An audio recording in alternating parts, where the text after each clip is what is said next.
Hopefully this works. Okay, there we go. YouTube chat is now connected. Everyone say hi to each other.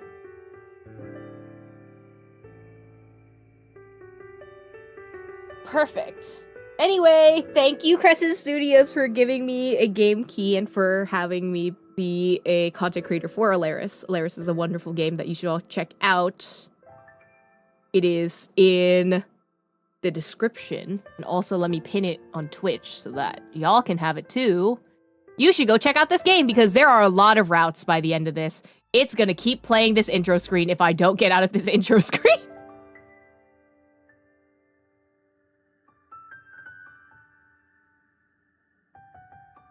By Crescense.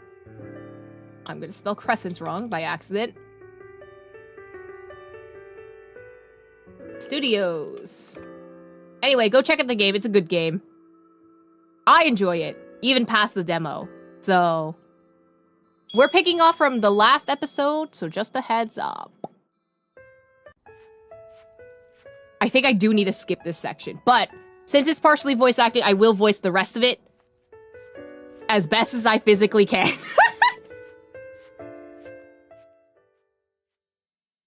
I think I have entered Etza's character route as well.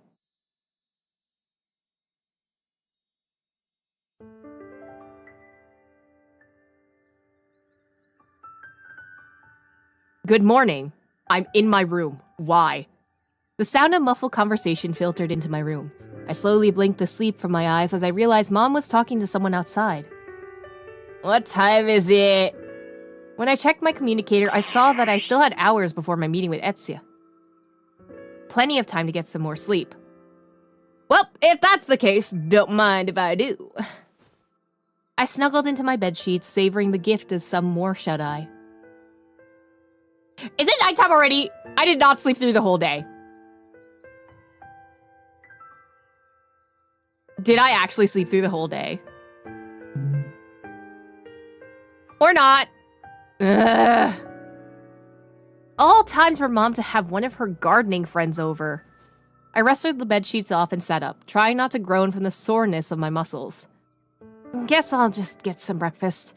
Or at least some of Mom's herbs to soothe some of this pain.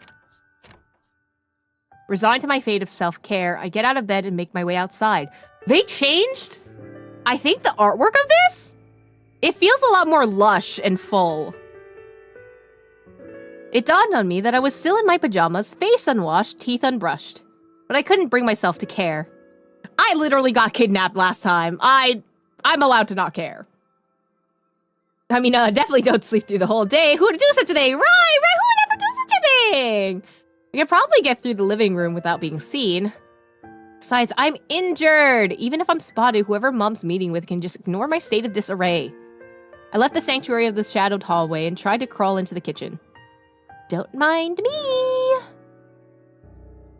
Wait, the person talking to Mom, their voice sounds... Oh, Girlie is here! Oh, she's worried about me! Oh my god! Uh-oh, but I'm spotted. I nearly fainted from pure shock. Perhaps I should have to save myself from this horrifying situation. It was then I became painfully conscious of the dry drool at the corner of my mouth and the grass still in my eyes. Oh, that's kind of embarrassing, actually. I apologize for the intrusion. I didn't wake you, did I? No, you were being pretty quiet. I say, a liar.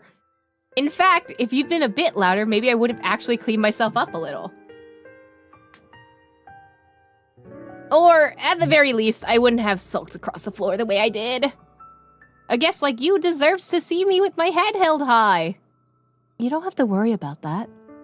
You went through quite the ordeal last night, and I'm the one who arrived without notice. I didn't know how to react. On one hand, Etza's gentle smile and kind words were undoubtedly reassuring. And on the other hand, they were practically sparkling, per usual. And next to that, well, they judged me more or less if I wiped the drool from my mouth. It's giving me this? chess piece keeps showing up, and I'm so curious how that's marking me every single time. Maybe if I'm really quick with it. I did intend to be discreet. I was only going to leave this at your door, but it seems your mother is an early bird. Yes, I caught Etza red-handed as I was heading out. I assumed they were here to see you, so I invited them in, but... Being pushy again, Mom.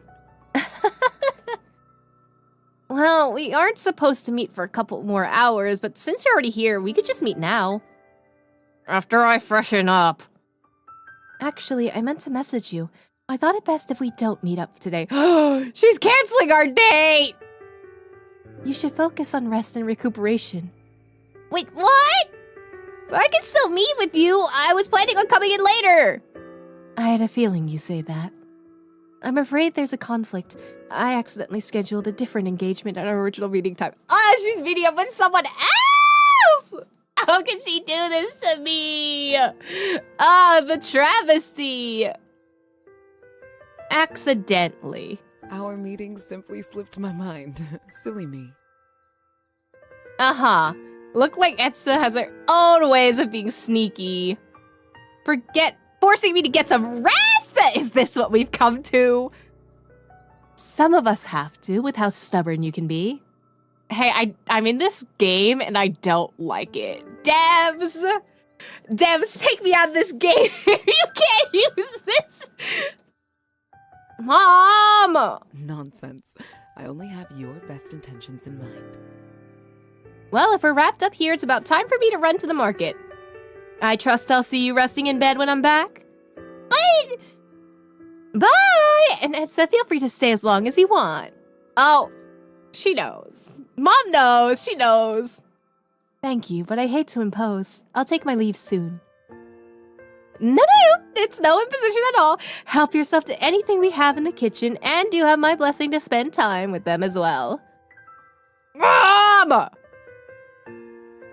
Well, at least Mom's being a good wing woman.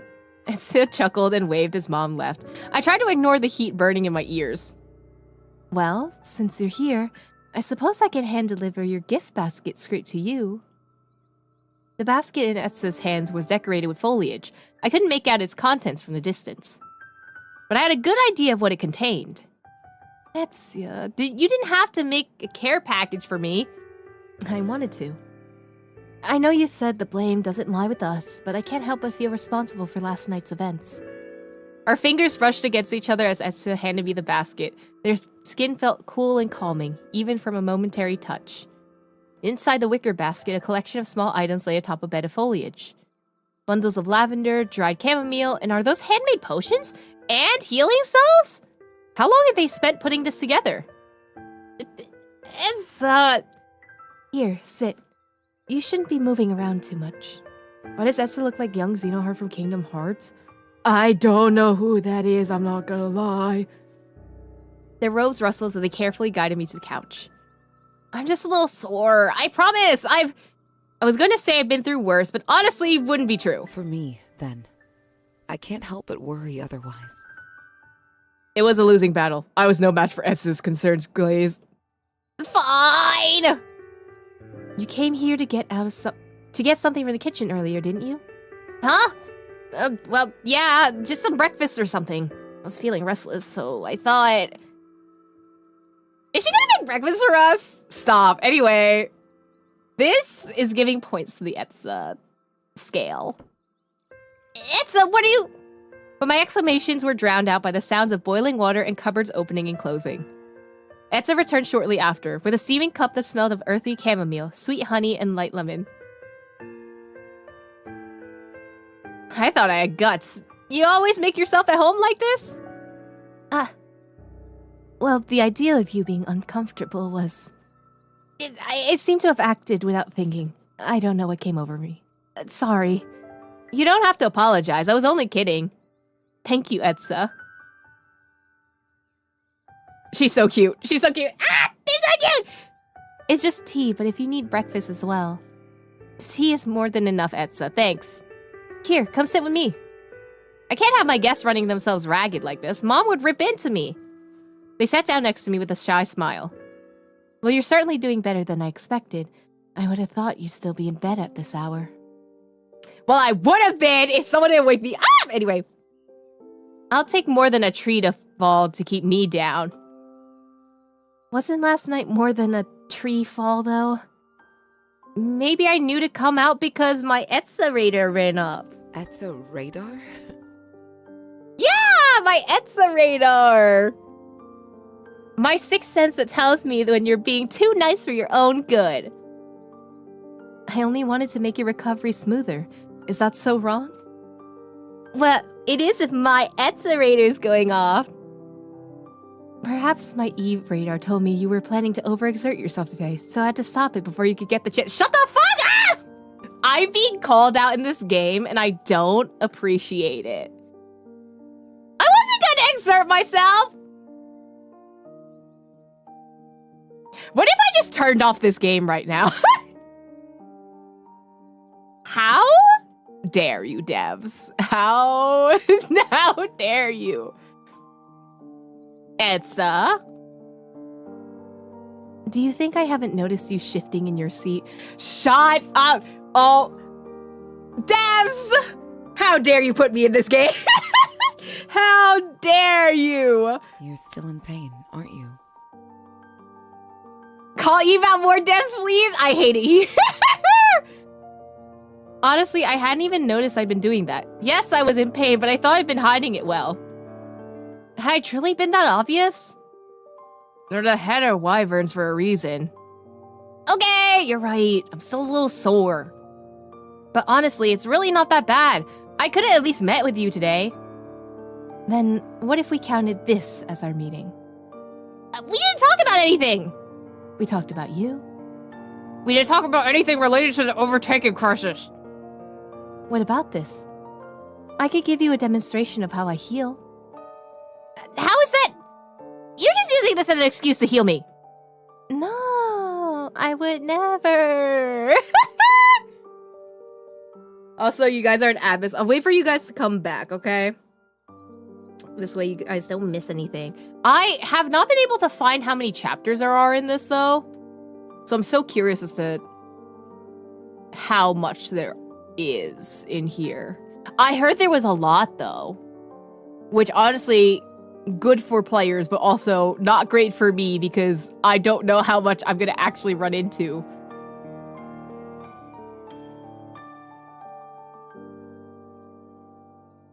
They sure do have your number.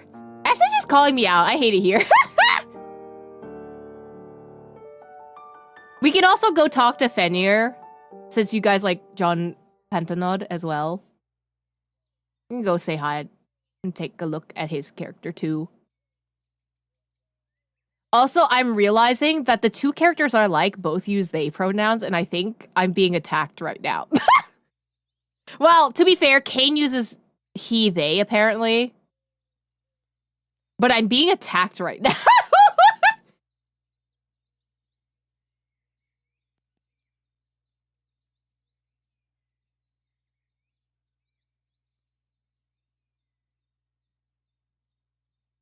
Oh, the music disappeared. Why? Why? How dare they?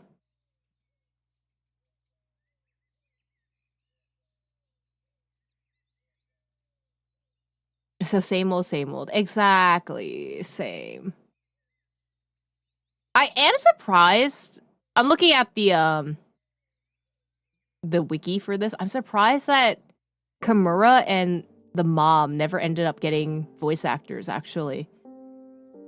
I'm very surprised about that. I wonder if it was because of, like, they don't have as big of a role and they're not romanceable, maybe? That's why.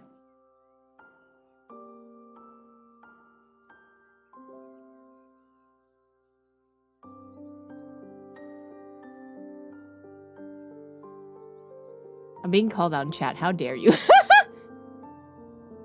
How dare you? This is crazy.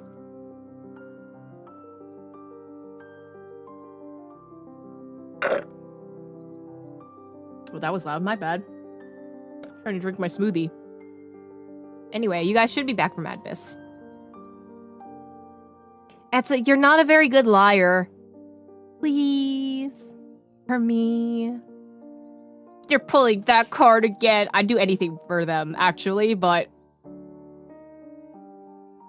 saying no to Etza was like saying no to kindness itself, and I could already feel my willpower beginning to fade. If I left you in this state, how could I call myself a healer? Isn't that a little dramatic? I'm just a bit achy. And if the soreness is as mild as it say, it would hardly burden me to heal you. Fine. I lost to them again. Etza kneeled in front of me, surveying me briefly before placing their hands on my shoulders. Their fingers grazed over me, light and ticklish before the cooling sensation of their energy settled over my skin. That stiff pain in my muscles ebbed away, and relief I didn't know I needed washed over me. I sighed in satisfaction, and Etza chuckled under their breath. Is it helping? Yes. Let's say that I'm glad you convinced me to let you do this. I can't believe I was gonna just push past this until it healed on its own. So you admit the pain wasn't so mild after all? Nah, I wasn't gonna say that! Could you turn around for me? I'd like to work on your back. Oh, sure. I turned in my seat and Etza's slender hands trailed down my spine. Even though my clothes, their touch sent a tingling sensation across my skin, and knowing it was Etza made my face feel that much hotter. So, do you like my pajamas? They're very nice. Where did you get them? The dollar store. I don't know. For whatever reason, Etza was indulging my embarrassing attempt at conversation. I couldn't be more grateful. At the very least, talking about my pajamas took my mind off the inviting touch. Eventually, my embarrassment was the least of my worries as I found myself fighting off a different feeling. Unbelievable fatigue. Oh, wait.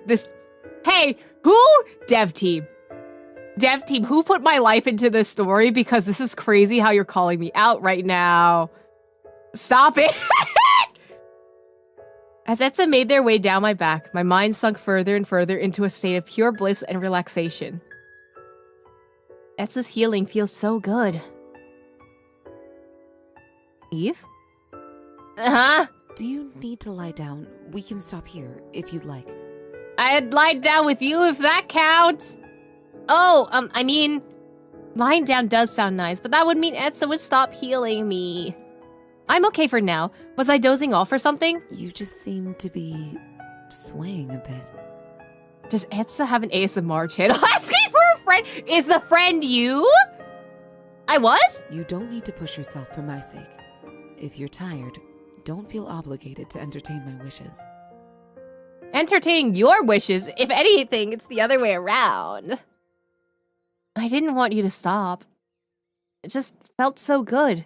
But I know you're busy, and I'm sure you have other obligations. You think my healing feels good? There's only a little more left. If you're willing, I can heal the rest. I'd really appreciate that, Etza. Thanks. Of course. Anything. Ah! Anyway, I love them. I love them. I love them. Ah! The amount of points stacked in Etza's side right now is kind of crazy. They returned their hands to my back, and I almost melted into their touch. I think I'm gonna pass out. Slowly, everything faded away. All that existed wasn't Etza's touch as it traced along the contours of my back, and a soft melody that danced delicately in the air. In my tired days, it took perhaps too long for me to register that it was Etza's humming. What song is that? It sounds pretty. The sonorous voice floated around me as their fingers brushed against my skin, pulling me into a peaceful slumber. Oh, we're getting other people's point of view? That wasn't there in the demo. Homie, knock the fuck out. His body pressed against my hands and their head lolled back against my chest. Did they fall asleep? I had a feeling this would happen.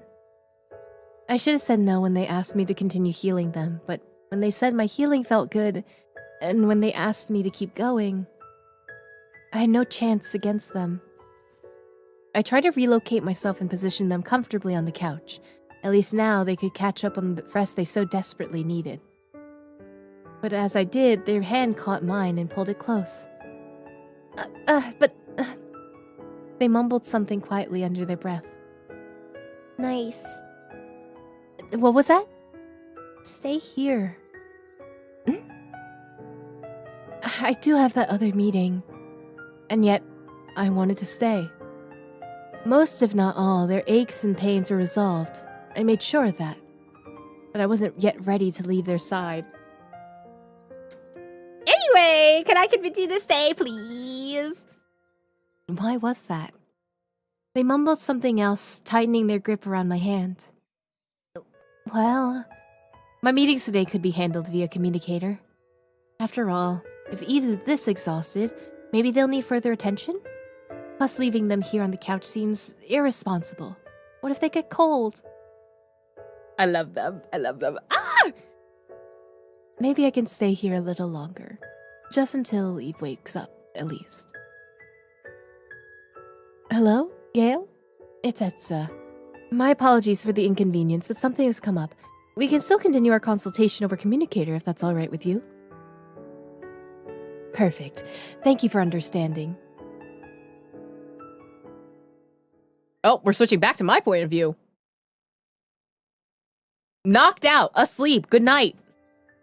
From the depths of slumber, a soothing voice called to me, like a bell in the darkness. I couldn't make out their exact words, but the mere sound of them was enough to make me feel at ease. Yes, a case of fractum anima can be dangerous. What? I do appreciate that they have these little, like, text things and you can just read them. Terrifying illness from days old. In the past, only lunar ichor could cure this fatal disease. Desperate victims turn anything from religious figures, underground merchants in search of the elusive cure. Have you tried? I hummed with contentment, waking just enough to notice that something soft was supporting my head. I snuggled closer to its warmth. Yes. That makes sense. The voice lulled me to sleep once again, washing over me like a lullaby. Genshin and Honkai needs these Robo-Papas. Right, I need these so bad. I owe you my thanks. Mommy, where? Is there a gender-neutral version of mommy? Is it actually? Also, thank you for the 7 months. Welcome back to the Wild Apartment. I hope you enjoy your after reviewing and your emotes. Hi, Gundam. What's going on? What? Where? I glanced around only to realize I was laying on my living room couch. How did I fall asleep here? Wasn't Etza here? Where'd they go? When I checked my communicator, I discovered I'd actually been sleeping for hours. And that I had a couple of missed messages. Jeez, I needed Etza's healing way more than I realized.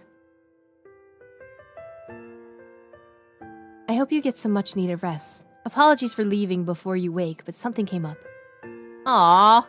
They visited me and healed me, and they're the ones apologizing? Don't apologize! Thank you for visiting me. And for healing me. I know how busy you are. You're awake. Good morning. Why does this have 2 stars? Afternoon, technically. I think I missed morning by a long shot. But I'm awake! I'm glad you have risen. By the way, remember our conversation yesterday about getting protection from the Fae? Right. I met with Kimura earlier and was able to arrange for a bodyguard. Who? Who's my bodyguard? He said it'd be best if you talked about the details in person. Of course, you don't have to push yourself. But when you're able to come in, we can finally finalize the matter. A bodyguard? Talk about this? Oh, they might have been referring to... Not Kayn. Etza. Parental unit? It doesn't sound the same in comparison to the other two. We talked about protection, yes, but the idea of having someone guard me 24/7 felt more intense than I expected. How do bodyguards even work?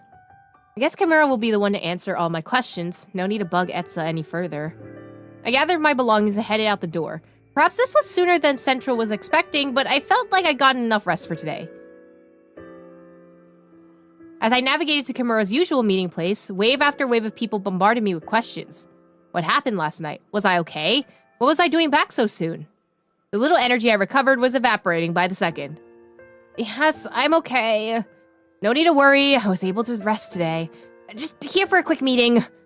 Maybe I was going to drown in this sea of concerned people before I could even make it there. Pardon me, I hate to interrupt. Is that Kimura? A clear voice and a light hand on my shoulder. Oh, it's Etza. Strands of familiar white hair fell into view. But even I have some important business to attend to. Apologies. The crowd parted as Etza gestured for them to give us more space. Finally, I was free from the overwhelming questions. Oh, sure, Etza. Don't apologize. Yeah, we wouldn't have been bothering Eve anyways. Sorry! It's alright. Etza guided me all the way from the crowd and down a quieter hallway, and I breathed a sigh of relief.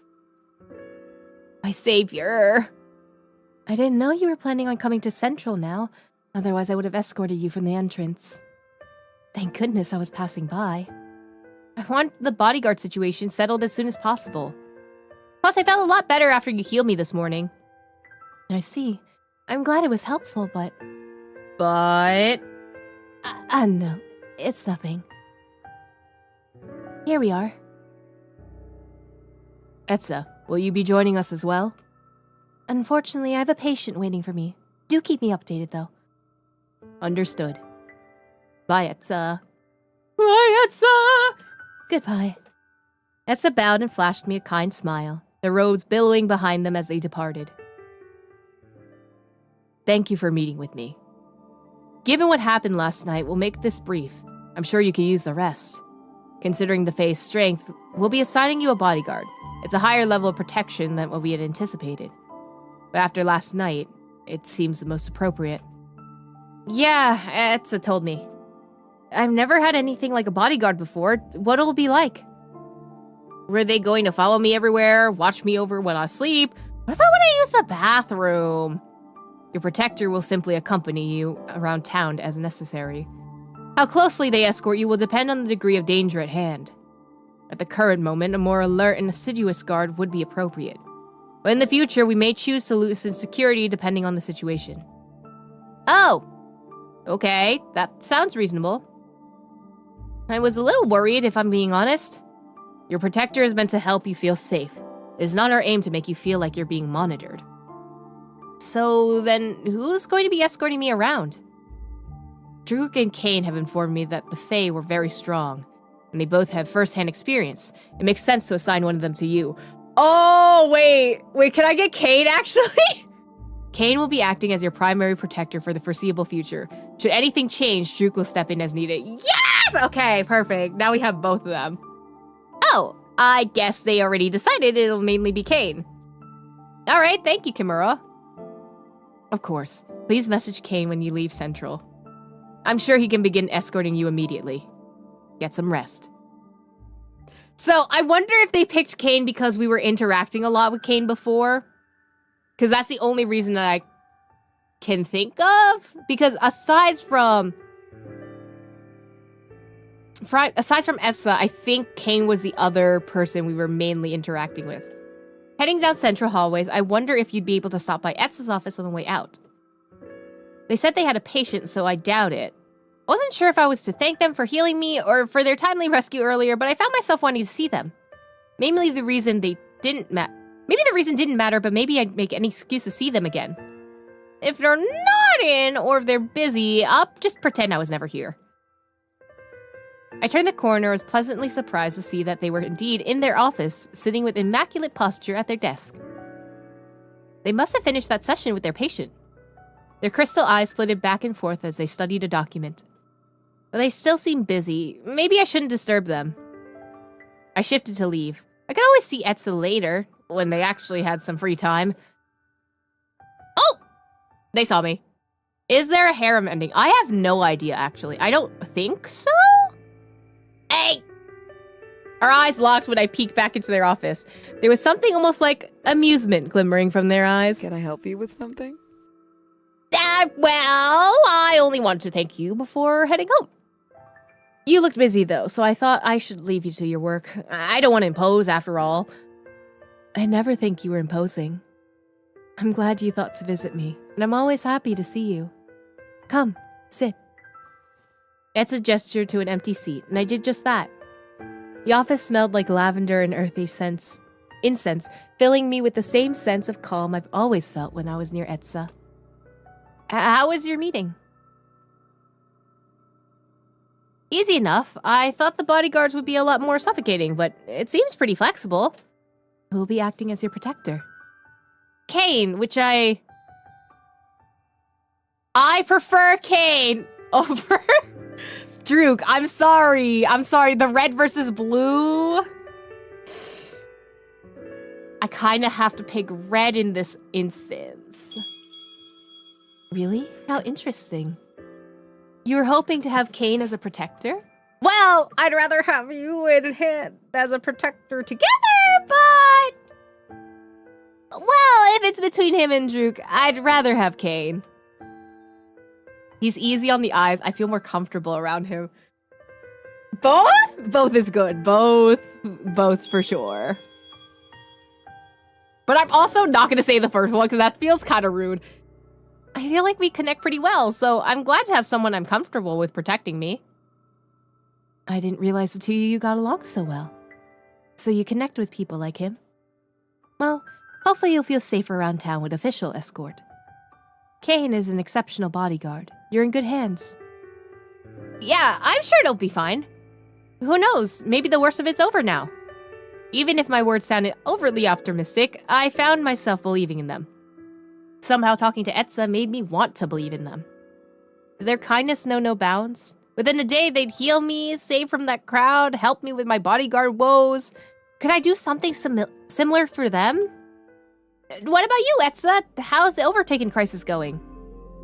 Oh yeah, there's also the overtaken crisis for chat that did not see the original episode. I thought we agreed not to meet about that today. You said we weren't meeting today. I don't remember agreeing to that. Etza chuckled, shaking their head. Haven't you already had a long day? Wow, they really keep giving me this one, the green one. Nope, just another day in the life. Besides, it'll make me feel better if I could return the favor. Returning the favor? If you insist, then I surrender. It's been going well. It sounds like it hasn't been going that well. That wasn't convincing. And by well, you mean... Should I be honest with you? Of course you should! Isn't that why I'm here in the first place, to help you? We're a team. You have my back, and I have yours. Yes, you're right. Apologies. I'm not used to leaning on others for help. I get it. I have trouble with that sometimes too. Hey, who put me in this game? Damn. But maybe you could start practicing with me. And I can do the same with you. Yes, maybe with you, I can do a better job at it. To be honest, I've been struggling to find a way to leverage your process with our wyverns. Oh right, the wyverns are the healers. Even as someone in a sensitivity to energy, I can't quite conceptualize how you'll heal the overtaken. I see. I try to ignore my gnawing anxiety. If the only sliver of hope I'd be able to offer wasn't actually useful, what else could I do to help them? For now, the overtaken incidents were manageable, but who knew how long that would last? We had to find a solution before things grew dire. What could we do? What if I gave a demonstration to everyone? Putting my process to words, it's harder than I thought. But maybe if you and the other wyverns saw it in action... Oh, yes, that would be helpful. Do you think you can replicate the process without an overtaken in front of you? I think I can? It's worth a try, at least. Hi, Woofle. How's it going? What's happening? Then I can schedule a demonstration when you're free. My schedule's flexible. I can come in whenever. Then perhaps a week from now. After all, I do want to ensure you have time to heal as well. Jeez, I'm not on bed rest, Etza. After this morning, I'm basically good as new. Yes, you mentioned that earlier.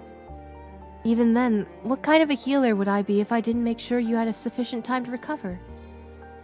I'm starting to understand how my patients feel hearing the same thing from me. Well, as much as I want to fuss over how okay I am, I know Etza's busy. I don't want them to push themselves either. All right, if it'll help you sleep at night, Etza, we can do next week. Thank you. Sure thing. Well, I guess it's time to head over and home and get some rest. Yes, healer's orders. I smiled as I pulled out my communicator from my pocket. Okay, time to try out this protector thing. Did I write summoning my knight? I hate it here. Yes, my liege! Anyway, are you busy? I'm at Etza's office right now, but I was about to head home. Do you mind waiting a little bit? I have some work to wrap up. Apologies, my liege. Oh, Etza, do you mind if I stay here for a bit? Kayn has something to do before he can walk me home. I remembered the documents Etza set aside. Unless you have work to do, I don't want to distract you. I can wait outside. Oh no, please. If you'd like to stay, feel free. I find your presence relaxing. Don't ever think you're a bother. Warmth blossomed in my chest. I knew I enjoyed Etza's company, but I hadn't known if, or to what extent, that reciprocated. All right, then I'll let Kayn know. Really, don't let me distract you. I won't be offended if you focus on your work. Etza nodded, glancing back down at their document with a soft smile. That's fine. I'm not gonna say unacceptable. That's rude. Etza said I could stay here, so I'll be waiting. Oh, really? Shut up! Wait, is Kayn on the Etza and me train? I'll meet you there then. See you soon! As I waited for Kayn, I watched Etza work. I begun writing notes in the margins, and the motions of their hands was hypnotizing. Perhaps it shouldn't have been much of a surprise. Grace and elegance seemed to follow their every movement. The silence that settled over us was peaceful and comfortable, in a way a slow, rainy afternoon often was. Knock, knock. Your knight in shining armor has arrived. I'm in pain that both of the love interests that I have are on screen right now. A healer and also a knight. Help. Chat, which one would you pick? I like this one. But you guys are supposed to help me pick. You're supposed to help me pick. You can't make me choose. Yes, I mean, yes.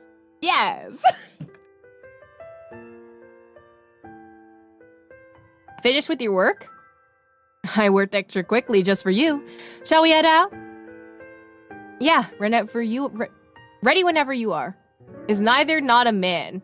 Both of them use they, them pronouns. I think Kayn also uses he, they. But I think Etza uses just they. I gathered my belongings and I turned to wish Etza goodbye. Thanks for keeping me company. You're not coming? Me? I'm not the one assigned to be Eve's protector. But I'm sure Eve would appreciate your company regardless. Besides, you've been working all day, I'm assuming. Some fresh air might do you some good. Very well, if you insist. Etza moved to stand, organizing their documents in a drawer before joining us. Oh my god, they're both together! Oh, what if I pass out? What if I just pass out? Excellent. What a treat to have such nice company after my busy workday. Etza looked like they were about to say something, but decided not to. Then, shall we go? The sky dipped into a deeper hue of blue. The evening light settled over the town in a violet haze. Usually I like watching the sunset. It's nice. But tonight was different. The evening sky only served as a reminder of last night's menacing shadows. Discomfort tightened in my chest, and I could make a move. Chat, do we make a move? I'm torn.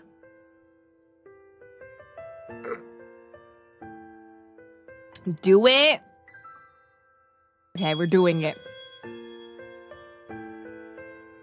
I'm scared. I'm scared. Etza, help me. It was like last night all over again. I sought their presence almost instinctively. Do you mind lending me your arm again, like last night? They glanced at me before casting their gaze over the evening sky. As if in silent understanding, Etza smiled and offered their arm to me. Whatever you need. With their arm linked in mine, I felt safer, but how long was I going to be afraid of the night? Penny for your thoughts? Huh? Oh, Sorry, that sounded something like Kayn would say, didn't I? You just seemed preoccupied. Yeah, I mean, I'm preoccupied with the thoughts of both of you, but anyway, I guess. If you like to talk about it, I'm always here to listen. It's embarrassing. I'm not one to judge. Well, It seems after the recent kidnapping, I'm afraid of the dark. It all reminds me of Kuna's. What if he... I didn't want to finish that thought. It was almost like it would summon the Fae himself. Fear is natural. There's no shame in emotion. It hasn't even been a day since you were kidnapped. To live through such an earth-shattering event, any reaction, fear of the dark or otherwise, is more than reasonable.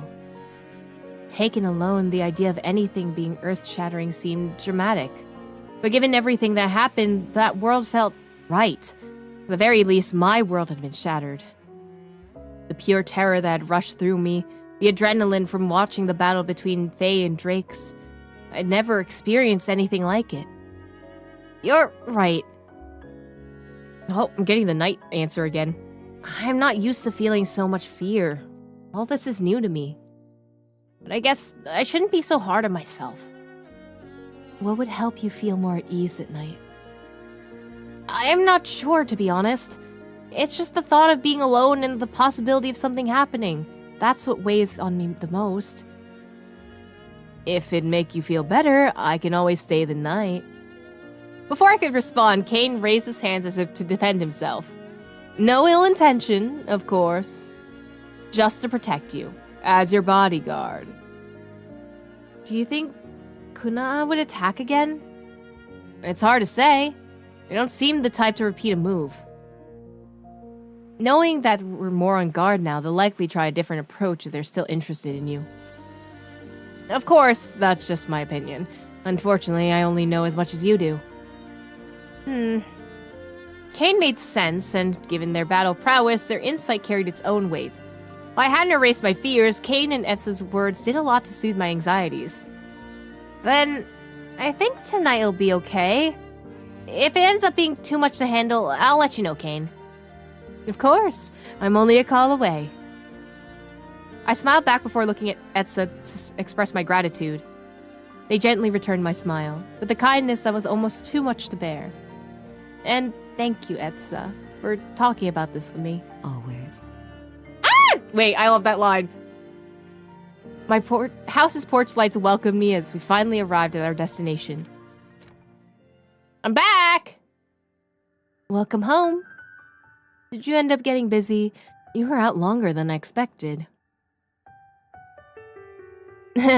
Yeah, getting busy. I would never say this to my mom. Sorry. I had just the one meeting with Kimura. But I only saw Etza on my way back, so we got to talking. I have my own sidekick now. Central called it a bodyguard, but semantics. Right. I'm glad you have a sidekick, though I do wish it wasn't necessary. She was still so wound up about last night's incident. Understandably so. I couldn't imagine how she would have felt when I went missing. It's temporary. Hopefully. Just until we get the whole Kunana thing figured out. Well, I hope that's soon then. Couldn't agree more. Has anyone learned anything about knew about Faye? Ugh, I wish. Aside from that one trip to the library, I hadn't had the time to think about them. I guess we know Kuna and Etza are strong, but that's it. I nodded dejectedly. Maybe you could ask someone. Has the Hydra supposed to help during times like this, right? Loan position, church. Oh yeah, this was the library. Forgot they had their own positions. Fenrir? Actually, didn't Fenrir throw something weird at Kuna last night? Maybe he's been doing his own research ever since I asked. I guess it's worth checking in with him. We continued catching up over dinner until the day's events caught up to me. I yawned, excused myself, and got ready for bed. That shower's just what I needed. With fresh pajamas on, I turned off the lights off and finally settled onto the bed. As I pulled the blanket over me, I closed my eyes, trying to ignore the fear slowly rising in my chest. Remember what Kayn said. Kuna'as probably won't pull the same stunt twice. He'd always call Kayn over to help keep watch. But the optimism and ease that I felt earlier with Etza had disappeared. With Etza no longer by my side, my own anxious thoughts continued to tug at me. What if Kayn was wrong? If Kuna came again, what if they were successful this time? The fact anybody noticed I was gone was a miracle in and of itself. And miracles don't often repeat. Maybe I should ask Kayn for help? Oh. I'm scared that if I pick no, I'm gonna get kidnapped. Cause I wanna pick no, cause I'm just like, I can deal with this. Like, that's my first instinct. But also, I feel like I'm gonna get kidnapped again, and I'm not excited about that. Chat, what do y'all think? Cause, oh, why did that glitch a little bit? I'm curious.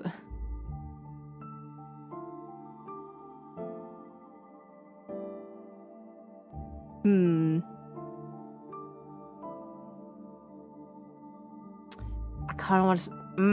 kind of want to say no. I don't know what's going on. That's fair. I'm gonna say yes, because that might initiate another conversation with Kayn, and that might actually help me in this situation. Even though I don't want to ask for help. If it's bothering me this much, I should just ask. I know it's late, but are you awake? Having trouble sleeping? Would it be too much of a hassle if you came over? Of course not, dear. Heading over soon. I breathed a sigh of relief, realizing how grateful I actually was to have a bodyguard. However, as I waited for Kayn to arrive, I found myself feeling antsy. And thank you, Etza, for talking about this with me. Always. Something in me pulled at those words. I found myself once again seeking solace from Etza. While Kayn was my assigned protector, it was Etza that made me feel safest. My hand reached for my communicator, almost of his own accord. But as I stared at the screen, I paused, my finger hovering over Etza's name. For almost every minute I'd been awake, Etza had helped me. They practically comforted me all day. Should I really be relying on them again? They're gonna think I'm needy. Etza's name glowed back at me from my communicator. Their words from earlier echoed once again through my mind. I'm not one to judge. Trusting in Etza's kindness, I called them. The communicator buzz broke through the silence and felt so suffocating. Already, I felt much more at ease now that I've dispelled the quiet of the darkness. Wait, isn't it late? What if they're sleeping? I don't want to... Hello? Etza! Sorry, I know I called you, but I'm realizing how late it is. I didn't wake you, did I? Oh, no, it's no trouble. I was still up. Are you having trouble sleeping? Maybe! Yeah, I have a lot on my mind. I asked Kayn to come over, but while I was waiting for them, I started getting anxious again. I understand. I'm glad you asked Kayn for help, and that you called. Your safety is important. I just made him go home, and now he has to come all the way back. There's no way he isn't a little annoyed by that. Like, could I be more inconvenient? This is part of his job as a Drake, and he is by no means being forced to protect you. Kayn knows well what his responsibilities entail. If you were truly imposing, he would let you know. I smiled at Etza's soothing voice filled my room. What were you doing before I called? Just some research. Research? This late? On top of their busy day? It's important. Besides, I wouldn't have been able to get any sleep if I didn't make some progress on it. I had no doubts whatever Etza was working on was important, but did they take a single break today? Did you eat dinner? Yes, I did. That sounds like a no! Uh-huh! What did you eat? Just whatever was around. Oh, that's actually me. Scrounging around like a little raccoon. Which was... You didn't eat today. Etza! I just had some candy. Oh my god. For dinner?! And some tea. Is that supposed to make me feel better? I know, it's unacceptable. But when I'm busy, I lose track of time. Before I know it, it's too late to pick up food. Have we already considered this is ADHD brain because it sounds like ADHD brain? I wanted to scold them, but I could tell from their voice that they were already feeling guilty and embarrassed. Alright, I get it. If you can't do anything about it now, at least make sure you have a good breakfast tomorrow. I promise. Oh, there's Kayn. Etza and I continued talking until Kayn arrived. When he did, he offered to sleep just outside my room. I tried to suggest the living room couch would have been way more comfortable, but Kayn insisted that they wanted to be well within hearing range if anything happened. As I settled back to bed, I ended up returning to my conversation with Etza. Etza, you there? Yes? Sorry, I had to get Kayn his blankets and stuff. It's strange having him stay over isn't as weird as I thought it would be. Really? How so? Well, you know how he usually is. I thought he'd joke about coming to my house late at night, but he actually was pretty professional about everything. That sounds like him. Huh? We were talking about the same Kayn? The man who flirts with anything that breathes? However, Kayn may act in his personal life. He knows better than to make someone he's protecting feel uncomfortable. I wouldn't be surprised if he suspected you'd be reluctant to call him. I'm sure he acted accordingly to ease any reservations you might have had. Oh. Huh. Kayn was taking my emotional concerns into consideration too? He took his job more seriously than I realized. I guess he can be pretty thoughtful when he wants to be. And now that Kayn was just on the other side of my door, I certainly felt safer than before. On the other hand, Etza yawned. Are you tired? You can go to bed. I can stay up a bit longer. They said that, but I could hear the fatigue creeping into their voice. Their voice sounded softer, more vulnerable. It's okay. I was about to head to sleep. You don't have to say that for my sake. No, I mean it. Now that Kayn's here, I've talked with you. I feel a lot better. I'm glad I told him to come over. Then, good night. May you get the rest you need. You too, Etza. Oh, character root chapter 2. I'm assuming maybe there's 9 chapters if that's how it's gonna expand this way, maybe? The library was completely quiet, save for the occasional sound of a page turning as Fenrir perused the tome laid on his desk. And save for the sound of my footsteps, which felt definitely loud as I walked up to them. When I arrived at his desk, I hesitated, unsure if I should wait for him to finish reading. I mean, he definitely heard me approaching, right? Hey! Psst, Fenrir! Yes? Hi! You busy? He glanced at the book on his desk, then at me. Oh. No. Okay, well, then you could have said that earlier! Are you here to talk about the fake research? Yeah, you promised to help me out. I didn't promise. Never mind. How far did you get into Etza's books? Etza's books? Fenrir continued to stare at me as if I was supposedly know exactly what he was talking about. I don't know shit. I don't. What are Etza's books? Yesterday, Etza asked me for some books about the Fae. I assumed they checked them out to give to you, but did they not tell you? Wait, yesterday? Oh, that was the research she was doing. Just some research. It's important. Besides, I wouldn't have been able to get any sleep if I didn't make some progress on it. Don't tell me that's what they were researching last night. So you gave Etza everything you have on the topic of Fae. Everything that seemed helpful, yes. They didn't tell me. I should have known better than to just hand them over to Etza. Damn! What did the books cover specifically? One of them documented some herbs that may repel Fae. Oh, wait, are you trying to like make a healing salve or something that might help? Like the one you threw at Kuonas. Yeah, though I'm not sure how effective those actually were since we ran away right after. You could try sprinkling some on your windowsill and doorway. I'm not sure if it'll do anything, but it's worth a shot. Okay, I could try it out. Fenrir nodded before jotting something down in a worn notebook nearby. I'll make a list of them. And what else? Some stories talked about separate factions that divided the Fae. Oh, that sounds like something I've overheard between Kunaz and Etza. What do you mean?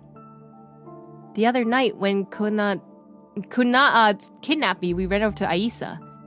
I couldn't really follow what they were talking about, but they definitely seemed like they were from different factions. He pursed his lips as he tapped his pen against the desk. I see.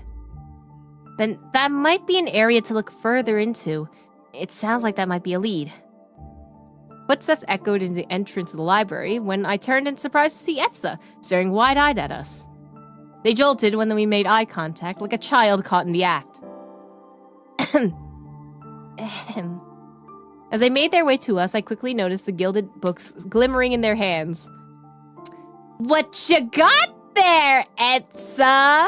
Just returning some books I borrowed from Fenrir. Uh-huh. Well, they happen to be somehow involved with the Fae. Don't tell me that's what you were researching late last night.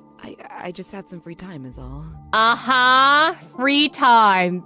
So much free time that you forgot to eat? Free time? More like bedtime. Shouldn't they have been sleeping? Didn't you say you wouldn't sleep if you didn't make progress on it? Their only response was a sheepish grin, and now they were even subject to Fenrir's glare. For them to lose precious hours of sleep in order to help me. Oh, it made me happy, but also like, don't sacrifice your sleep for me. I'm curious as to what they would say for the I didn't want that.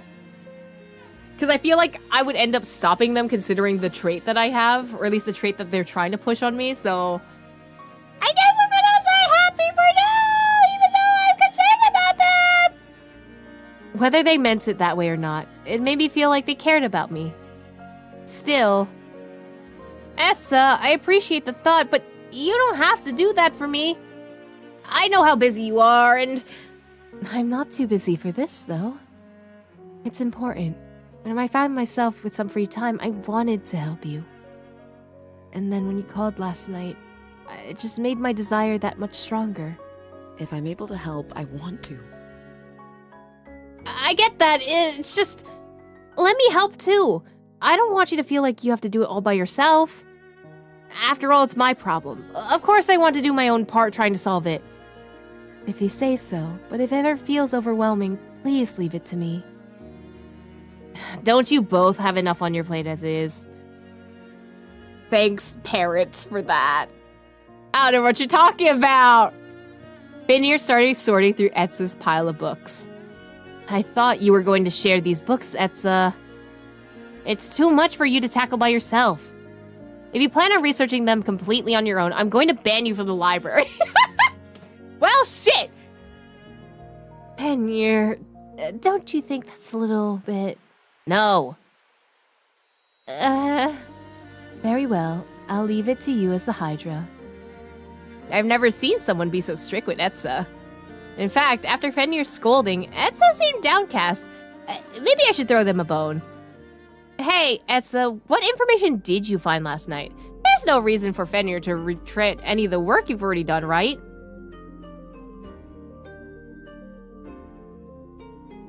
I suppose you have a point.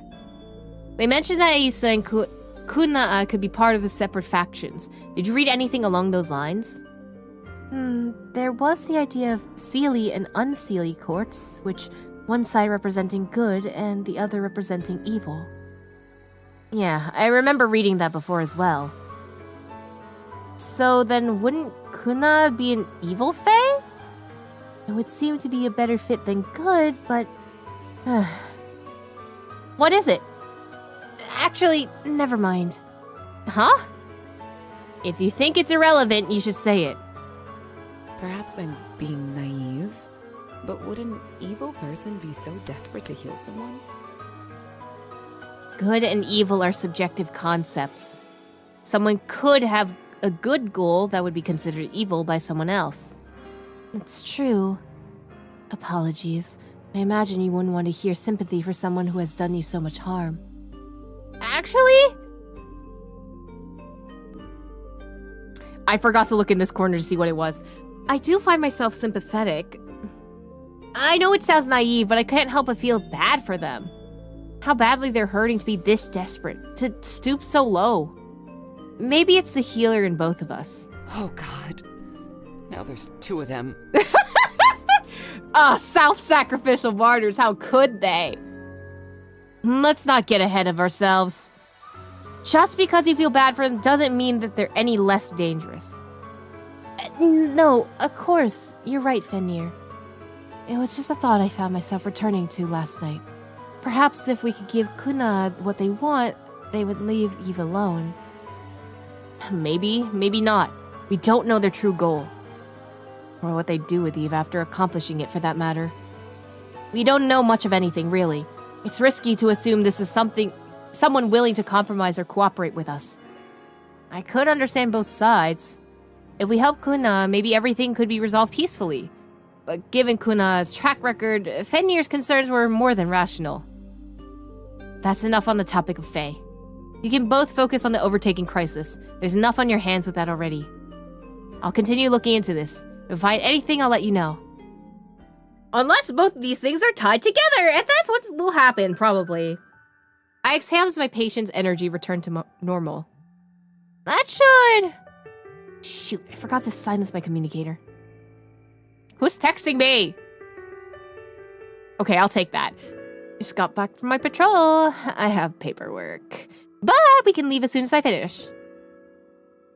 I muted my communicator and put it away, making a mental note to respond to Kayn later.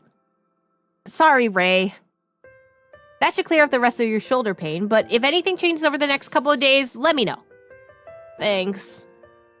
Don't worry about it. Hopefully you're able to get a good night's sleep now, too. We'll see about that. Wait, can I check the log? I need to see what... Oh, it doesn't let me check the actual thing here, because there was like a little pop-up before. Oh, sorry. Thought the lack of sleep was from your shoulder? Well, that didn't help, but the sleep's a different beast. If you need something for insomnia, I can... Don't worry about it. That one's out of your control. Thanks anyway. There we go. Ray. Any patient I've seen for many years during our checkups, he doesn't usually have much to report aside from chronic insomnia. He's a picture of perfect health, almost freakishly so. I wonder if it's because his energy is off the charts. After saying goodbye, I rested on a nearby bench. My first break today. It had been Etza's idea for me to meet my patients at Central, and now I was glad they had recommended it. Definitely the right move, even if I had my doubts about it first. Bring all my patients here? Am I allowed to do that if I'm not an official wyvern? I think Kimura would make an exception, especially given how you've helped us in the concerns for your safety. It'd be a bit makeshift, but we can set aside an area for you to use as your own. I guess it would make going between meetings easier. Be easier to access the library as well.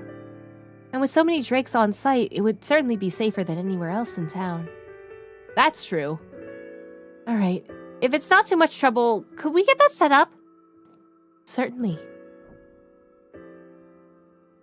Etza and I had also spent time planning my demonstrations for the other wyverns. Unfortunately, it was proving more difficult than we had anticipated. While I could mimic my healing process for the overtaken, not being able to see the actual results made it harder to break down what was happening. Ugh, what do we do? It's like we're hitting wall after wall. Were we even approaching this crisis correctly? I sighed as I picked up my communicator to respond to Kayn. Oh, Ben, you're texting me too. I thought I could message Kate, I guess not. I found something interesting when I was going through some of the books again. Spill! We said Seelie versus Unseelie would be a good direction, so I started looking into more books that talk about division among Fae, and what I found... Actually, hold on. Oh, looks like he's calling me now. Hello? Sorry, it was too much to type. No problem. I'm at Central right now, though. Do you want me to just head over to the library? No, this'll be quick. I'm still doing my research. If you come, you'll just distract me. Oh. Got it. Like I was saying, I found a couple more books that talk about Fae factions. One of the books mentioned that Seelie Fae tend to have good or neutral relationships with humans, and Unseelie Fae have bad relationships with us. Exactly. If you're right about there being factions within the Fae, maybe Kuna'a's side hates us? But then, why? It didn't quite add up. If Kuna'ans hate me humans, why could he be so desperate to kidnap me? While he hasn't exactly been kind, I wouldn't describe his actions as blindly hateful. If anything, Etza, who seemed to want nothing to do with me, acted far more disdainful towards humans. Eve? Sorry, I was just thinking. About... I know we said Kuna'a's might be Unseelie, but I don't know if he hates humans. Well, it's possible he doesn't. If all of these books were written by humans, and humans have bad relations with Unseelie, they could be biased. Besides, the book was pretty old. Maybe things have changed? Then again, all these books are old. All this information might be... Hold on, I'll call you later. Okay. What? Fenrir? He hung up. I wonder what he thought of. As I mused over the new information Fenrir had shared, I noticed how late it was getting. I should probably head home before it gets too dark. Drook also messaged me? No, Drook did not message me shit. 1 second, love. Finishing up over here. Meet you out in a few? Okay, on my way. See you soon. I expertly headed down the numerous central hallways on my way to the exit. I'm a pro now. So much better than when I first came here. Yeah, because you know how to get everywhere now. Because you've done it before. And this is where Etza saved me and took me safely back to their office. I stared at the array of foliage around me. Today, I was scheduled to meet with Etza, but after yesterday's chaos, this morning had been rough. And to add to my misery, I was now completely lost. Where am I? How does anyone get around this place? All the walkways look the same. I didn't want to disappoint them, especially on my first day. But at this rate... No, it's okay. I still have some time before I'm late. No need to freak out. Hello, can I help you? At this point, I was no longer surprised when the kind soul tried to offer me directions. I turned, only to stand face to face with an ethereal I forgot we said this in the literal beginning of the story. Long, lavish robes hung elegantly from a tall, slender figure. White, glistening hair perfectly framed, striking aquamarine eyes. I stood in awe. This was no ordinary kind soul. This was an angel. I forgot this line happened. The angel's brow furrowed slightly. Can I help you? As I reminisced about Etza's angelic entrance, I passed their office, only to see the very person I was thinking of. Etza? I retraced my steps, tiptoeing lightly as I peered through the doorway.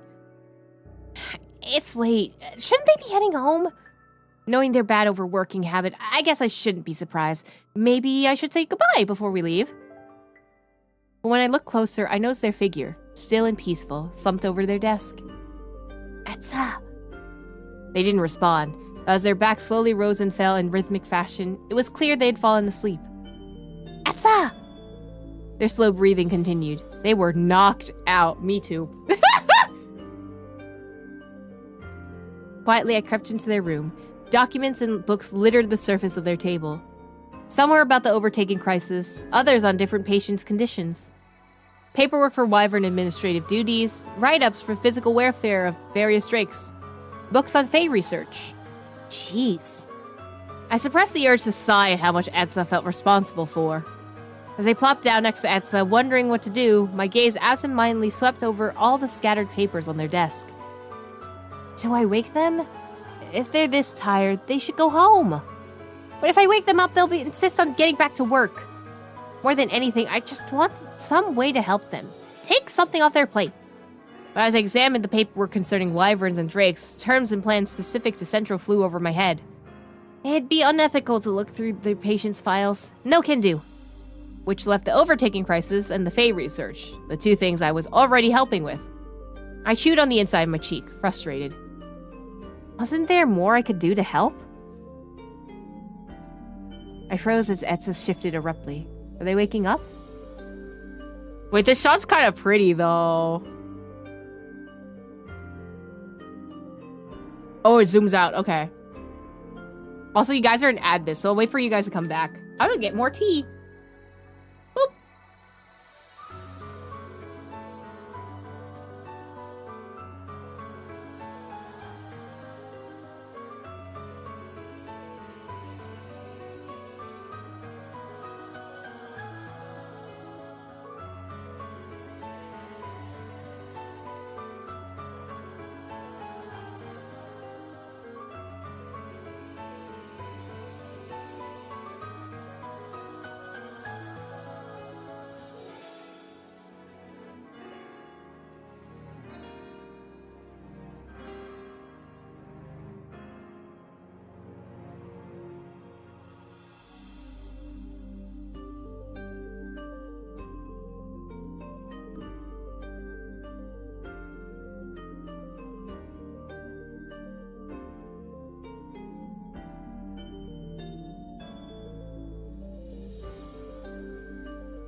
Whew, sorry, that took longer than I wanted that to.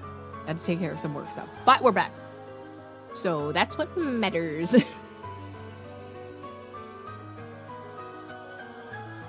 I froze as Etza shifted abruptly. Were they waking up? They simply nuzzled further into their arms and fell back to their peaceful rest. White, almost pearlescent hair fell into their face. Part of me wanted to sweep it away.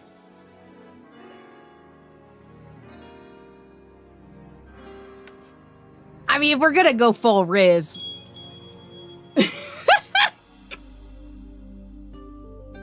I reached out, brushing my finger ever so lightly against their hair. Like silk, their bangs gracefully fell to the sides, blending in with the rest of their long locks. My hands lingered for a moment longer, as if I was struck once again by their effortless beauty. Etza shifted and I froze, afraid even the slightest movement would wake them and get me caught. But instead they leaned their head against my palm, as if welcoming me.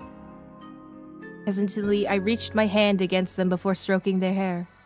Their shoulders relaxed as they sank deeper into my touch. Oh, how scandalous. Kayn! Kayn! Let me have this! Kayn! Kayn! Not my situationship catching my situationship right now. That's crazy. It took every ounce of my willpower not to jump at Kayn's voice. What are you doing here? Well, you never showed up at the front of Central, so I thought I'd try to find you.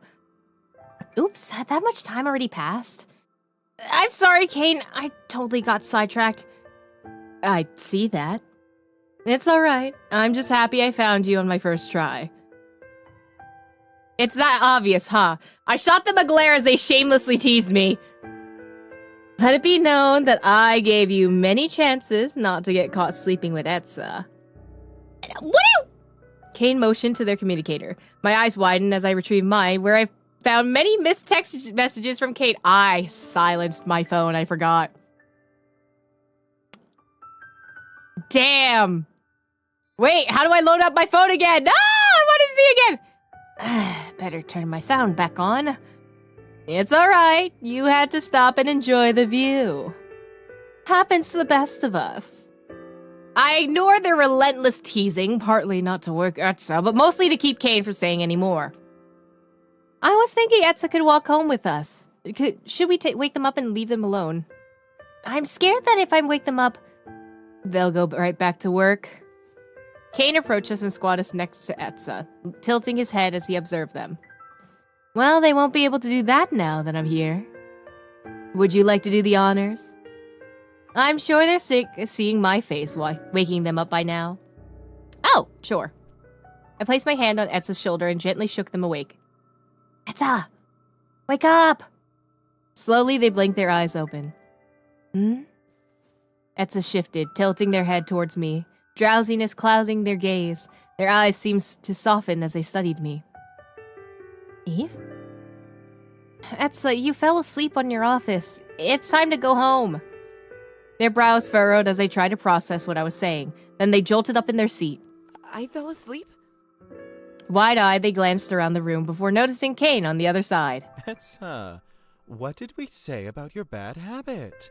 I didn't even realize how tired I was. That sounds like excuses! I was only finishing up the last of this paperwork. Excuses! If you're this tired, I'm sure it can wait till tomorrow. But... Kayn glanced at me as if tagging me in. Hey, we were just about to head back. You want to come? Maybe a walk will do you some good. Shake off the sleep, you know? Etza focused back on me, visibly torn. Just past them, Kayn's eyes were practically glimmering. I'm sure if he could, he would have given me a thumbs up. In that case...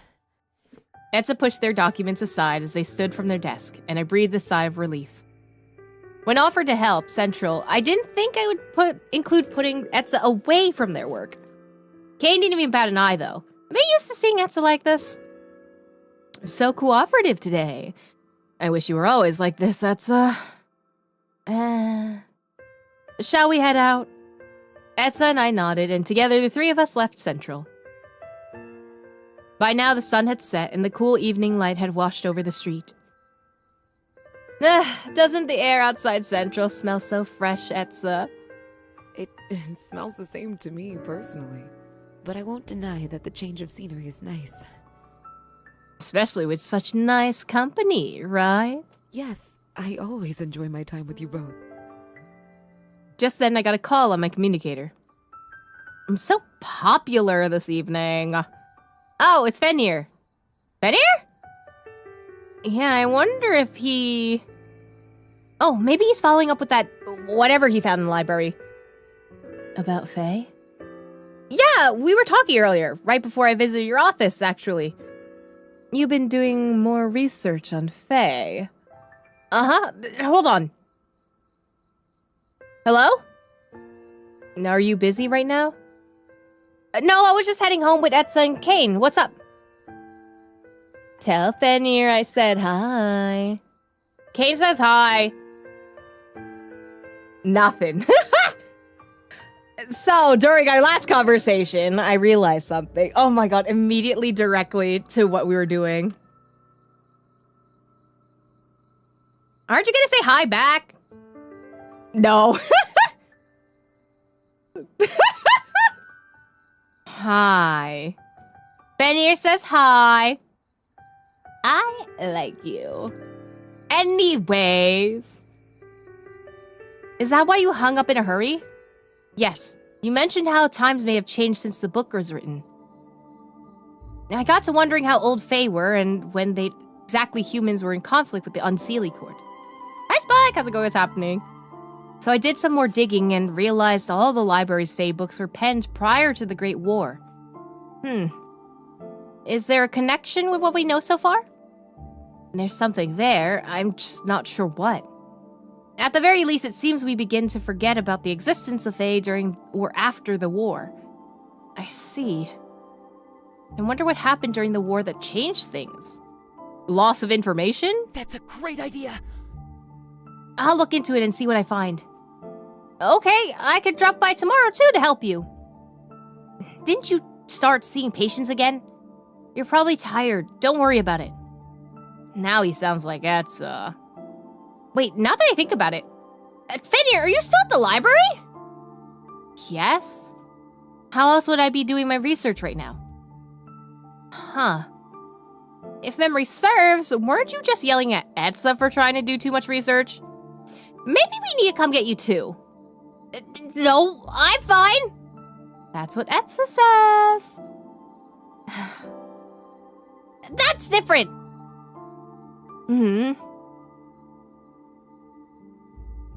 Kayn! What? Why are you calling Kayn? Yes? Fenrir's still at the library. Should we go back and get him really fast too? Oh, I'd love to. No, I said it's fine. Uh-huh. Fenrir sighed on the other end. I'll leave after I finish this book. And I won't stay late tomorrow either, so... I grinned, triumphant in my quest for healthy work-life balance. Another Central member joins the fray. You promise? I promise. Fine. Bye, Fenrir. Talk to you later. That sounded productive. Fenrir realized everything we know about the Fae from before the Great War. So there's some kind of connection between the Great War and our current situation, or... Probably. We're just not sure about the specifics. He said he looked more into it, so we'll see what he ends up finding. You said you were going to meet with him tomorrow? If I have time. I can try to come too. Let me know when you end up meeting. I had no idea you were also involved in this Fae research. I'm feeling a bit left out. It hasn't been for very long, but I caught Kayn up on the research we've been doing on the Fae, especially since the last attack. Out in the open, though, where we were last attacked, by the way.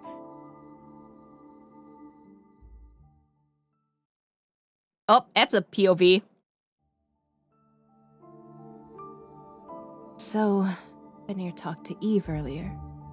And I may have never known about it if Fenrir hadn't called just now. Would they have looped me in later on, or... It made me feel uneasy to think of the others making research progress without me. As we continued our walk together, questions swirled in my mind, and my chest grew tight. Perhaps they didn't include me because I seemed tired? But I always had time for Fae research, especially since it involved Eve's safety. The tightness in my chest worsened as a quiet voice at the back of my head taunted me for my limitations, my inadequacies. Perhaps if I was stronger, Eve wouldn't worry about me. Better yet, perhaps I would be the one protecting them instead of Kayn. If he doesn't even trust me to handle research with them. Etza, do you have plans for dinner? At Eve's voice, the tightening in my chest eased. Oh, well, I have candy at home, but it seems that no longer an appropriate substitute for dinner. If you don't have plans, why don't you stay over for dinner? I'm sure it'd be better for you than some candy. You read my mind. I'd love to. Someone help! It's an overtaken! Oh. So if we die, that'd be bad. I'm just saying. We rushed towards the scream. Panic quickly began to fill the streets. This is all too familiar. The suffocating panic, the rush of blood as adrenaline drummed against your temples. And of course, that chilling electricity that always marked the presence of an overtaken. Kayn's clear voice rang out, commanding people to leave the vicinity as they called for Drake reinforcements. The overtaken stumbled haphazardly into the street, ignorant to the rushing chaos around us. I never encountered one in such a public area. What if... Kayn slammed their energy into the overtaken. His golden eye glowed bright, and the sunset colors of his energy surrounded him as he knocked them off kilter. Immediately, the strength and agility made them so well known in Central became clear. Sunset collided with stark white energy. The overtaken had almost no time to defend themselves from Kayn's attack. Now's our chance. Nice, Kayn. Hold them still, and I'll heal him. That's right. You can heal him. I forgot. The overtaken struggled in Kayn's arms. Wait. Stand back. It's not safe yet. I'll give you a signal when to come close. Right. My legs shook as I stepped back. Anxiety, different from the usual kind I felt when an overtaken, formed a knot in my stomach.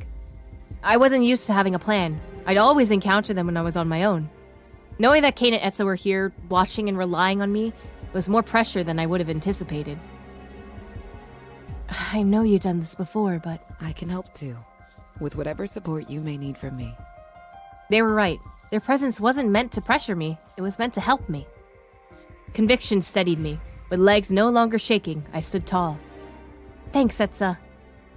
Looks like you'll be getting an early look at that live demonstration. Circumstances are unfortunate, but it seems so. Are you really going to be okay with healing the overtaken on such short notice? All my encounters so far have been on short notice. It should be even easier to handle if I had Drake's backing me up. That may be true, but... Kayn grunted as the overtaken clawed its way to freedom, as he adeptly avoided the barrage of swipes that followed. Why is this overtaken so aggressive? It feels way more dangerous than usual. Did most overtaken incidents pan out like this one in front of us? Was that why Kayn and Drake had been so surprised when I said I handled them on my own? I grit my teeth, anxiously waiting for the moment Kayn sent us a signal. But the longer we waited, the more it felt like... The fight has been going on long, but the overtaken seems to be... The overtaken's getting stronger, isn't it? I'm not imagining it. Ah! The overtaken lunged with a sharp surge of energy towards Kayn, who narrowly dodged its attack. Free from Kayn's grip, the overtaken soon found new targets of its ire. The growl it charged forward, straight towards us. Eve! Etza! Electricity crackled. The white outline of the overtaken's body blurred my vision. Ready? Why did that screenshot? I call forth my energy. While I rarely use it during combat, I have to try. But before I could get any closer, liquid blue energy swirled and crystallized in front of us. The overtaken crashed into it. I turned to see Etza's hands stretched out towards the overtaken. Their energy coated us in shimmering veil of sapphire. What? Now! My eyes widened as I snapped back into focus. I ran to the Overtaken, only now registering Kayn's energy, keeping it subdued. I searched the Overtaken's body for that one spot of energy imbalance. Where is it? Electric yellow energy shifted and jolted around its lower back, as if agitated. I hovered my hand over the area, only to be met with sharp, searing pain as the energy shocked my palm. Ouch! Are you? I'm fine! Careful now. This time, slowly and firmly, I held my hand over its energy. Light wisps of my own energy settled over the Overtaken skin before intertwining with the others. The sharp jolting pattern of its energy softened into a gentle pulse. My shoulders slumped forward and I shakily wiped the sweat from my brow. We did it. Kayn sighed as he examined the Overtaken. Right. Now what to do with this one? Kayn! Oh no, now we have backup. Perhaps it was for the best, the way the Overtaken's energy was reaching near the end. I don't know why, but I feel like more drakes would have made things worse. Another backup drake ran up to us, her eyes widening at the scene. No need to look so worried. We were all right for the most part. Sorry for taking so long. We ran as fast as we could. Luckily, I was with some talented help of my own. The Overtaken incidents have been getting harder to deal with, though. Are they usually this aggressive?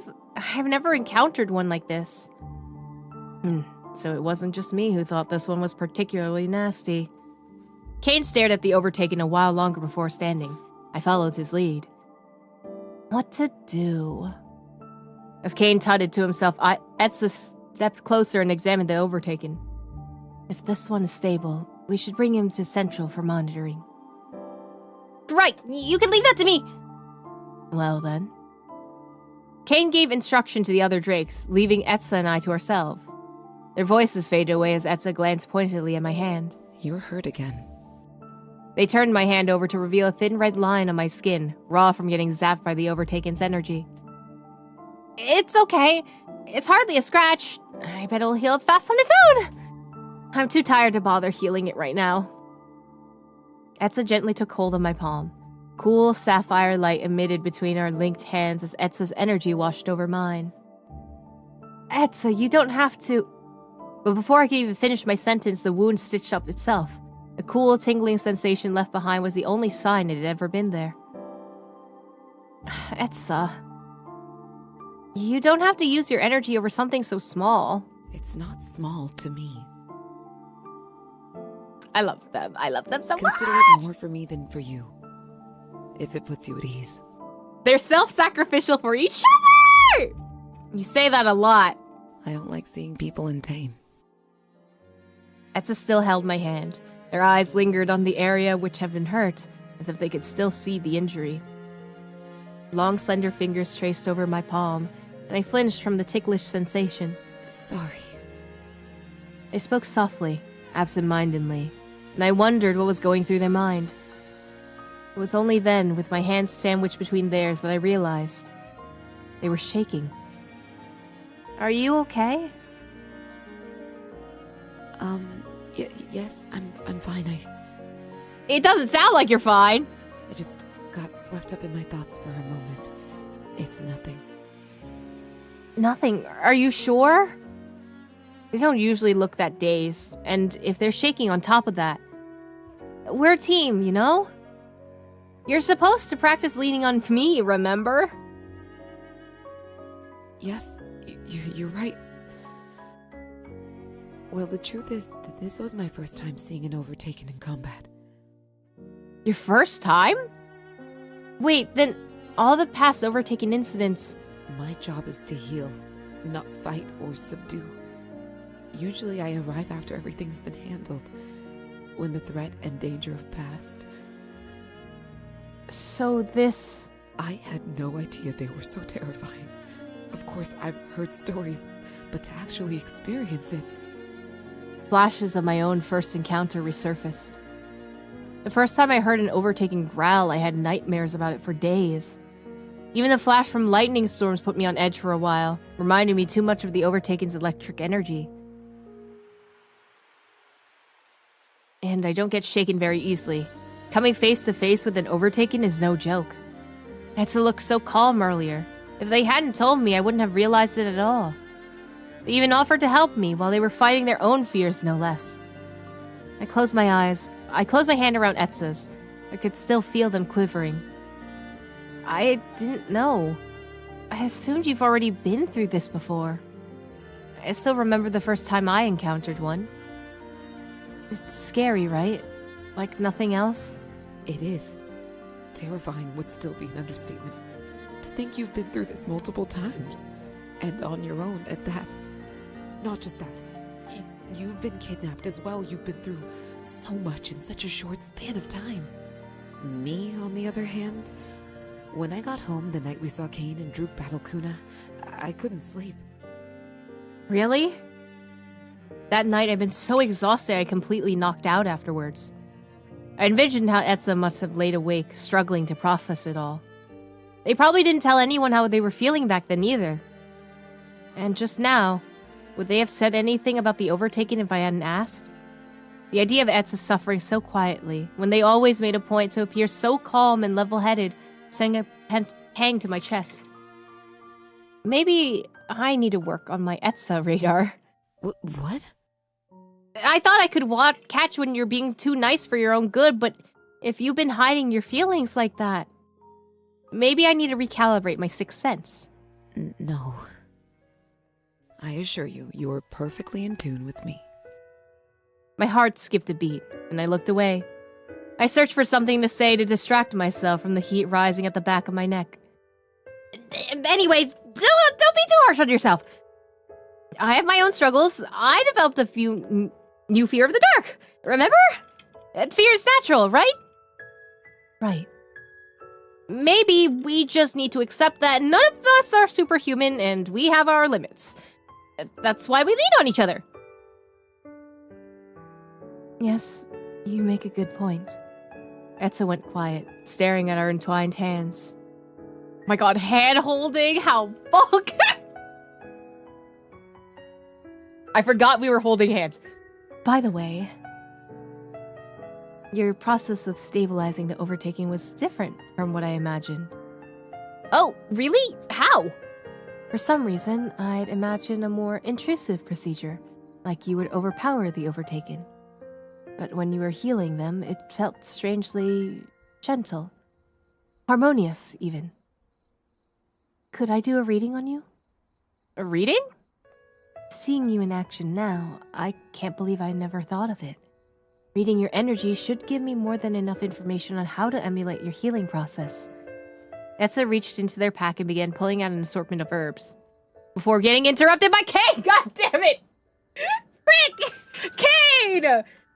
Oh my god, at this rate, I'm not choosing between them. One of them's just cock-blocking the other, and it's funny. What are you doing there, dearest Etza? It just occurred to me that the readings Eve's energy might help us with the overtaken. Can't this wait for another day? Another day? You're right. We should let Eve rest. Me? Oh, I'm fine! Kayn shot me a look, and I realized what he was trying to do. Yeah, I'm pretty wiped. Not you saying good, not like this! Kayn disappeared as quickly as they come, directing more orders to arriving drakes. Kayn knew Etza was falling into their bad habits, and I almost let Etza get away with it! I definitely needed to sharpen my Etza radar. We'll save the reading for some other time, as Kayn suggested. Can't wait! Is there anything I need to prepare, or something I need to bring? You only need to be yourself. I can take care of the rest. Can't wait! Don't get too excited. I'm afraid I'll disappoint you. Etza disappointing me? Unheard of. But for just a moment, their brow wrinkled. And it happened almost too quickly. If I'd blinked, I would have missed it. Did I say something wrong? Shall we get you home? Kayn should be wrapping up soon. Oh, yeah, it's getting late too. You're probably tired. You're still eating with us, right? Of course. If it will make you happy. Oh my god, we're having dinner with them! Happy? This is for your own health. Why are they laughing? As we resumed our walk home, I continued to express my indignation over Etza's health habits, with Kayn occasionally joining in to tease us both. Oh my god, we're having dinner together! Anyway. You need to get a chair? Listen, Kayn could join us. I'm not stopping him.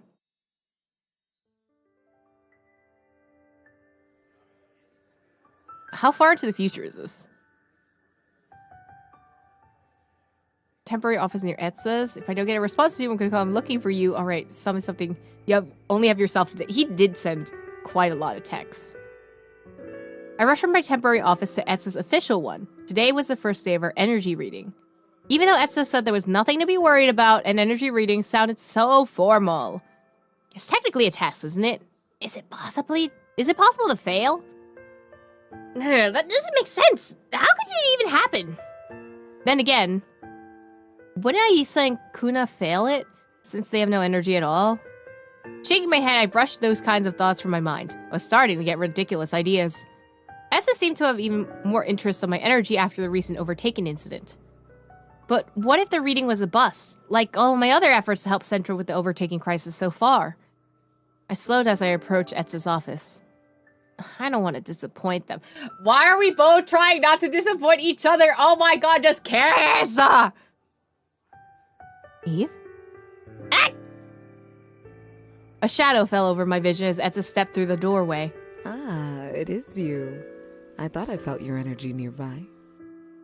Etza stepped to the side, motioning for me to enter their office.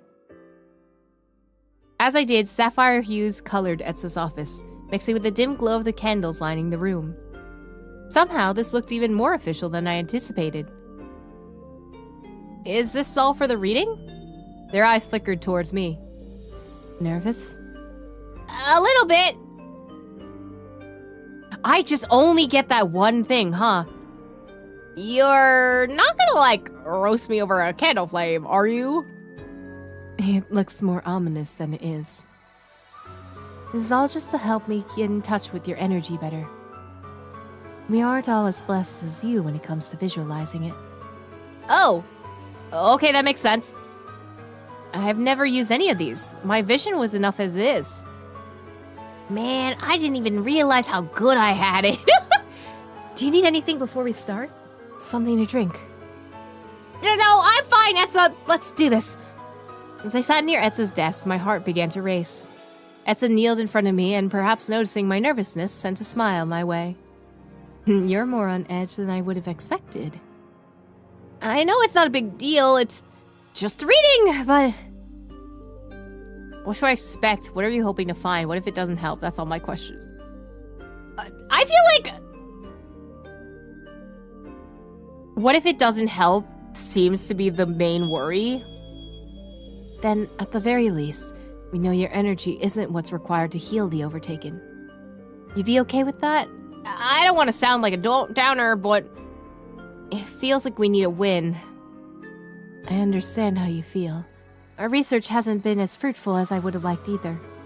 But Fenrir told me all information is helpful when it comes to the unknown, including the process of elimination. Regardless of today's results, I'll consider this progress. Okay, I believe you. Oh, I can ask all of them. What should I expect? I have some plants and water prepared. That way your energy reacts to these will give me more insight on your energy. I'll be doing most of the work. All you'll have to do is relax and follow some simple instructions. Hold the plant, focus on it, things like that. Okay, sounds easy enough. The water may feel slightly cold, but that's as bad as the reading will get. I can totally handle that. What are you hoping to find? I'm hoping to find something unique in your energy that differentiates you from other healers. That might help explain why the healing the overtaking comes more easily to you. That's it. That's all I got, because that's all the options I have. Feeling better? I'm ready to conquer this thing. You'll always know what to say. That's not true. If I did, I would have soothed your worries long before they took root. Spoken like a true healer. Prevention is better than treatment. Shall we begin? Their soft, confident voice added to my ease as their candlelit flames crackled quietly around us. I nodded. Hold out your hand for me.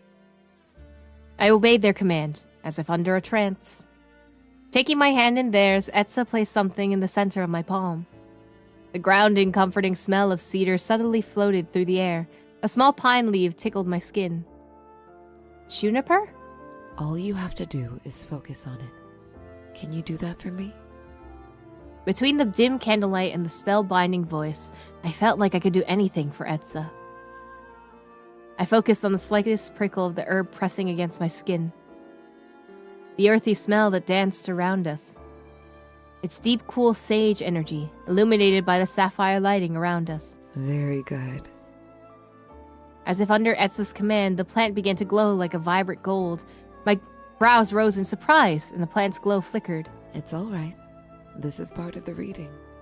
You're doing wonderfully. They turned to a small bowl at their side and dipped their hands in it, their movements slow and elegant. This will be a little cold. Please, bear with me. Etza returned their attention to me and closed my fingers around the plant, holding my hand in between both of theirs. The cool sensation of their skin against mine sent goosebumps up my arms. Even with their warning, the water was colder than I expected. Between the cold liquid, the feeling of my hand clasped in Etza's, their alluring voice. My concentration on the juniper was slipping by the second. Is everything all right? Yes!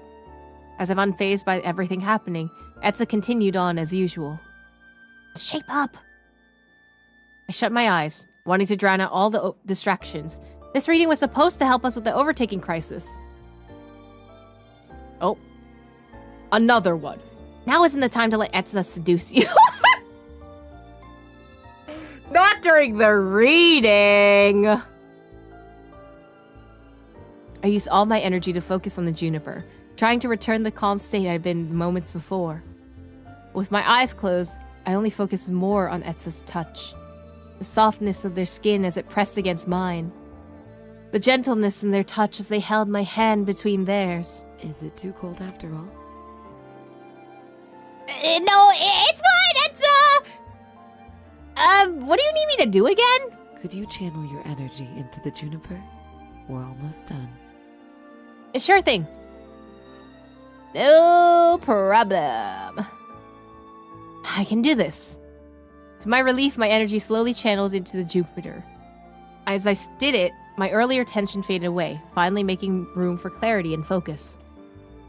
Alright, that's it. Look at you go. Now I had things under control. Was it okay to open my eyes again? Oh, I'm gonna immediately lose concentration if I open my eyes, but it's for the plot. It's for the plot, guys. The plot is Etza, okay? I opened my eyes and peeked at Etza. Their eyes were drawn down, focused on the juniper in my hands as it glowed gold. The sapphire light in the room reflected in Etza's own eyes, a beautiful crystallized dance of aquamarine. Unbelievable focus marked their expression. I had to fight every urge not to fidget under the intensity of their gaze. What did they see? Afraid looking any longer would prove distracting again, I closed my eyes and returned my full attention to the juniper and my own energy. Eventually, Etza spoke again, bringing me out of my trance. All right, that'll be it. I opened my eyes. The nerves from before slightly rose as I awaited my results. But one glance at Etza was enough to send that feeling away. I don't have any other traits. It's just the green one. Give me the good news, Etza.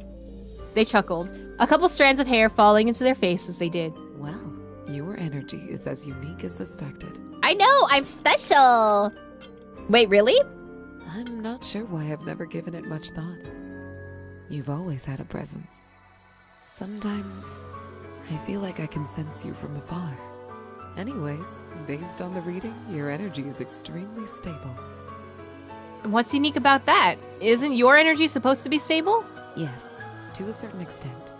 Erratic energy can be indicative of illness or becoming overtaken. What I mean is that all energy has some kind of movement, an ebb and flow that washes over one's body. They tapped lightly on my palm. For example, at certain moments, Someone's energy may be more concentrated at their hands. Other times, Etza leaned forward, their features appearing especially warm under the candlelight's glow. Their fingertips brushed my cheeks, leaving behind a trail of goosebumps. it may be stronger here. They fixed their gaze on me. The brilliant sapphire eyes pulled me into a world where only we existed. I could have stayed there forever. But much too soon they retreated, taking their tender touch and the faint smell of lavender with them. The quiet crackle of the candles, the cold air around me, and the shaky rise and fall of my breath all returned. But in your case, the energy is concentrated everywhere. There is no ebb and flow. Oh, I see. Uh-huh. I hope Etza didn't notice the heat in my cheeks or the slight waver in my voice. How could I have never noticed this about myself? It's easy to grow accustomed to seeing our own energy, even if it's, more striking than most. Oh my god, you think I'm striking? It simply never have occurred to you that to compare yourself to others. So, my energy is stable and concentrated, huh? Oh, wait, no, I got the blue one this time! Almost like an overtaken's energy. Interesting. Well, the concentrated part, not the stability part. Exactly. Perhaps the concentration, along with your stability, balances out the concentration of their instability. High concentration of energy. Actually, are you free for a trip anytime soon? Oh, sure. Where? Etza wants to go on a trip together? Like...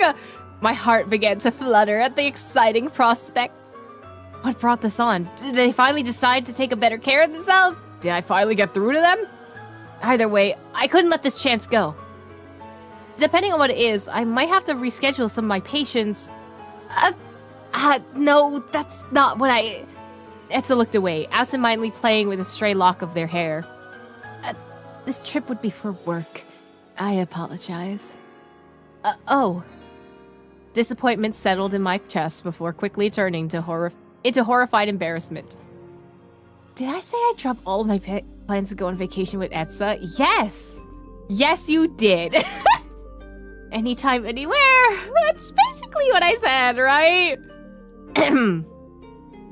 Where did you want to go then? This has to do with the overtaker crisis, I'm assuming. I tried my best to play it cool. To my relief, Etza followed along. Yes, I wanted to check something. You've never been to a spring, have you? A spring? Like a hot spring? We're going to the hot spring? Sunlight streamed through my bedroom windows as dawn quietly greeted me. Today I was going to visit the nearby spring with Etza, Fenrir, and Kayn. Wow, 3 of the characters I actually wanted to be here. Sick! Etza said it would be connected to the energy crisis, but I have no idea what they meant by that. They promised that they would explain their thoughts today. Oh, I have the blue one this time, but the anticipation is killing me! I'm dying to know. As if on cue, my communicator vibrated with a message from Etza. Looks like their Eve Raider went off. Oh. Ready for our vacation? They told you? Only because they felt bad. So embarrassing. You probably think I'm an idiot. Actually, I think it's endearing. I'm sure Etza thought the same. Chin up. Wait, did I tell Fenrir too? No. That was from a while back. Okay.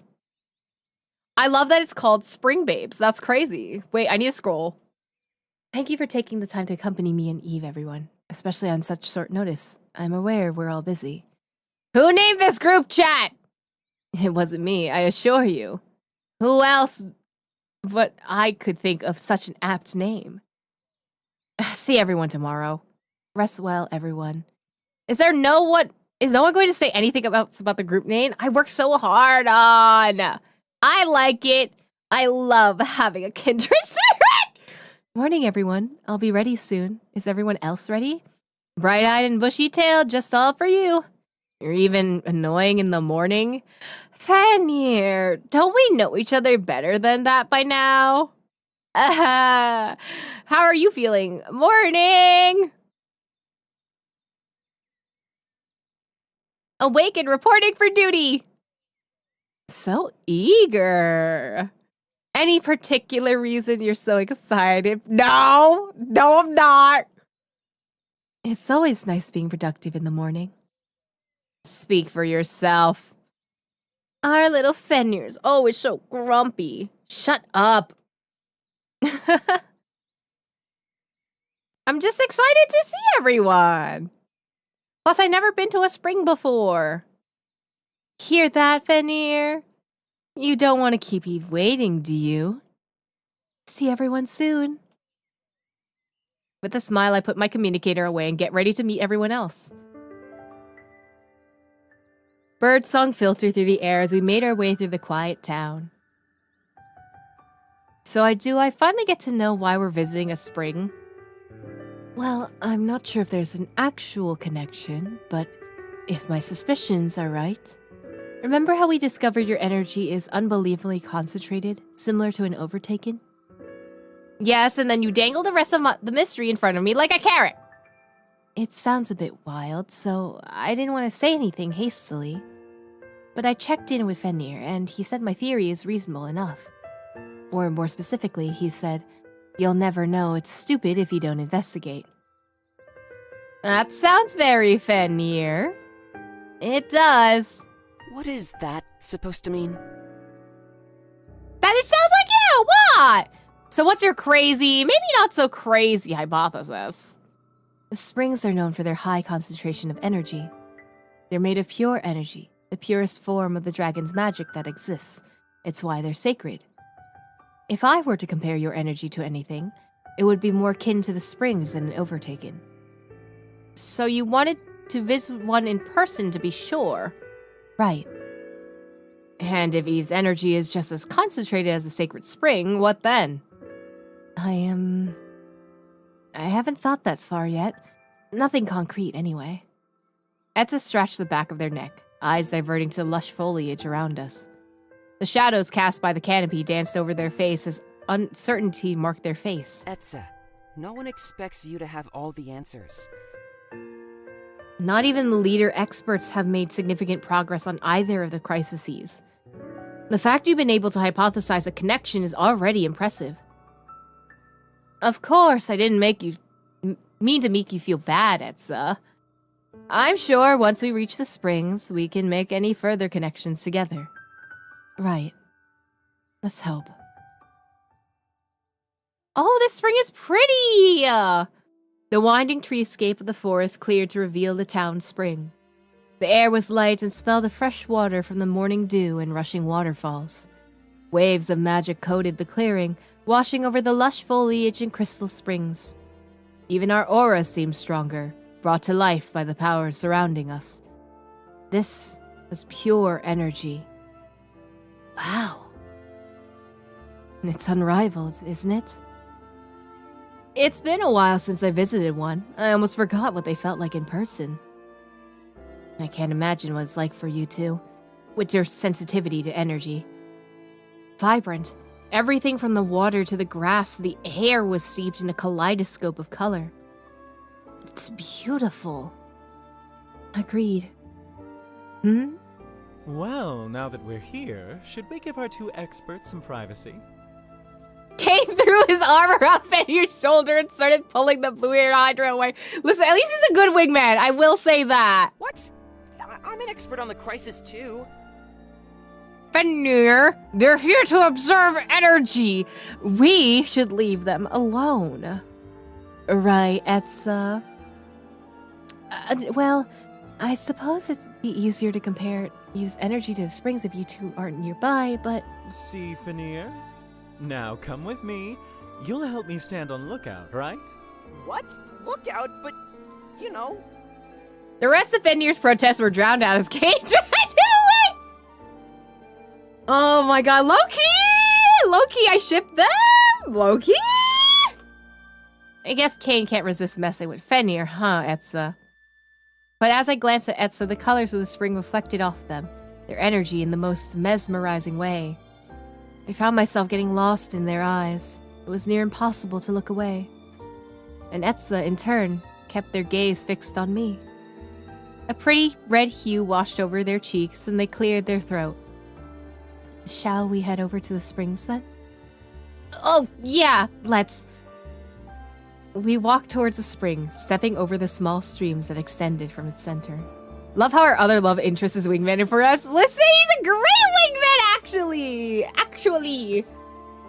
they should kiss. Anyway, our footsteps softly padded against the furred-off forest ground as the sound of rushing waterfall grew louder. When we stopped at the spring's edge, I could almost feel the energy dancing on my skin. All right, let's see. Etza had their hands out. Do you mind? The physical touch helps me more connected to your energy. Yeah, no problem. I placed my hand in Etza's as I had during the reading. When I did, their touch made my heart flutter, as it had during the reading. Etza closed their eyes, their face smoothing over as they focused on my energy and the springs. I mean, I'm gonna look! I'm gonna look! Should I stare at them again? Maybe it was creepy, but I couldn't help it. It should be criminal to look as beautiful as Etza. I glanced at Etza. By the way, would you mind closing your eyes with me? Oops. I did the wrong thing. Apologies, but I find myself being self-conscious under your stare. Of course. I shut my eyes quickly. Don't tell me they noticed last time too. How embarrassing. Moments passed as Etza analyzed the energy. Finally, they spoke. It's as I thought. Your energy and the springs share similar levels of concentration. But somehow the energy of the springs feels less stable than yours. Maybe because of the energy crisis? The springs have been getting weaker over time. Maybe. What does that mean for me, though? That my energy is really pure? Something like that. Your heritage must have something to do with it. Are you descended from a lineage with pure energy? Oh, I wouldn't know anything about that. I'm adopted. My mom found me in the forest. My parents were nowhere to be found. It's always... Somehow, whenever there's a character that has a whole lot of power, they're always adopted. Like, 95% of the time. Etza's fingers flinched against my palm. I didn't know you were adopted. I apologize for speaking thoughtlessly. It's okay. It's not something I tell many people. Even so, I shouldn't have assumed. Don't worry about it, Etza. I'm over it. It all happened a long time ago. But as those words left my mouth, I knew they weren't true. This had always been a sore topic. Even Mom and I rarely talked about how I was abandoned in the woods. The corners of my lips tugged downwards and I lowered my gaze. Crap, am I seriously about to cry? I squeezed Etza's hand, hoping it would ground me the way I needed it to. Those cursed, unwanted feelings of abandonment washed over me anyway. Etza leaned closer, with pure concern in their voice. Do you want to talk about it? Oh, I got the green one. What's there to talk about? Not much to say about being ditched in the woods by Mommy and Daddy. My failed attempts at a joke backfired, and I felt my tears well up even more. Oh, both of these options are kind of good, though. Chad, pick one. I can't decide. Oh, which one would be more romantic? I have too Demi for this. Someone help.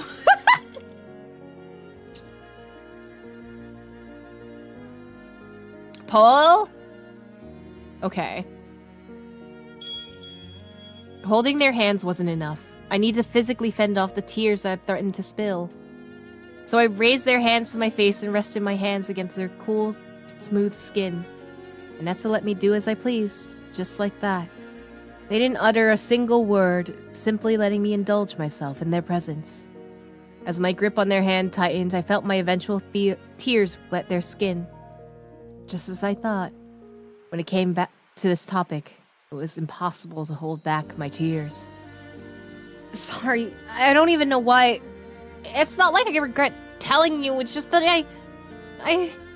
It's okay. You don't have to explain yourself. I held them closer to me, squeezing my eyes shut and falling into the safety of their words.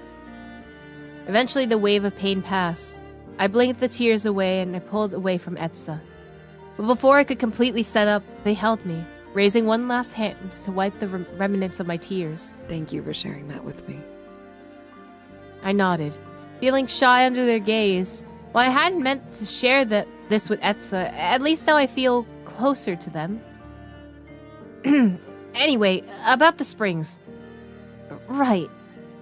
Well, your energy is as concentrated as the springs, but in terms of how we can utilize that knowledge... Could we use the springs to deal with the crises somehow? Come to think of it, didn't Etza mention something about the energy crisis before? I contemplated calling out Fenrir over, speculating and theorizing were his wheelhouse. I didn't see which one that was, but I didn't want to make Etza feel bad as if we were immediately tapped Fenrir in. It seems to be a sensitive topic for them earlier, not having all the answers. Maybe we could try solving it on our own for now. Well, we just learned that my energy is similar to the spring's energy.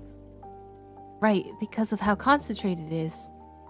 We also know that my energy is more balanced than the Overtaken and the spring's energy. In general, the energy and the Overtaken crises seem to be related in imbalances. Yeah, and that they're connected to each other, right? You mentioned that when we first met. That's what I believe, but I admittedly haven't made much progress on that theory since. If the energy of the Overtaken and springs are both imbalanced, and they're connected, could I heal the springs? Heal the springs? I didn't mean to say that out loud. No, you're right. That's crazy talk. I was just thinking out loud. I wasn't serious.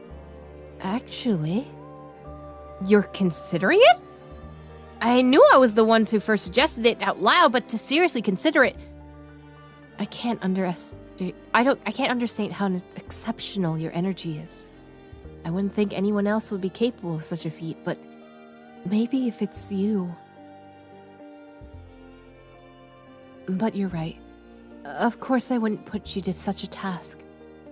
Healing the springs would merely be one possibility. I'm sure we can find many other ways to proceed. Well, if you think I can do it, now I kind of want to try. I mean, if we both think it might be possible... Oh, I'm going to try it, because why not?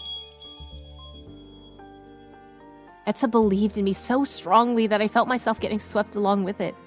The effect didn't have to be significant, but just knowing something like this could help us make progress. That knowledge alone could be helpful. Besides, it's worth the try, right? Really? Yeah, like you said, even the process of elimination can help when we're dealing with the unknown. I knelt at the edge of the spring. Wait, you mean now? What do you mean? When else will we try it? I dipped my hands in the crystal water, or even denser waves of magic washed over me. We're already here, after all. I stare mesmerized as the soft currents lapped at my fingers. Water, energy swirled beneath me, clear and cool to the touch. Even so, Etza glanced behind us, uncertain. Should we let Kayn and Fenrir know? If you want. I think it's fine, though. If it's anything like when I heal the Overtaken, it shouldn't take too long. Plus, we're just seeing if it's possible. It's not like I'm healing the entire spring right now. Right, if you say so. Etza finally kneeled beside me, and I smiled at them. And shortly after, splashed some water in their direction. Surprised at first, Etza laughed before relaxing in their seat. They cupped a bit of the spring water in their own hands and gently poured it over my hands, as if taking revenge. The spring reminds me a bit of Etza's office. Cooling, connecting, rejuvenating. Perhaps this had been their source of inspiration. As I stared deeper into the depths of the water, I was met with a feeling similar to when I encountered the Overtaken. Something really was off. Perhaps the sheer power had been distracting me earlier, but as I grew accustomed to the concentrated magic of the springs, I could sense the same pattern of balance that was present in the Overtaken. Is this supposed to be a pillar of our magic? Or to remind me of the Overtaken? Disturbing couldn't begin to describe the feeling. Do you sense anything else? You're right. There's something wrong with the spring's energy. There is, right? It's imbalanced, just like the Overtaken.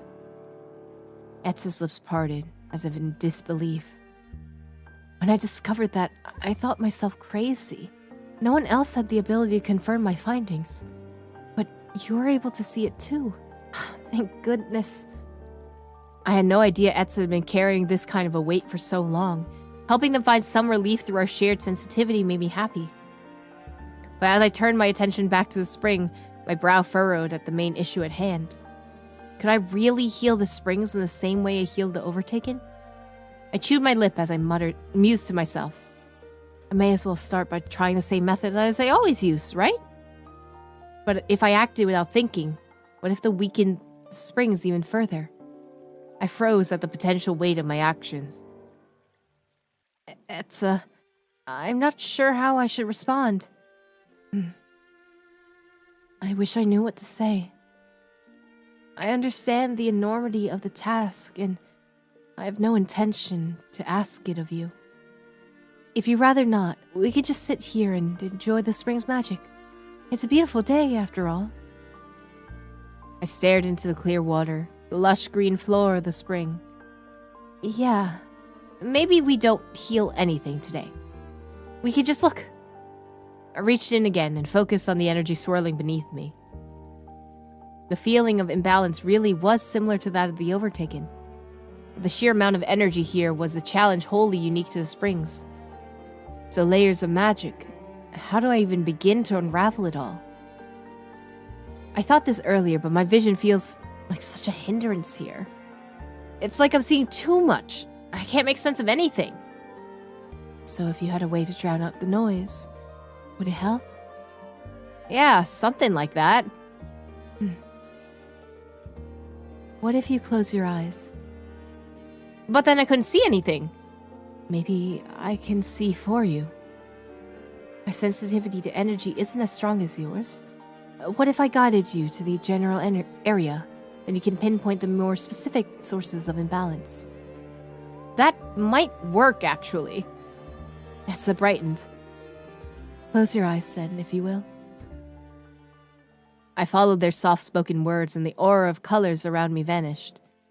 But without my vision, I found myself feeling on edge. Why do I feel so nervous? I close my eyes every night to go to sleep. But I wasn't used to this feeling of uncertainty. This uncertainty of where the energy was, what was happening around me. I didn't realize how heavily I relied on my vision to make sense of the world. Perhaps Etza picked up on this, and it wasn't long before their gentle voice called out to me again. It's all right. I'm right here.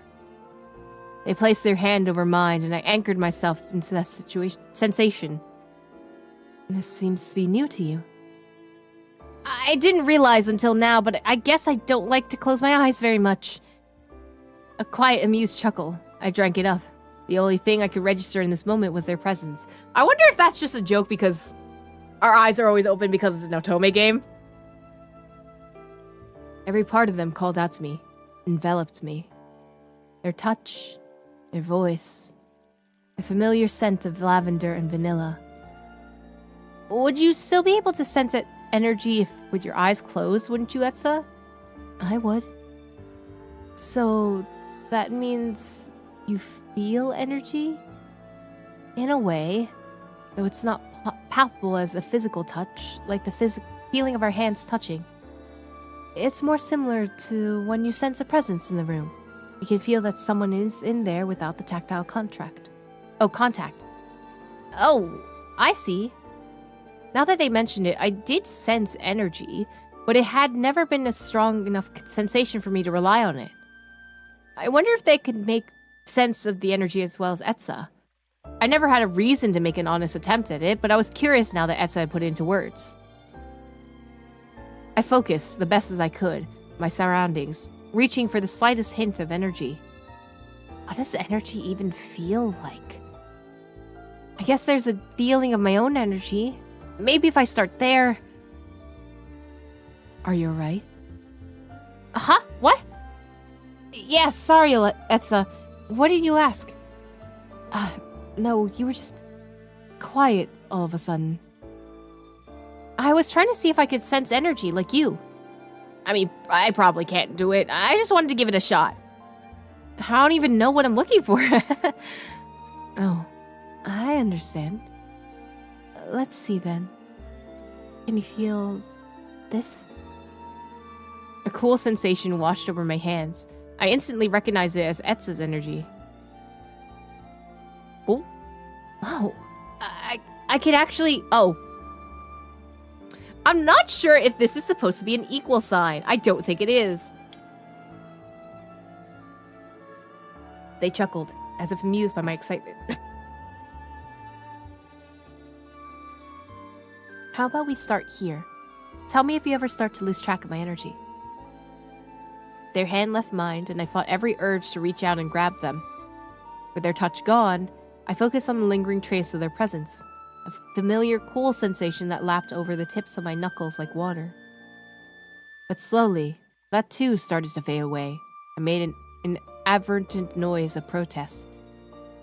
Can't feel it anymore? I can, but it's faint now. It's alright. I'm doing that on purpose.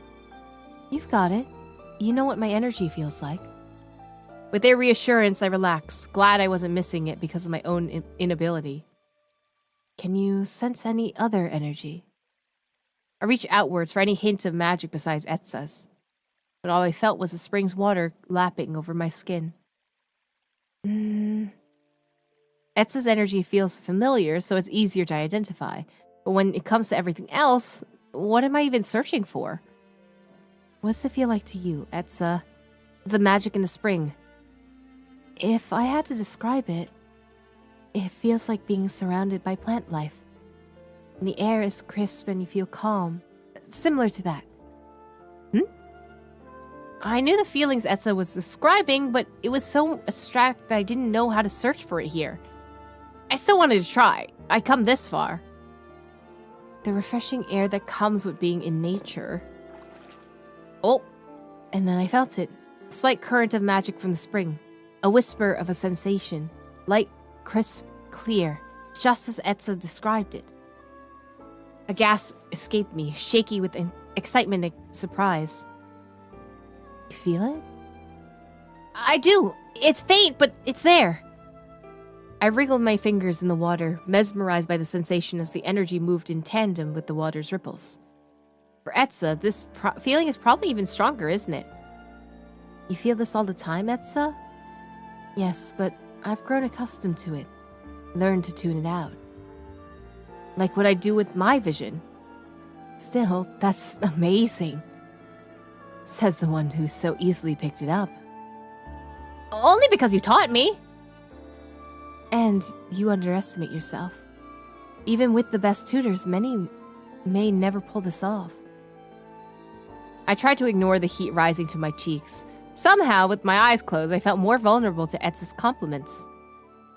Shall we see if we can identify the imbalance in the spring? Yeah, let's. Fair warning, it is quite ways in. We'll have to get a little wet. Okay, just a quick look. I don't know how deep it gets, but... Well, I can swim! Luckily, the spring doesn't get deep enough for that. If we're gonna go into the spring, should I keep my eyes closed? It's up to you, but if seeing the energy has proven distracting so far, perhaps you can open your eyes when we're at the area of imbalance. I nodded, and Etza pulled me from my crouching stance. Eyes still closed, I followed their guidance as we slowly waded into the spring. I'm suddenly getting Deltarune Chapter 5 vibes, and I don't like this. Water lapped at my legs, drenching my clothes until we were waist deep. It's cold. Are you alright? Yes, it's just a little colder when more of your body is submerged. I also didn't expect to get wet today. Their musical chuckle rang out beside me. I would have dressed more appropriately had I known in advance. I bet you would look great in a bathing suit, Etza. Damn, that's so forward. That high? Damn. All right. Sure. I wanted to open my eyes so badly to see their reaction. But the only reaction I got was a slight stiffening of their hand. With nothing else to focus on but the water and Etza's hand in mine, I chose to practice my newfound abilities. Man, I'm gonna have so much fun exercising this new skill. Almost there. We slowed to a stop. I didn't want to admit it to Etza, but I was starting to feel fatigued. All this wading through the water's getting to me. Do you feel it? How the energy moves differently here? Let's see. Here it feels... Energy flow past me, the same way it did when we waded through the spring. But underneath that, ever so faintly, it's almost like it's buzzing? Right, exactly. When I opened my eyes, swirls of energy shone back at me. The sheen of magic here was even more vibrant than before. Earlier, the energy around us blended and weaved together. The sage green of the grass bed, the crystal blue from the spring, the sparkling silver of the air. It had been impossible to make sense of anything.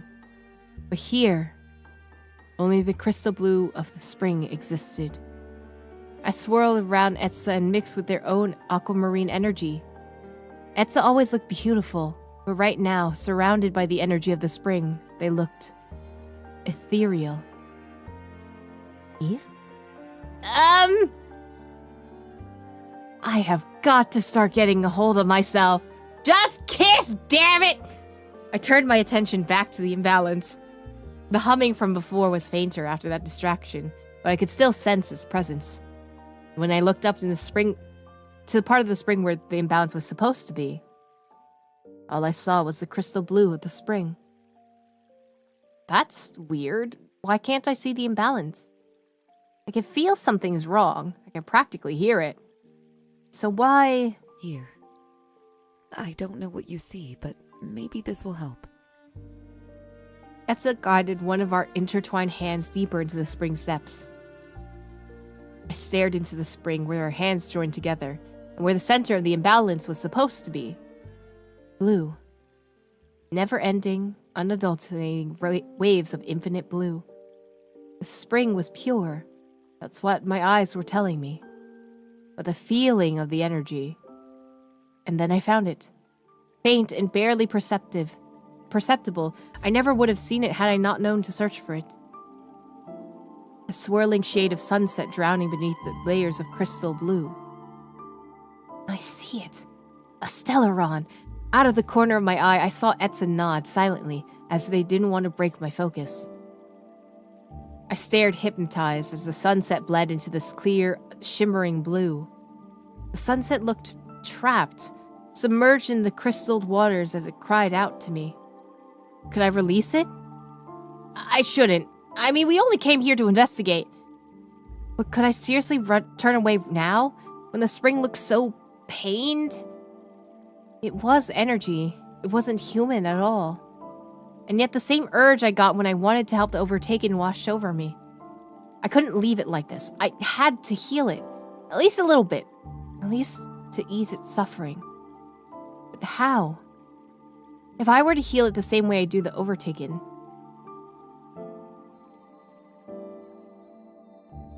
Ooh, I think you're supposed to strengthen it? I got the blue one, which I think is the smart one, I hope. The orange energy was horribly weak compared to the endless currents of sapphic blue.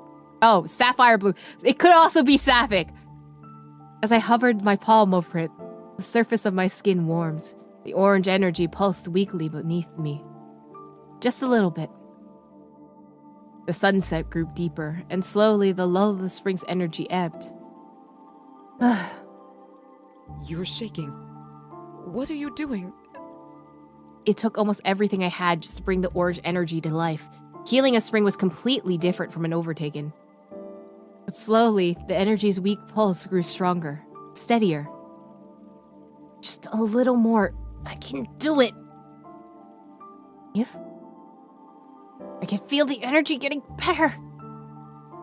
Eve, The orange energy seemed to breathe life back into the spring. I could feel it waking from a long, cold slumber. Eve! What? Are you okay? I think so. Everything turned really quiet. I think everything's okay. Did you see that? See what? That person that... Listen to me. Don't think about the spring right now. Was I seeing things? Just now, you were completely unresponsive. I tried telling you to stop, but you kept going. Pushing yourself and pushing yourself.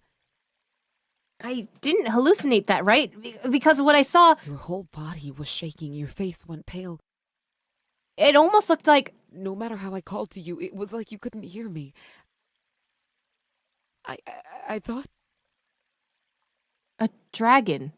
I did not see a dragon. Wait, hold on. Did I, like, actually hallucinate? Maybe I missed something. I did not see a dragon. Pause. I did not see a dragon. Hold on. What? There was something there. I wasn't seeing things. I know I wasn't. You saw it too, didn't you? You're not listening to me again. No, I know. It's just... I was pushing myself. You're right. I'm really sorry for scaring you like that, Etza. But what I was doing, it was working. I could feel it.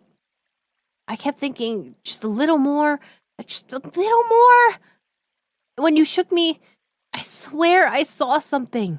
I didn't see anything. I could feel you healing the spring, but I didn't see or sense anything aside from that. Only I saw it? Etza caressed my cheek, guiding my gaze towards theirs. You never answered my question. Are you okay? Concern shone in their eyes as they searched my face. I think so. Their features softened with relief. The corners of their lips quirked upwards just slightly. We should head back. I think we've done more than enough today. I nodded in a daze. I couldn't stop thinking about what I saw, that whisper of a dragon's presence. Etza took me by the hand once again. We waded through the spring bed. As we did, the weight of my drenched clothes grew heavier and heavier. The walk out of the spring didn't feel remotely as romantic as the walk into the spring. In fact, it felt... Uh-oh. Am I dying? Uh-oh. My vision went black. If I hadn't been holding on to Etza, I might have completely collapsed into the water. Their other hands shot out to catch me, and I landed safely against their chest. I tried to catch my breath as the world spun against me. Sorry, I guess healing the spring left me more winded than I thought. No, don't apologize. If only the energy here wasn't as strong as it is, I could have caught on sooner. 1 second. They held me close, and soon I could feel the familiar touch of their energy pulse along my back. I nuzzled into their chests and relaxed in the comfort of their embrace. This was different from the lull of the spring. This was natural. This was something I wanted. My energy returned. Perhaps it was because of the power of the spring helping Etza. Perhaps it was the haven I found in Etza's arms. But eventually I recovered, almost too quickly for my liking. Their voice was a murmur, with a serenity that rivaled the spring's. Feeling better?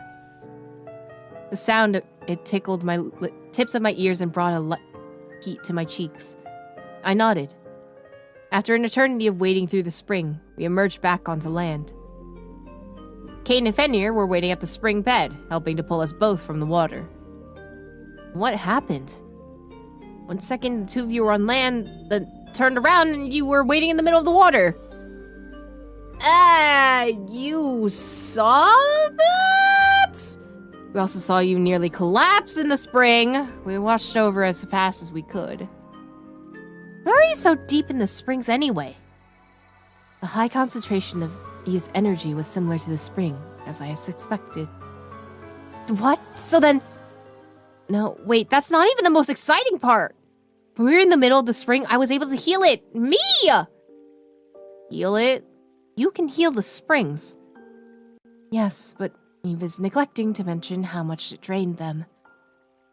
Etza turned to me. With a quick wave of their hand, they brushed the water from myself and themselves with their magic. Story going. It's a really good story. I like it so far. It is a dating sim. It's an Otome game. They almost fainted. Twice. That explains what we saw. Yes, but the fact I was able to do it, isn't that exciting? This is a huge breakthrough. I suppose. Though that's only if you actually healed it. It's a night one again. You doubt my abilities? I think maybe the green one's like confidence or something. I forgot what they said because they said it in the intro. What? You don't believe me? It's not that I don't believe you. It's that it's hard to believe, period. Well, if you were successful, we need to monitor the surrounding area. Maybe there'll be an improvement in the energy crisis that correlates with the healed spring. Watch, a couple of days from now, it'll hit you, and you'll be losing your mind that I healed this spring. Benier opened his mouth to say something, but for some reason decided against it, and closed his mouth again. But even his hesitation couldn't dampen my spirits. I actually healed the spring! That dragon I saw in the end. You're both right, but... no, never mind. Why don't we head back for now? You could surely use the rest. Oh. This is like chapter 4? Halfway? Wait. We're on the 5th moon, though. What? It skipped one of the moons, I feel like.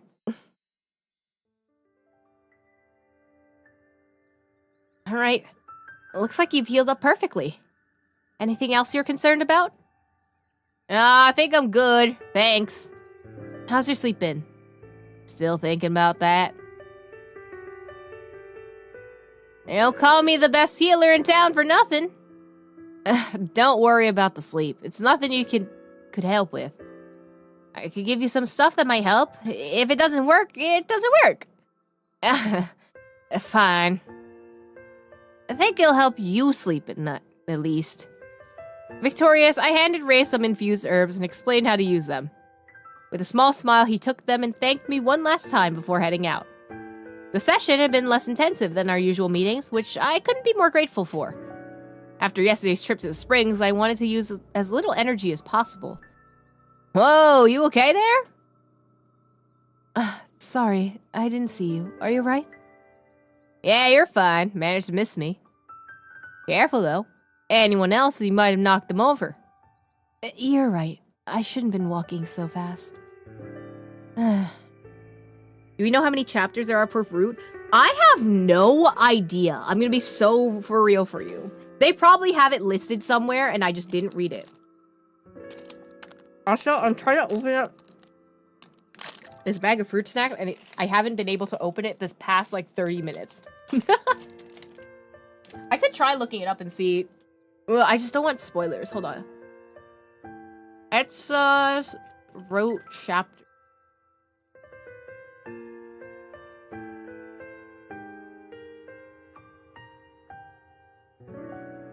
I am very thankful that Etza's Roots does also include Kayn and Fenrir, two of the characters that I also do like.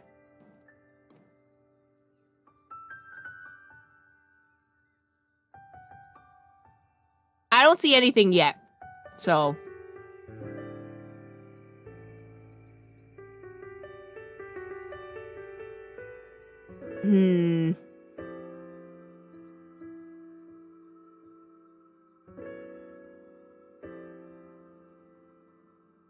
Yeah, it doesn't say, unfortunately.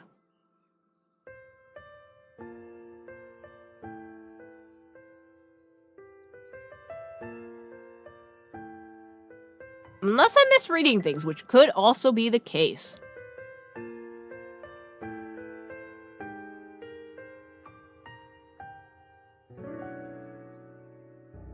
I'm just surprised we're at chapter 5 already. To be fair, I skipped through however long we did for the demo. Like, all the backstory stuff we did for the demo, which I think determines what route you end up on in this section. Because we did talk to Etza quite a lot in the earlier stages. So that's probably what happened. Also, I realized I never changed the thumbnail for the YouTube stream. Oopsie. My bad. It's still on Mecha Chameleon. There, that should be updated. Let me see how long the first chapter I did was. Okay, so everything before these sections was like 2 hours and 39 minutes. So I'm gonna be honest, I'm surprised that this route by itself is already like... How long have we been live? Like almost 3 hours just for this route, which is kind of crazy to me.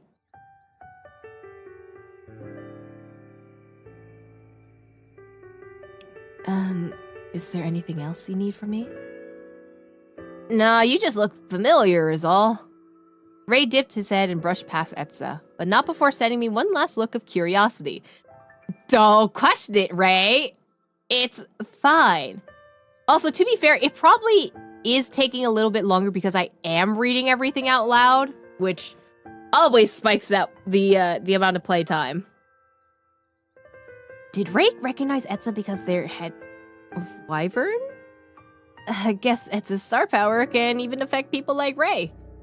Though I don't have much of a defense myself, considering my own behavior around Etza. Etza excused themselves before walking into my office. Do you have a minute? Anything for you. Yeah, I'm about to leave with Kimura and Fenrir, but I have time to talk for a bit. What's up? Yes, the debriefing. Well, that's what I wanted to talk to you about, actually. I won't be able to make it. I have a prior engagement. I can't move. But regarding what happened at the springs yesterday... Etza hesitated, brows furrowed. Are you saying not to tell? Kimura is my thing? I reached for their hand and squeezed it once, silently encouraging them. While a smile returned to their face, they continued to avert their gaze. What you did yesterday, it was amazing. I could feel the spring changing, balancing itself out. I know, like it was coming to life. The fact that we can heal the springs, maybe it can change everything. See, my question is, if we balance the springs, does that resurrect the dragon? I know this, but after seeing the toll it took on you, I don't know if I can support a second attempt at healing those springs. Yeah, okay. They grew completely still, gaze still fixed on the floor. I leaned closer to them so that they would have no choice but to look at me. I peered at them. Etza hesitated before their eyes flickered to mine. There we go. I wasn't used to seeing them so uncertain, and I hoped the same reassurance they always gave me was apparent in my own eyes. I understand this may be stressful to bring up to you before your meeting. But if I didn't say anything, I knew I would regret it. And I trust you. Aww. Oh, I have to be confident. I have to show her that I'm confident and that she can rely on me because I'm trustworthy. But it might help solve all of our problems. We should take advantage of it. Consider the effect this might have on you. We don't know anyone else who can do this. It's just like the Overtaken. Perhaps you're not the only ones. The only one who can heal the springs. That's even more reason to. If I'm the only one, I have the responsibility to... No. Even if you're the only one, putting that kind of responsibility on you would be unkind and unfair. Hot meat kettle. Anyway, it's not about fairness, it's about what's right. it wouldn't be right to sacrifice your health for everyone else. You're a person too. You're also important. If I could help you or do it in your stead, it would be an easy compromise, but The fact it can put you at such risk, I can't bring myself to agree to such a plan. We need something more sustainable. Something that doesn't involve you passing out in the water. I'll bring this up when I meet with Kimura and Fenrir. I promise. Etza's relief was palpable. I'm glad we had this talk. It feels more like we're on the same page now. They really do belong together, right? That's what I'm saying! Then I'll be on my way. They turned to leave before stopping, as if remembering something important. I almost forgot. Are you doing anything later? I have a couple of patients to see after the meeting with Kimura, but that's it. So, would you be free in the evening? Are you asking me on a date? I don't have any plans, so why? Will you have dinner with me? Oh my god, we're having dinner. We're having dinner together. She asked me on a date! We're having dinner together! If you're not too tired today, that is. My heart skipped a beat. Was Etza asking me on a date? No, calm down! I've invited them to dinner at my house and they didn't count as a date. And I still haven't forgotten the horrifying time I thought we were going on vacation together! Maybe their intention was romantic, maybe it wasn't. Either way, I'd love to have dinner with you, I said, calmly, placing my name in the goblet of fire. I'll drop by later then. Okay, see you later, Etza. The corners of their eyes softened as they smiled. As I turned, they wished me goodbye. But as they took another step, they swayed to the side. Whoa! My hands shot out, but before I could even touch them, Etza's usual straight posture returned. It happened so quickly, I doubted whether I'd actually seen anything. You okay? Yes, sorry. I don't think she's okay. Their words sounded slower than usual. Just felt a bit lightheaded for a second. But I'm okay now. Hi, I'm concerned. You've been pushing yourself too hard lately. While this was the first time I'd seen Etza's body take a physical toll, the fact they worked too hard wasn't news. When's the last time you took care of yourself? Since that one night you scolded me for skipping dinner, I've made a better effort to take care of myself every day. I eat 3 square meals a day, drink plenty of water, and I've even started sleeping nearly 8 hours every night. Oh my god. Etza seems so proud of themselves. I'm glad they were doing that much, at least, but those are basic human necessities. Don't call me out like that, okay? What did Etza do outside of that? Didn't they have, hobbies? It's about time they head for my meeting. I would have to save this conversation for later. I'm proud of you, but if you're feeling lightheaded, we'll talk more about this tonight. I look forward to it. Let me know how your meeting goes. I will.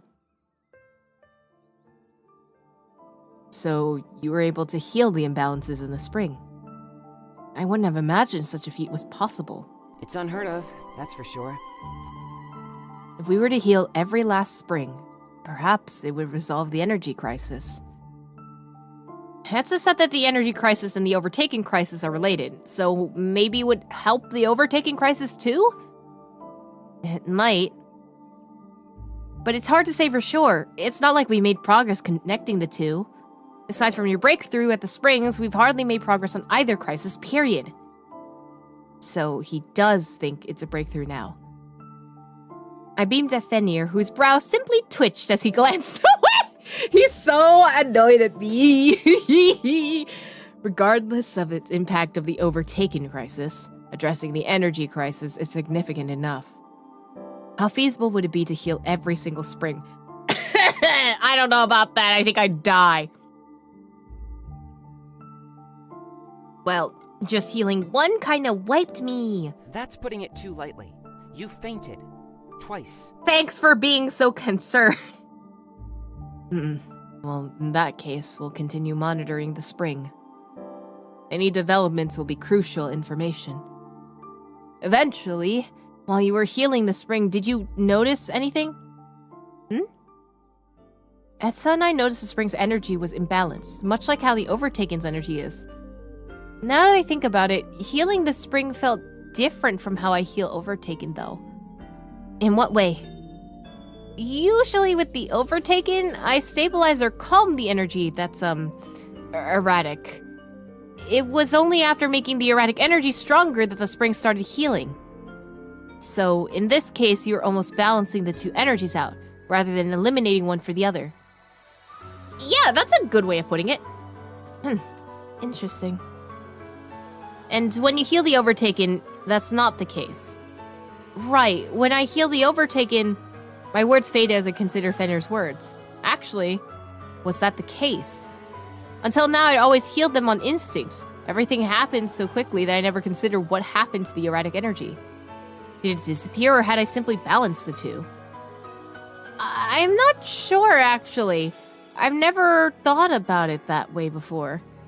Fenrir hummed in thought. That's okay. Information is information. Whether you do the same process with the Overtaken isn't important. For now, the way you heal the spring is enough to look into. Then, for now, we can focus on gleaning as much as we can from the springs. Regarding the Overtaken crisis, we'll monitor the situation and respond as necessary. I'll leave research on the energy crisis to you, Fenrir. Right. If you're able to assist Fenrir in any way, please do. I understand this is more than what we initially asked from you when you first joined us. It's alright. It's all connected. Even so, should you ever require anything from us, we'll do what we can to return the favor. Then I'll leave things to you both. Please be sure to update Etza on matters. Fenrir and I nodded in agreement before adjourning the meeting. As I stepped into my office, I stretched, taking a deep breath as I did. I'm tired. Looks like even a light day might be pushing it for me. I can't wait for tonight's dinner with Etza. My thoughts were interrupted as I noticed a cookie, a cup of warm tea, and a small note on my desk. Elegant cursive decorated on the page. Hope the meeting went well. Thought you might need this. See you tonight. From Etza. A soft smile tugged at my lips in the unexpected gift. We just saw each other, but I guess they went out to buy a little treat before I got back. She buys me little treats! She bought me a little treat! Oh my god! We're married, chat. We're so married. Etza's gift made me feel... fucking happy as shit. Gratitude blossomed in my chest, their seemingly endless kindness. Whether they had intended to or not, their efforts made me feel important. To think I felt as tired as I entered my office just now. It's like they predicted it. I pulled out my communicator to thank them. Just saw the treats you left me. Thank you, Etza. I wasn't sure what kind of a snack you'd like, so I left what I would have eaten. Actually, I think you're mistaken. You left me a cookie and tea, not candies and tea. Going to hold the other night over for me for a while. I must! I can't let it go. Not until I don't catch you wobbling or making me worry. I'll try harder for you. Oh my god, you're gonna try harder for me! Anyway. I don't want you to try harder, Etza. I want you to relax. As I read our messages, I smiled wryly to myself and bit into the cookie. It was sweet and still warm. Maybe it was the sugar on my tongue, or maybe it was Etza's considerate gift, but a soft smile danced on my lips as I enjoyed my spontaneous afternoon break. Finally, the day's over. Dinner time took forever to roll around. My body might have appreciated the slower workday, but my mind hated just counting down the minutes. These kinds of days are the worst! Knock knock. An unexpected voice signaled to me Kayn's arrival. Hey, what are you doing here? How hurtful. I'm not allowed to visit you? Well, you are, but... At my clear confusion, Kayn smiled and stepped into my office. We usually leave around this time, but I didn't hear from you. I was making sure you weren't planning to work here all night long. Oh, no, I took it real easy today. I hope you know that you could have stayed home today and no one would have questioned it. I know, but after our breakthrough yesterday, I wanted to report to Kimura at least. And you could have gone straight home after that. You and Etza, two birds of a feather, aren't you? So, are you heading home soon? Actually, I'm about to have dinner with Etza. That's why I'm still here. They invited me to eat with them, but I don't know the exact plans yet. Kayn suddenly lit up, back radiating, eyes sparkling as I brought up dinner with Etza. Oh, they're so invested. Oh my god, who needs to pick when the other one is full send? Oh, you like this other person? Wait, hold on, I ship this? You don't say. Oh my god. Well, as your bodyguard, I think I'm obligated to come along and find out. Sure, bodyguard obligations. They said they were going to drop by my office, but since I'm finished with all my work, should I go see them? Hey, Etza, just finished work. Were you still planning on coming by my office, or should I swing by yours? A couple moments passed, but Etza didn't respond. They're not responding. Maybe they're busy. Should we go and see them together? They just want to spy on me and Etza. But Kayn was my bodyguard. They at least had to know where Etza and I would be going that night. Fine, let's go. I stepped aside and motioned down the hallway. After you. Together we made our way to Etza's office. Kayn eagerly strided beside me. I didn't want to admit it, but his excitement was contagious. As we approached Etza's office, I also started to feel giddy. Jeez, calm down. It's just Etza. I've hung out with them a million times before, but not on a day! Anyway, so how did Etza ask you out? They just swung by my office and asked if I was free. I tried to make it sound as casual as possible, not for the sake of calming my own nerves. And I don't know if they asked me out. They just invited me to dinner. Kayn hummed, with perhaps too much interest. Oh, come on now, Eve. We're all adults here. We all know what dinner means. Uh-huh. Kayn! If you're not going to be good, you can't come. He's my bodyguard! Leave him alone. He's invested, okay? He's a wingman. Take my fun away just like that. I don't want to get my hopes up. I'm being vulnerable here, so don't tease me. I never tease when it comes to love, my dear. So, did they say anything else? I can't remember over the fact they almost fainted right in front of me. It fainted? Well, maybe not fainting is exaggerating, but they were swaying a bit when I saw them. Kayn flashed me a wry smile. I thought their overworking habit had gotten better recently, but perhaps I was mistaken. Etza said they've been taking better care of themselves, but all the self-care in the world can't save you if you don't know when to take a break. I don't like that Kayn is looking me directly in the eye as he's saying this. Thank you. I don't like this fourth wall break. True. My gratitude from the earlier gift morphed into worry. The idea of Etza prioritizing me seemed nice, but if it's over their own well-being, it was an idea I couldn't stomach. I didn't want to enable that mindset. Kayn spoke as if there was a reoccurring issue, one that had been happening long before I met Etza. Maybe I should talk to Etza about this during dinner. Looks like we've arrived. I glanced up from my thoughts to see Etza's office before us. As I peeked inside, I saw them sitting at their desk with their usual perfect posture. Aren't you going to say hi? Kayn's smooth, silvery voice whispered to me, and I nearly jumped out of my skin. Hey, Etza! Why my voice sound so weird? This is all Kayn's fault! As if he could hear my frustrated thoughts, Kayn snickered next to me. He's the worst. I shook my head and stepped into Etza's office, refusing to let Kayn ruin this. Is now a good time? They turned to me, but they looked different from usual. Their energy looked weaker. Oh, wait, hold on. I remember at one point there was like a thing where I could see the energies. Is that still a thing? I don't know. I don't think it is. It was like you could press a button and then one of them could show. I pressed screenshot again. Oh, I pressed full screen is another. One of these buttons, I swear to God. As I walked closer, it became apparent that they weren't. Their skin was paler. Self-voicing enabled. Self-voicing disabled.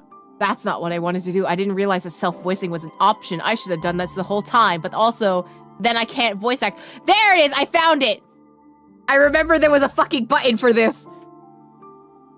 I don't remember what their energy looked like before.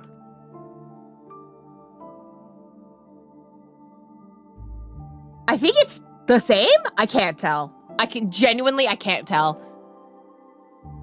Their skin was paler, their eyes a little more watery, their face a little more gaunt. How had their condition declined so quickly? It had only been a couple of hours since we saw each other. Etza? I rushed to their side. What's wrong? No, I'm fine. Just a little tired, probably from our excursion yesterday. And today was a long day of work. I offered my hand to them, but when they took it... You're burning up! With my other hand, I checked their temperature. Kayn rushed to us.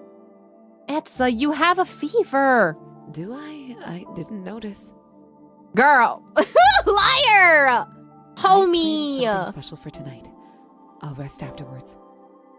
Why would you push yourself for something like that? That can wait! Right now... No, but it's important. I want to do this today.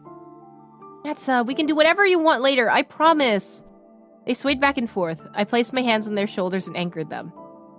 We need to get you home. Can you walk? I don't want to go home. I waited this long to see you. How about we hang out at your place then? And whatever you had planned today, we can do a rain check. But... No buts. Aren't you a wyvern? The head wyvern at that. You know better. Well... Etza hesitated. Maybe my words were getting through to them. You should rest today, Etza.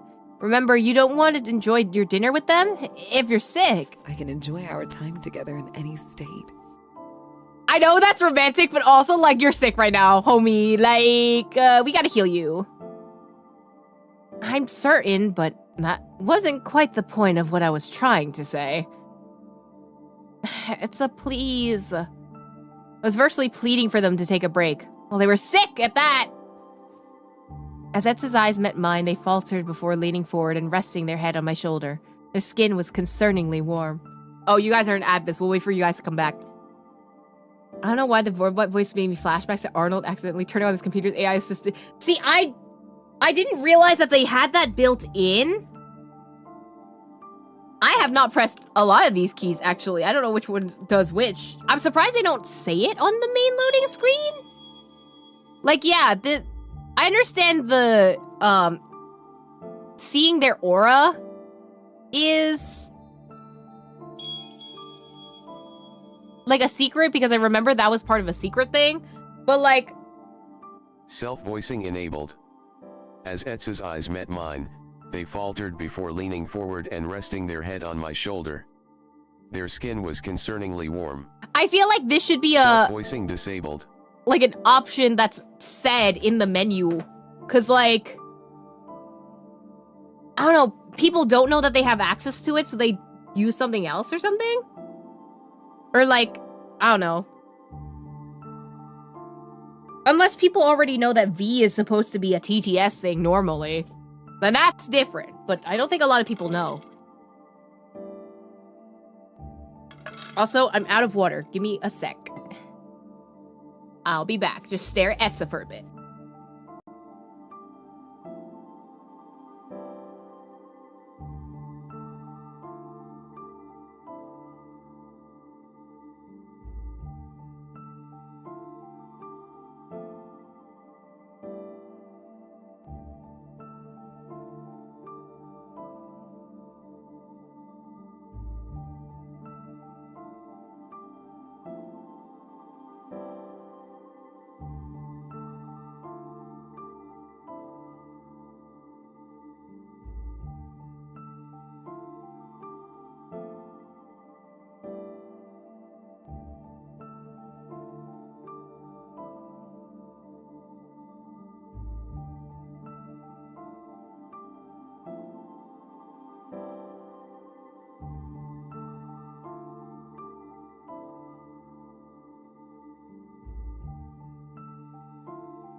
I'm back. I got myself a little sugary drink because I needed some sugar. Like, I know we have Etza, but also, I need to stay awake.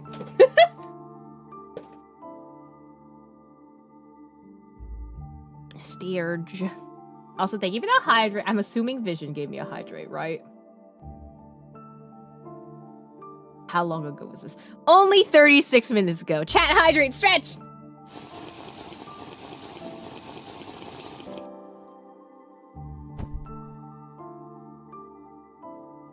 I'll take that. It was only 30-something minutes ago.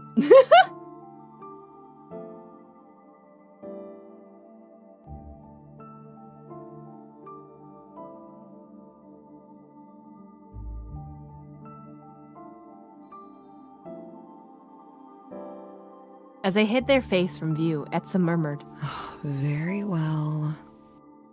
"Thank God." I raised my hand and rubbed their back. Etza nuzzled their forehead against my shoulder and their body relaxed. "Do you have food at home? We should get you some soup or something." Ingredients. Yes, I have water. That's it? Maybe. What do you mean, maybe water? Hold on, pause. Pause. We don't even have water in your house? Homie, you don't have any food at home? Or water? That part better be a joke. And what happened to all the water you've been drinking and the 3 square meals? I have been doing that, I swear. I'm just not fully stocked at home, especially for guests. Apologies. If I had known this would happen, I would have prepared ingredients in advance. We're going to the market. They weren't even making sense anymore. If they knew they'd had a fever, they would have gone to the soup store before. Why are you buying clothes at the soup store? Never mind. You should just come to my place for now. With all the herbs Mom grows, I'm sure we can make something that'll help Etza's fever. I couldn't impose on you like that. You can, and you will. Jeez, they know how to put up a fight. Let's go. Can you stand? Yes. That sounds kind of bad, I'm not gonna lie. Etza sighed once before standing upright. Kayn stepped closer and offered Etza the support to lean on. Does this place have no I don't know. I'm not sure which era we're in, but I feel like we have plumbing. Together, we made our way back to our place. I feel like we would have had the invention of plumbing before we had the invention of communicators.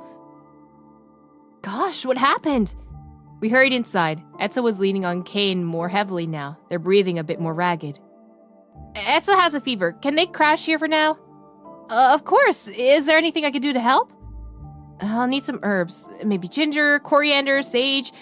Do you have more moringa? What is moringa? A little bit. I'll go fetch them. I think I have some vitamins in the pantry too. Make sure you take some later, okay?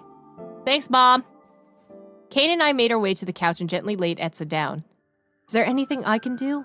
I can't say I'm much of a healer, but when my mom comes back, could you make some ginger tea?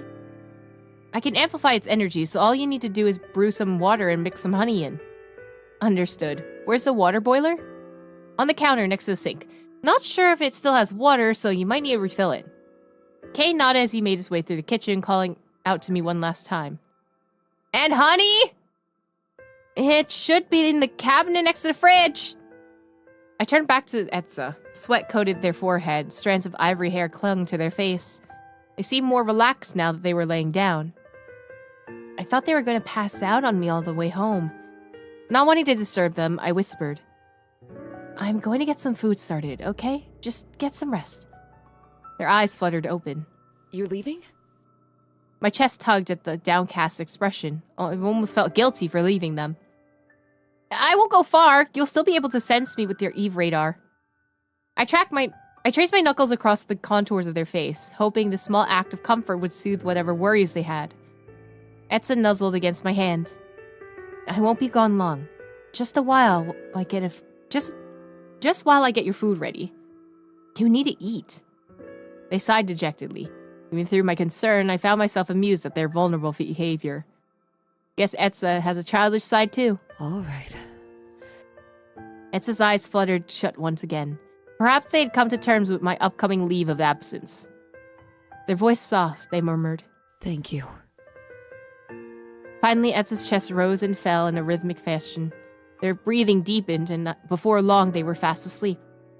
Of course.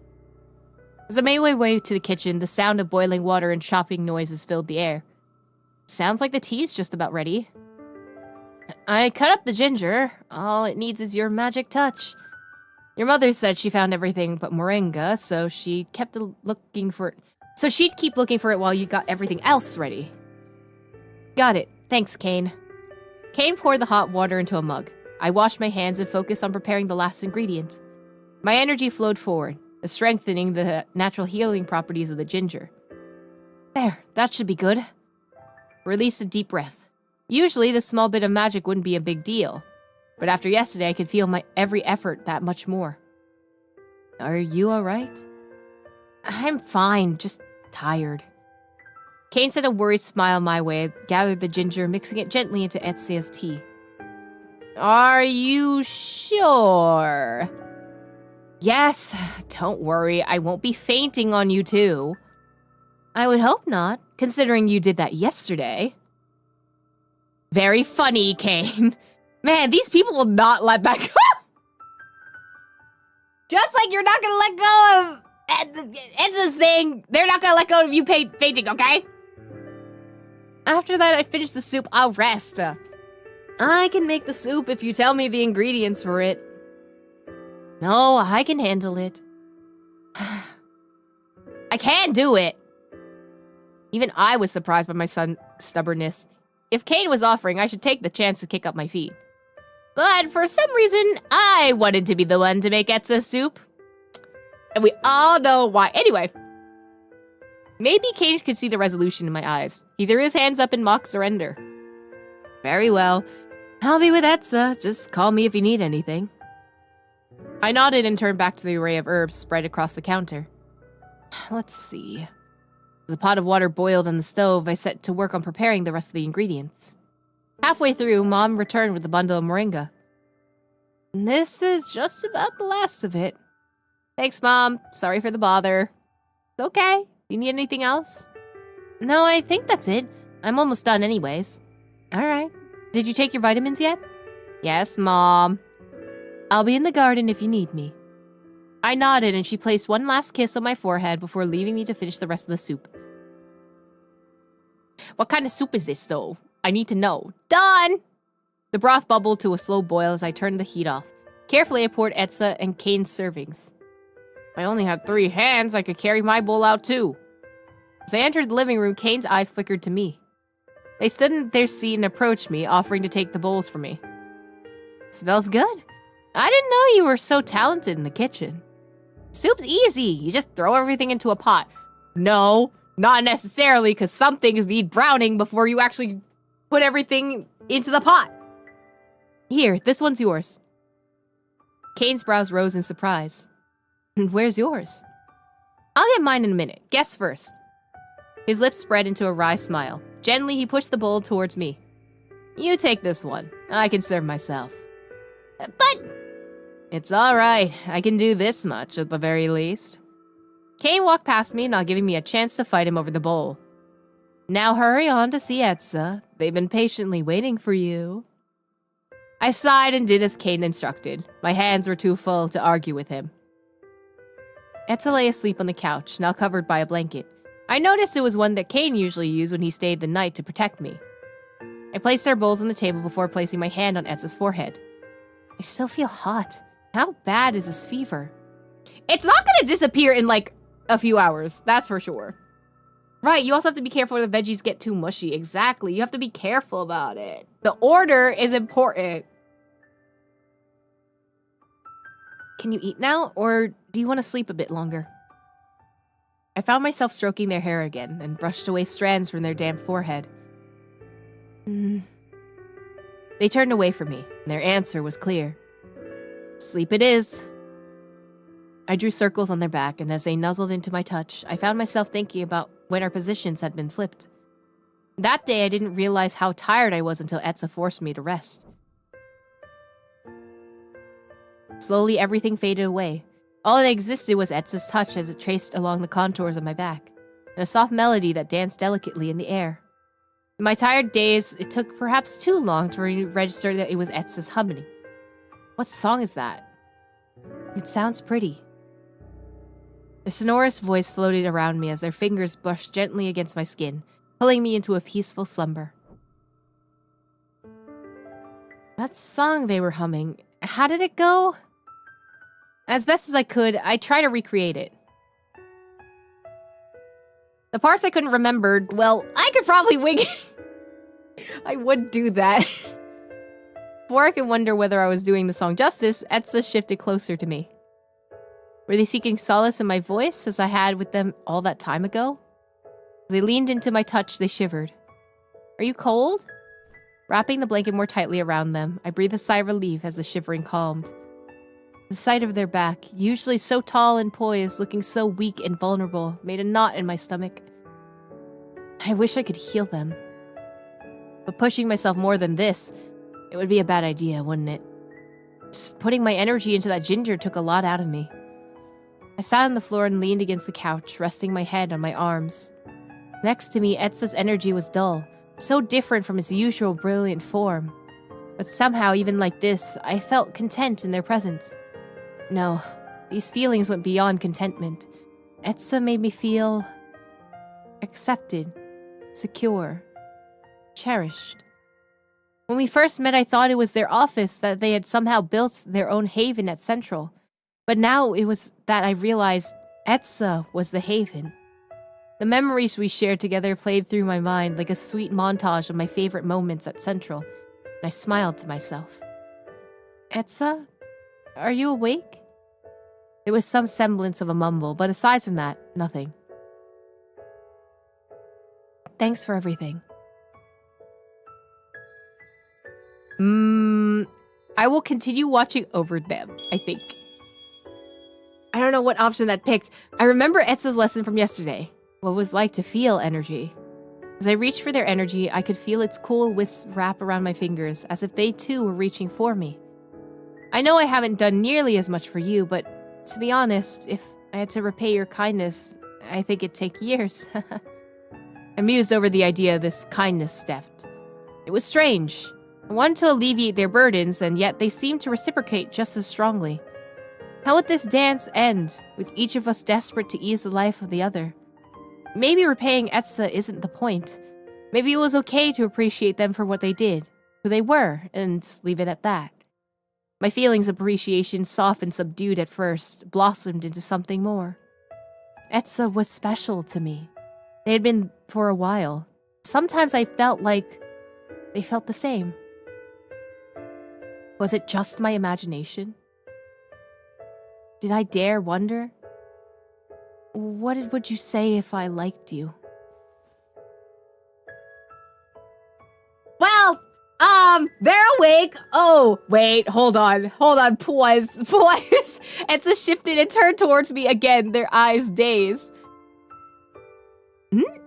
You like me? No, well, what? They heard that? Of course they heard that, of all things. Why did you say that to them? I like you too. Chat, they like me. They reached out and seemed to be grasping for something. I brought my hand up and they took it. What? You like me too? Of course. You're a very dear friend to me. I'd be so upset if anything happened to you. My heart pulled at the tenderness in their words. Hearing that made me feel like they care went beyond friendship. But part of Etza's beauty was their compassion for everyone. Mixed feelings swirled in my chest. Maybe Etza did care for me deeply, but it wasn't the same way I felt towards them. Oh my god, just talk to Etza! MC, you're gonna piss me off. MC, just talk to them. Oh! My head pounded. Sweat clung to every inch of my body. Somehow I felt too hot and too cold. How could I let myself reach this point? The overtaken crisis, the energy crisis, our newest developments at the spring. This was the worst time to get sick. How many people was I disappointing right now? And something cool grazed my forehead and tucked my hair back. That feels good. I shifted towards the sensation. I wanted more of it. The hand paused for a second. Why did it stop? Had I asked for too much? But then I heard a voice, muffled but gentle and sincere all the same. It was music to my ears, a lullaby I could listen to forever. I didn't need to know the words said. Sound alone was enough to make my heart sing. The voice of an angel. Oh my gosh, she's calling us! I'm gonna throw up. They're calling us our angel? My god! If I liked you, the angel liked me? I fought to open my eyes. I needed to know who this angel was, why they liked me. Bright light streamed into my eyes, blinding me before revealing, the angel is...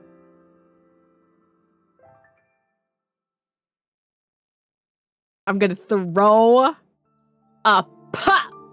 Ah! Anyway, when you mentioned the idea of balancing energies, I started looking into the subject. That subject being balance. Fenrir pulled some books out and laid them open on his desk, flipping through the pages to find whatever he was looking for. I mean, it's not inherently a new concept when it comes to solving the energy crisis. It's a theory that's arisen multiple times. A number of times, but hasn't gained much traction compared to the other theories. Right. The one I've heard the most is that the springs are just, well, dying for a lack of a better word. I never liked that theory. And the librarian who came up with that is a hack. Oh. Some librarian friend Fenrir has? Don't ever mention him to Fenrir, though. Druk told me last time he accidentally mentioned Rory. Fenrir ranted about him for a whole hour. It's gotta be a Fenrir record. Okay, who is this Rory person? What was that? Nothing. So why don't you like that theory? The ritual had been happening so long ago, and surely the dragon's energy was finite. Most people came to accept that the springs would run dry sooner or later. There's no proof that the springs are dying, and it's a theory that has no hope for a solution. But if we were to follow the theory of balance, there's something we can do to remediate the energy crisis. Fenrir's eyes flickered to me after finally finding the section of the book that I'd been searching for.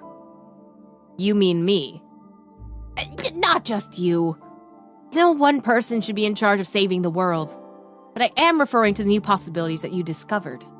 Here, look. He slipped the book across my desk, towards me. Inside, there was an image of 4 symbols that read phlegment, sanguine, caloric, and melancholy. I don't know any of these. What are these? They're called 4 humors. It's an extremely outdated healing philosophy. Oh, I know what the 4 humors are. I didn't know that those were the names for them. The basic idea is that these 4 humors existed in every person. When someone fell ill, it was due to some kind of imbalance with these humors. This is just one example of balance.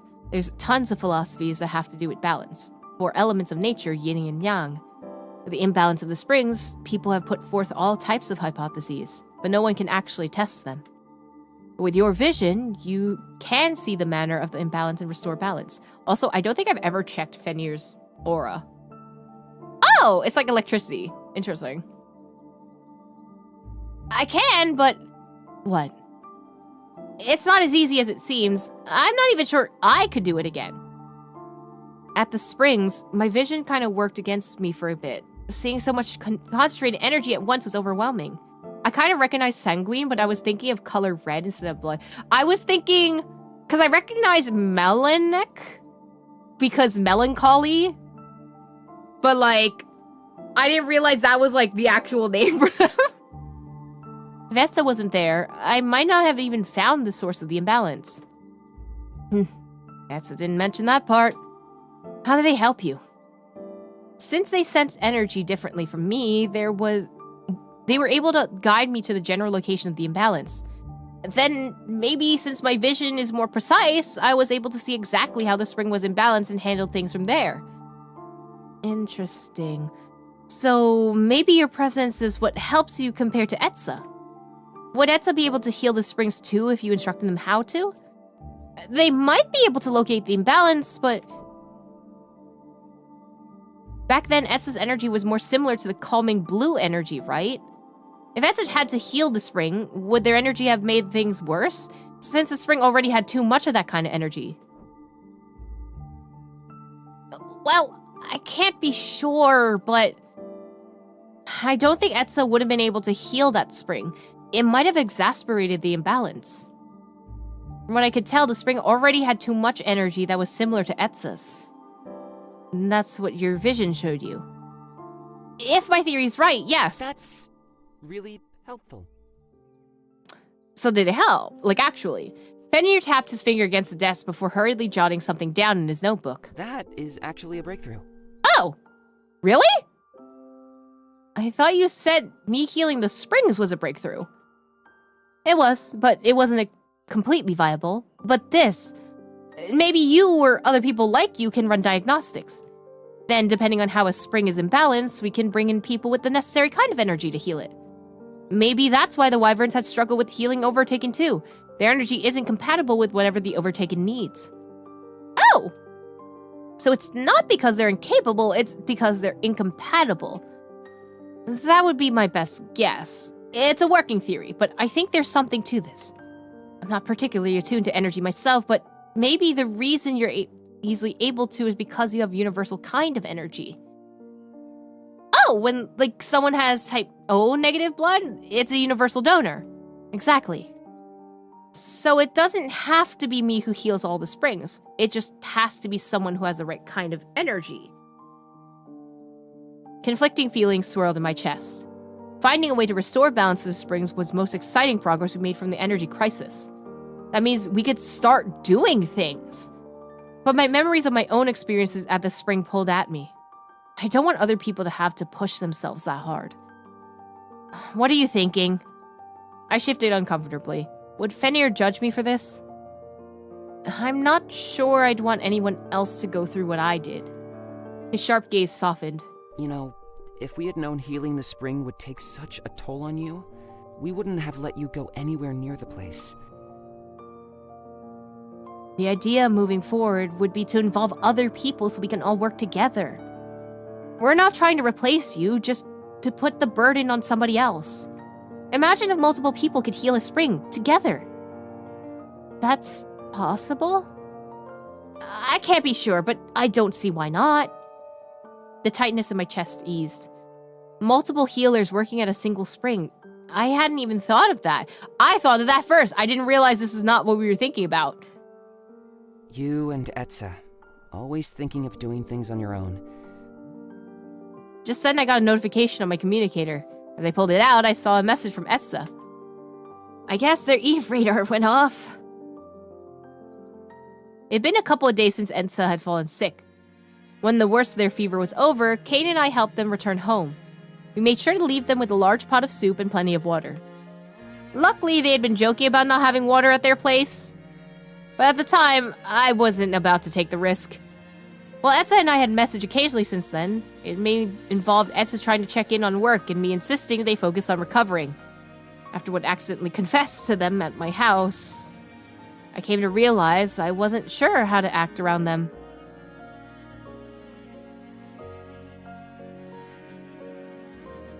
Wait, hold on. I have to... Okay, that's the same. I can't come into work, but still, how's everything with the crisis? It's going well. Shouldn't you be resting, though? Why are you thinking about work? I thought of you when I was eating my water. Ah, eating my water. And I just wanted to check in. Eating your water? Soup. Eating my soup. My mind's still a bit fuzzy. Apologies. Maybe you should go eat the rest of that soup and go to bed. Don't make this harder than it needs to be. You're right. It seems strange to go so long without seeing you. I'm used to look forward to our meetings. You can meet when you feel better. Get some rest for now. Alright. Do you... What? Never mind. Sorry, I said that on accident. I'll see you then, when I'm better? It's a promise. How are you today? Not too bad. If Henry and I are talking right now. Oh? Anything new regarding the crises? Etza. I really have been resting, I promise. I'm ready to catch up on everything I missed. I'm sure to make up for the time I've been absent. Don't worry about it. What did we talk about? Focus on yourself. Well, you may be pleased to know that I'm almost back to normal. Really? The soup you give me has been working wonders. I'll be back at work by the end of the week. Take your time. I don't think anyone would be mad at you if you stay longer than that. I've already been away for longer than I'm comfortable with. Though, that's not what I messaged you. You remember what we were supposed to do before I got sick? Right, we were supposed to go on a date. I almost forgot. Are you doing anything later? A couple of patients to see after the meetings with Kimura, but that's it. So, would you be free around dinner time? I don't have any plans. Why? Will you have dinner with me? If you're not too tired, that is. I'd love to have dinner with you. That's right, we had plans. Etza wanted to enjoy dinner together. I remember being so excited for it. But the idea of being alone with Etza now, could I still enjoy it the same way I could have before? Oh my god, MC just talked to her. Dear God. Dinner, right? I'd like to take you up on that again, if you'd be willing. We're paying you for everything. Nothing would make me happier. For paying me for everything. Since I've been such a dear friend, I suppose. Oh my god! MC! MC! My heart pulled at their words. I did want to be with them more than anything. When they spoke to me like that. How could I say no? Really? What a relief. Then tomorrow? Tomorrow? Aren't you sick? That soon? Are you well enough for that? I assure you I am. If you say so! Until then. I sighed as I put my communicator away.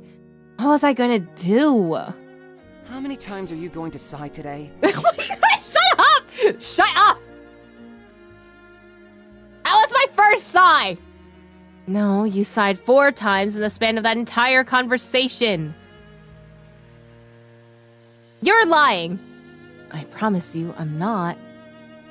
Did something happen between you and Etza? You don't need to know. No.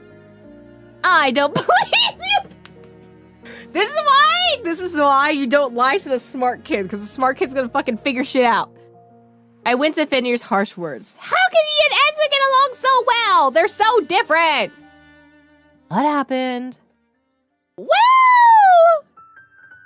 The other day when Etza got sick, I took them back to my place. Yeah, I remember.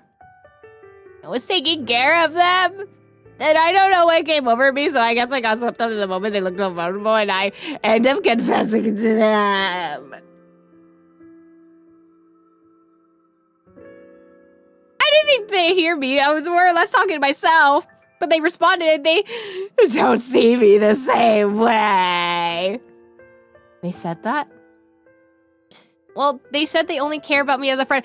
Oh my god, they literally did not just say that. Literally, it's not the same wording! Ah! MC, we're gonna have a fight. After I just confessed? That's not what anyone would want to hear. Homie, they're sick and delirious. They're not gonna respond to you correctly. MC! They said that? Not exactly, but... What did they say exactly? See, I'm Fenrir right now. I'm frustrated. You want me to relive the painful memory? Was the first time bad enough? I told them I liked them and they said I'm their dear friend. They also said something about they'd be upset if anything happened to me, but it's Etza. They'd be upset if anyone got hurt. Oh my fucking god, dude. That's literally not what she said. You're an idiot. I don't know if you know this, but Etza's never been in a relationship. Ever? But I'm sure they get confessions all the time. They do, but it doesn't mean they accept any of them. Oh. Yeah, I've experienced that firsthand. MC, I'm gonna fucking strangle shit. I'm gonna strangle MC right now. Oh my god. Yeah, I would look like that too, Betty, shit. What I'm trying to say is, Etza is a person who says what they mean and means what they say. I wouldn't try to look between the lines. If they care about you, if they say you're dear to them... They don't say that to just anybody, I guess is what I'm trying to say. MC is a they failure. No, literally, that's what it is. I'm gonna shake MC until they actually get it through their heads. I'm supposed to hang out with them tomorrow. We're getting dinner.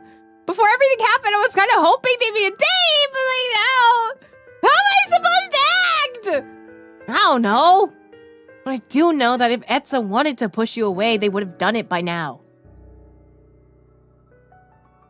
The next day, I made my way to the riverside, heart pounding in my chest. Okay, Kayn, back me up here. Kayn, talk some sense into the fucking MC. That's where Etza and I were scheduled to meet. Of course, as my bodyguard, Kayn was accompanying me as well. Do you think you'll be relieved as your bodyguard duty soon? It's been a couple of weeks and I'm still no sign of Kuna. Maybe he gave up on me? Or maybe he's so unbelievably intimidated by me that he hasn't dared to show his face. Sure, we'll go with that. Or maybe he's so unbelievably intimidated by me that he hasn't dared to show his face. Are you so eager to send me away? Don't tell me you've gotten sick of me. No, that's not it. On the contrary, I'm surprised at how accustomed to Kayn's presence I'd gotten. Never would imagine how good of a bodyguard he'd be. But when I drag you around for mundane stuff like this, it feels inconvenient. I'd argue your date with Etza is anything but mundane. It's not a date! I said uncertainly. Or rather, I didn't want to believe that it was a date and I didn't want to try to get my hopes up again. Kayn's eyes softened. He knew about what happened the day I had confessed. After all, he was in the kitchen when it happened. While Kayn didn't hear the confession itself, I couldn't hide my disappointment afterwards. He had consoled me, and even today he gave me words to reassure that largely mirrored what Fenrir had said to me at the library. But all the reassurance in the world couldn't prepare me for today's dinner. What if I acted weird? What if I made Etza uncomfortable? Everything had always felt so heavy, easy with Etza. Now I never had to worry with any of these things, but now... Whenever it may be, I assure you I won't get in your way. So you and Etza are free to enjoy your time together. You won't even notice I'm there. I wasn't sure if I wanted Kayn to be there or not. Would it feel less awkward if Kayn stayed right by my side?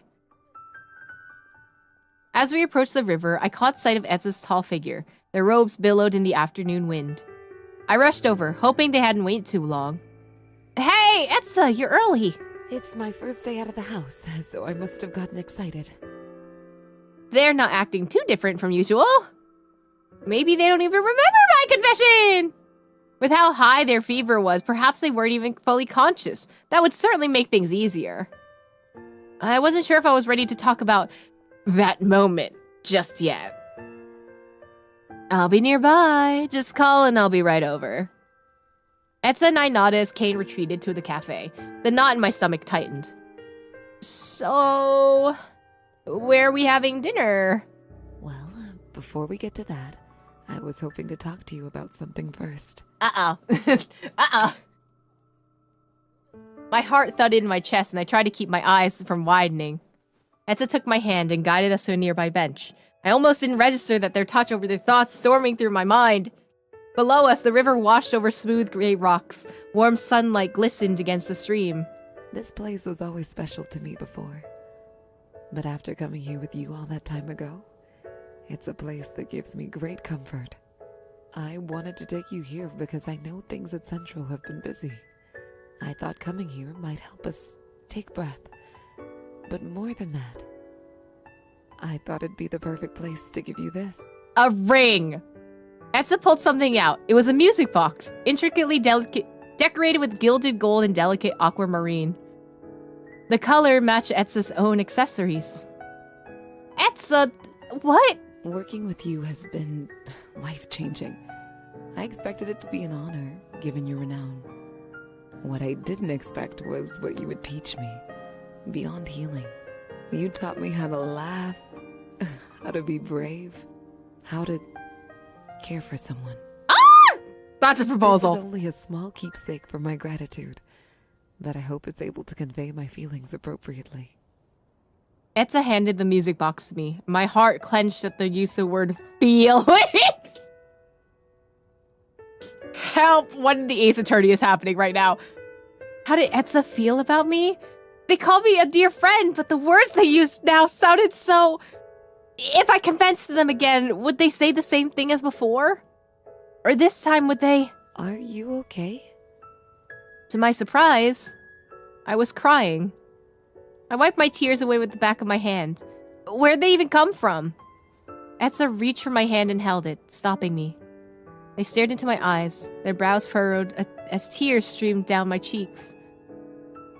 I understand you took care of me when I was sick, and I can't express enough how grateful I am for it. If I was any kind of inconvenience, you have my deepest apologies. I would never purposefully burden you. These last few days, it's been difficult not being able to see you or to hear your voice. It made me realize how much you've come to mean to me.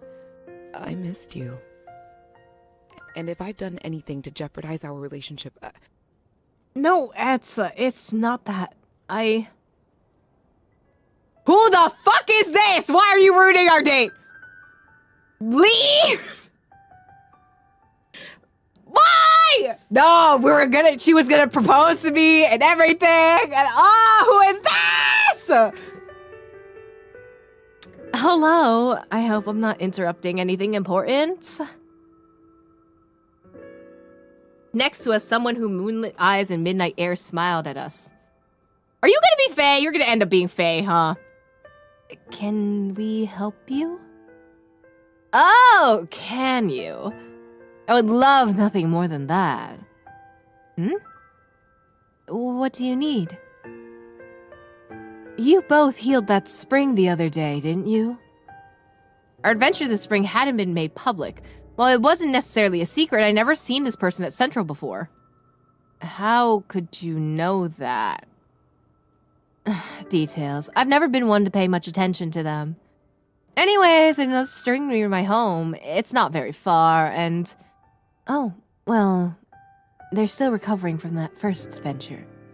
I wouldn't want to force them to engage in something so strenuous so soon. Of course not! We don't have to heal the spring right now! But you see, after you healed the other spring, I could feel the difference it made, and it made me think, the spring near my home, what has been hurting my family all these years?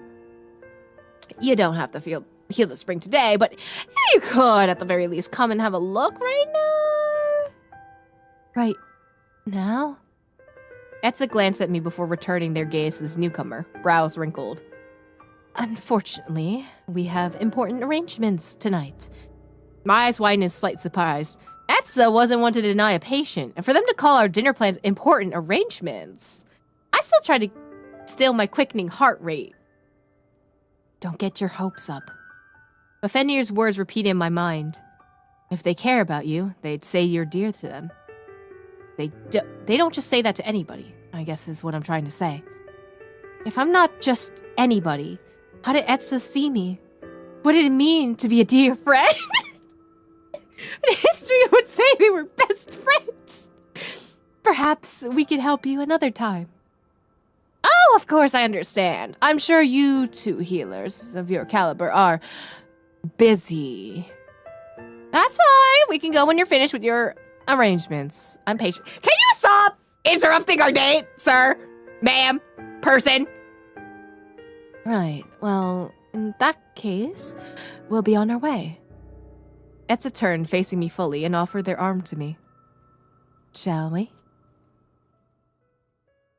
How's your dinner? It's good. What about yours? Bet it's not as tasty as my specialty soup, huh? It couldn't compare. Oh god, I was kidding. You have to be sick of that soup by now. It's all you ate for days. I still can't believe you finished it all. I thought we definitely made too much. I couldn't ignore the fact that you're the one who made it. Of course, I wouldn't let any of it go to waste. I couldn't hide my own smile. It was just dinner, but being with Etza like this again. If you ever want the recipe, just let me know. Yes, maybe then I can return the kindness and prepare it for you. I only hope I make it as well as you did. Well, I'm an amazing cook. I actually know how to cook, okay? But the recipe's so easy. Anyone can make it. I'm positive. You overestimate me. I have to admit I'm quite hopeless in the kitchen. So it's perfect! I could cook for you! Easy! Oh yeah, you did mention that on our date. You remember? How could I ever forget? Also, I'm calling it a date! After all, it was still hard to believe. The great Etza had a weakness? Etza chuckled bashfully. I'm afraid even watching me find the ingredients would be embarrassing. Well, maybe we can make it together then. If I can come with you to get the ingredients too. That way it's not too scary. I'd like that. Etza shifted their hand as if to reach towards me before hesitating. Ahem. Oh my god! Can you leave? Leave! Get out of here! Get away! Away right now! You are interrupting me! Same thought, Etza. We finally made it to our dinner date, but now we had another obstacle to encounter. This extremely persistent stranger! They followed us from the river to the cafe, which I initially chalked up as heading to the same direction. But when we entered the cafe, so did they. Where's Kayn? Kayn, get them out of here! Get them! Make them leave! They even sat at our table with us. Who does that? Well, they hadn't interrupted our conversation. It wasn't like we couldn't just ignore them while they were sitting, staring right next to us. Etza and I shared a look. Just checking out the spring wouldn't hurt. You just recovered. I wouldn't be doing anything, just looking. You said that at the last spring. I mean it this time. Besides, if we don't help them now, they might just follow us home at this rate. I'm sure you wouldn't be pushing yourself. Positive. Then I'm by your side. Excellent. Shall we head out now? They walked with no notification prior, and we had no choice but to scurry after.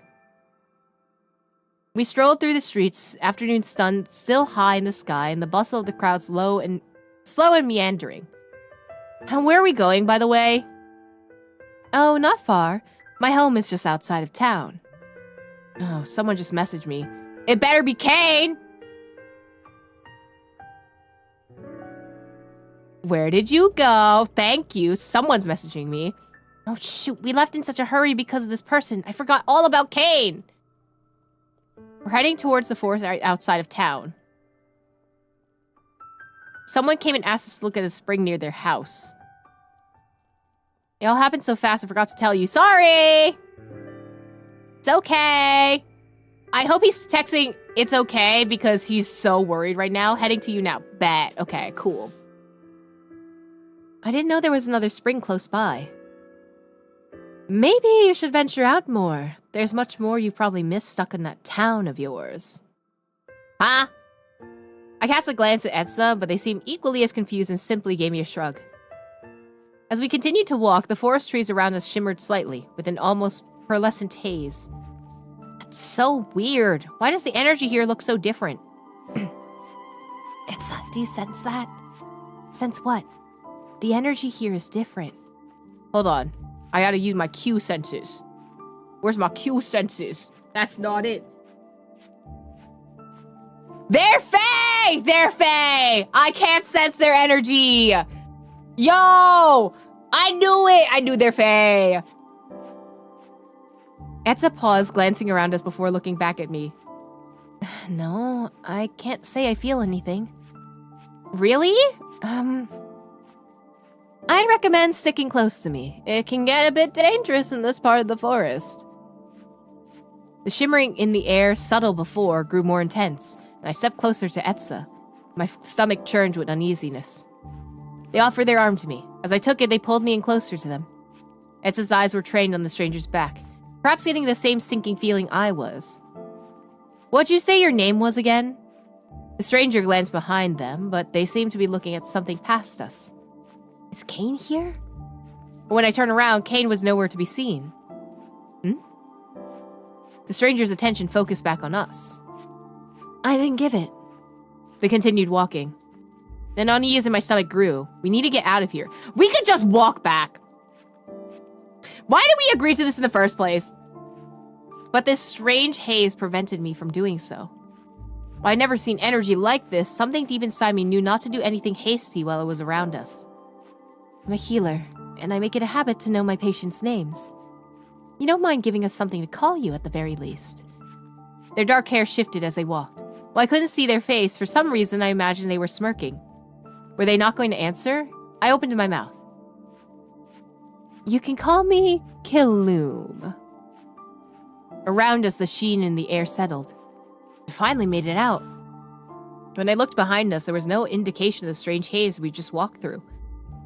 Weird. I tried searching the trees behind us for some sight of shimmering forest. But as I did, the knot in my stomach grew heavier. For not only was that strange energy absent, all energy was. My grip on Etza tightened as my eyes darted around us. Eve? Where are we? I turned to Kiloom, heart hammering in my chest. I told you. I'm taking you to my home.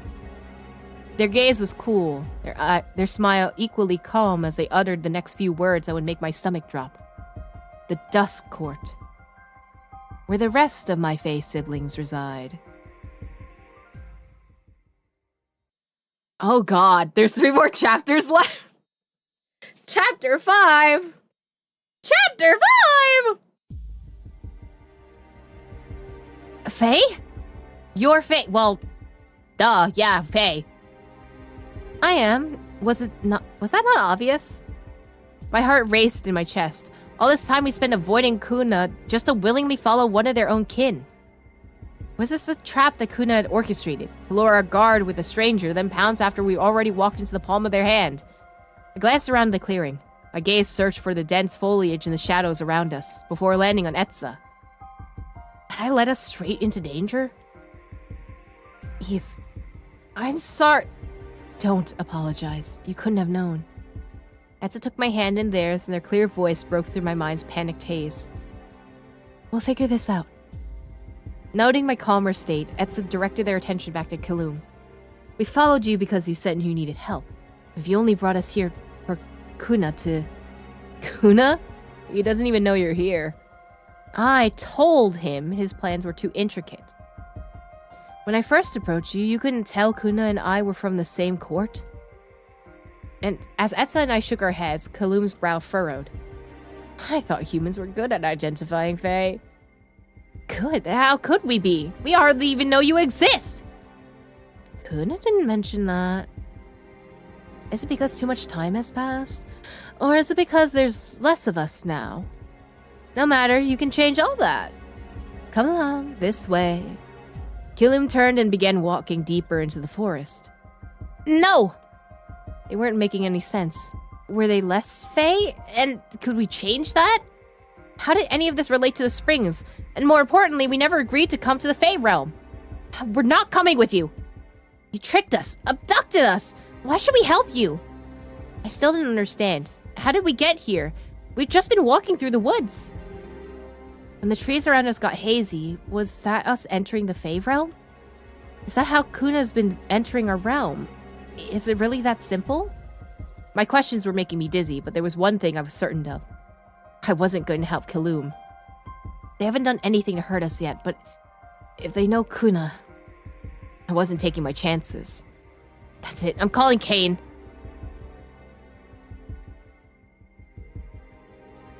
I don't think the signal here works. No signal? Okay, we'll just leave then. Come on, Etza. Taking Etza's head in mind, I turned on my heel and headed straight for home. We walked in this way. We're going right back out this way. Where are you going? The spring is this way. We're going back home. We don't know you or this place, and How will you get back home? we'll just go back the way we came. I wouldn't recommend that. I didn't care what they recommended. Etza and I were going back home whether they liked it or not. The barriers are unstable. You don't know how to navigate them. What barriers? The ones that separate our realms. You didn't think you could simply walk between realms whenever you please, did you? No. Are you saying we can't return without your help? You can try, but no one knows the barriers better than I do. Kuna seems to travel between realms just fine. Only because I taught him. You expect us to believe you? After tricking us into coming to the Fae realm, what else could you be lying about? I didn't lie. They may make omissions, but we never lie. I didn't know what to believe. This Fae could be saying anything to keep us here. They needed our help. But if they weren't lying... I glanced behind us, then at Etza. What would happen if we tried to navigate the barriers ourselves? Etza caught my glaze and squeezed my hand. I forgot our hands were still intertwined. Hand holding! You could try. You're saying there is a chance. Can't say that I trust this person, but this is an unfamiliar place. Traveling with them may be preferable to wandering this realm in the barriers, if they exist on our own. Still not sure, though, Etza. Oh, how can I help you feel sure? I jumped as Kilum suddenly addressed us. Did they hear us the whole time? We were speaking out loud, so yes. Now that we're in Kuna's home realm... Oh, don't worry about him. Don't worry. Kuna's put Eve's life in danger multiple times. If they want to hurt Eve, you've given them a perfect window to do so. How can we not be worried? I told you, Kuna won't hurt you. We're doing my plan, which means I take you to the springs, you heal them, I take you back. And if Kuna has no intention of following your plan, are you saying that you would protect us from him? If it comes to that, which it won't, then yes, fine. I'll protect you. Can we go now? Fine. For now, we have to put our trust in whatever weight Kilum's words had. If the haze from earlier was any indication, the barriers were real. But I wasn't confident in our ability to travel through that alone. Well, if that's settled... Yes, but if you're lying to us, you'll regret it. Their lavender eyes were practically sparkling. I couldn't read them at all. Was it the friendliness of front? If they've taught Kuna how to navigate barriers, what else could they have taught Kuna? Kilum didn't leave much for me to ponder as they've turned and resumed our venture. As we walked further from the barriers, my chest tightened. Looks like Kayn won't be able to find us after all. Kilum, if we're helping you, no more omissions. Tell us clearly, please. What exactly is your court going through? How does that relate to the springs? Do you remember the Great War? Who doesn't? It was the war that started a new era. Without the dragon's sacrifice, we wouldn't have energy. What about the Fae? Fae? I looked at Etza to see if they knew the connection Kilum was trying to make. They seemed as confused as me. Fae were part of the Great War too. Do you really not know? You don't remember what you did to us. Humans did something to the Fae? Our lost expressions seemed to be enough of the response for Kilum as they continued. I was young at the time, but I know stories of humans slaughtering our people left and right. Slaughtering you? Wait, you were alive during the Great War? Everyone in my court lived through it. You don't know anything about the Fae, truly? Well, I try to remember everything we had discovered in the library. What did we find again? I think my skill check to work. Sick. They mentioned that Etza and Kuna could be part of separate factions. Did you read anything along those lines?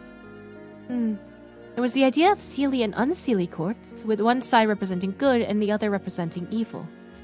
Yeah, I remember that before as well. So then would Kuna been evil Fae? So I did more digging and realized that all the library Fae's books were penned prior to the Great War. Is there a connection to what we know so far? There's something there, I'm just not sure what. At the very least, it seems we begin to forget about the existence of Fae during or after the war. Humans stopped talking about you all after the Great War. It's been so long since then, I think we ended up forgetting about you altogether. Clearly, Kaloum had become more preoccupied with their own kind, and whether or not we remembered them. Maybe now's our chance to prepare some kind of backup plan. One of them documented some herbs they might repel Fae. Like the ones you threw at Kuna? Yeah, though I'm not sure how effective those actually were since we ran away right after. I guess worst comes to worst, that's the one thing we can try to use to defend ourselves. Well, what if they're not growing the herbs here? Let's hope those herbs actually do something. Kaloum, you've yet to mention how we're meant to help you all. Oh, yes, we got distracted, didn't we? They plucked a flower from a hanging branch and twirled its stem absent-mindedly as they continued talking.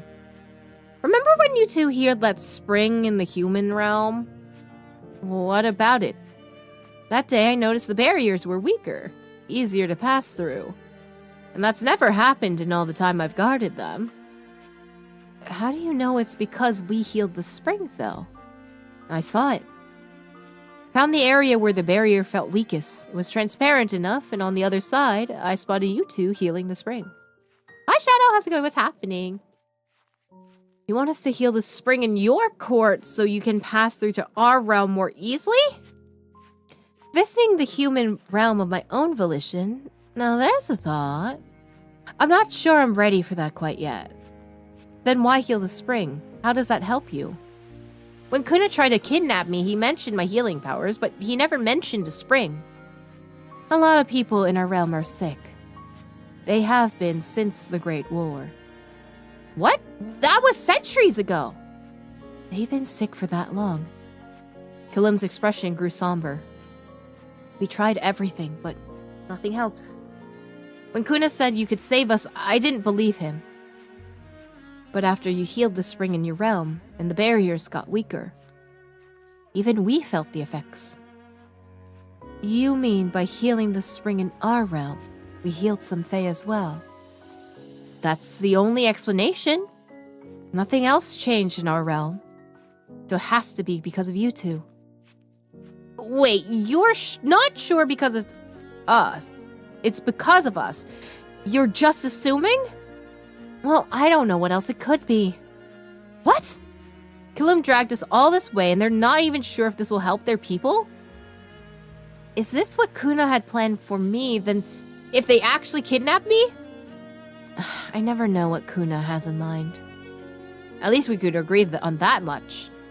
But I doubt it. I don't know how he would have had the foresight. That's been their goal all along then. To ease the suffering of the Fae? See, it's not so bad, right? Ugh. So that's why Kuna was pursuing Eve. Yeah, he could be a big softie, see? Perhaps to Kaloum that was true. To me, he was still someone who tried to kidnap me with little to no explanation. But it didn't feel like getting into semantics. It wasn't like I managed to change Kaloum's mind. I had to lean out and have fun, kid! Do what you gotta do, appreciate you being here. Trying to reread through Fate Stay Night. Ooh, nice! You're almost there. We continued through the forest. It seemed scarier now that we knew it was the Fey realm.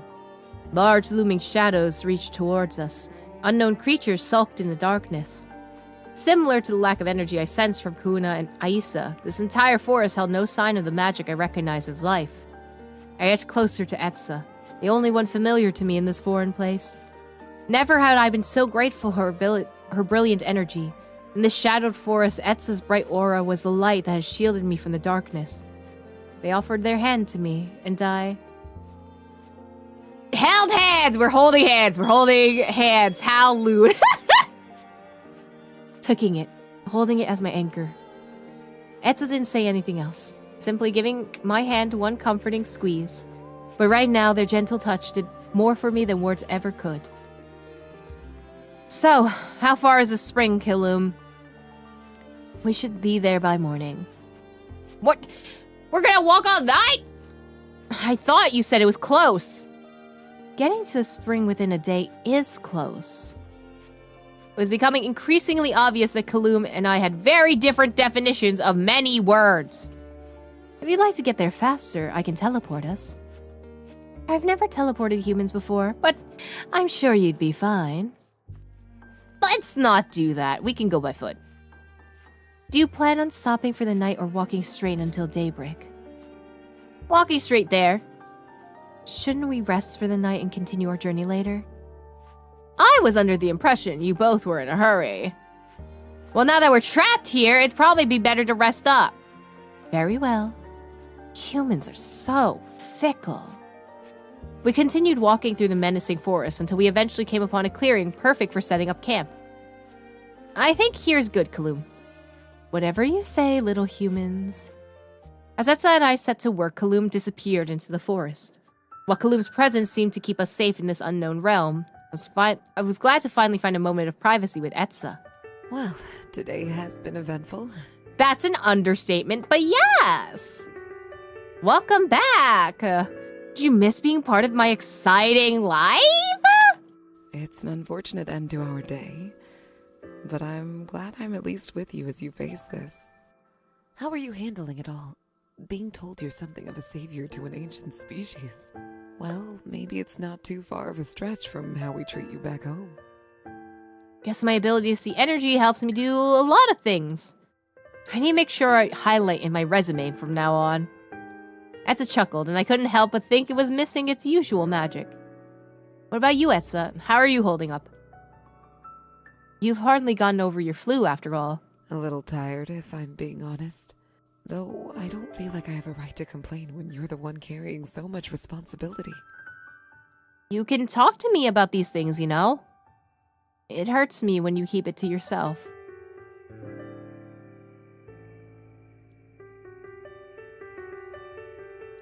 Etza gazed up at the stars decorating the night sky. The warm campfire light danced across their rich complexion. They didn't respond. Maybe I'd gone too far saying that. But before I could ruminate further, they leaned towards me and rested their head against my shoulder. Thank you. I'm grateful to have you in my life. Their gentle words pulled at me. There was that tone again, the one that made me fall for them. The one that made me think, maybe, just maybe, they had fallen for me too. But after the ordeal when they were sick, did I dare confess to them again? Oh my god, MC just talked to her! Ah, MC! I'm gonna lose it. I'm gonna lose it.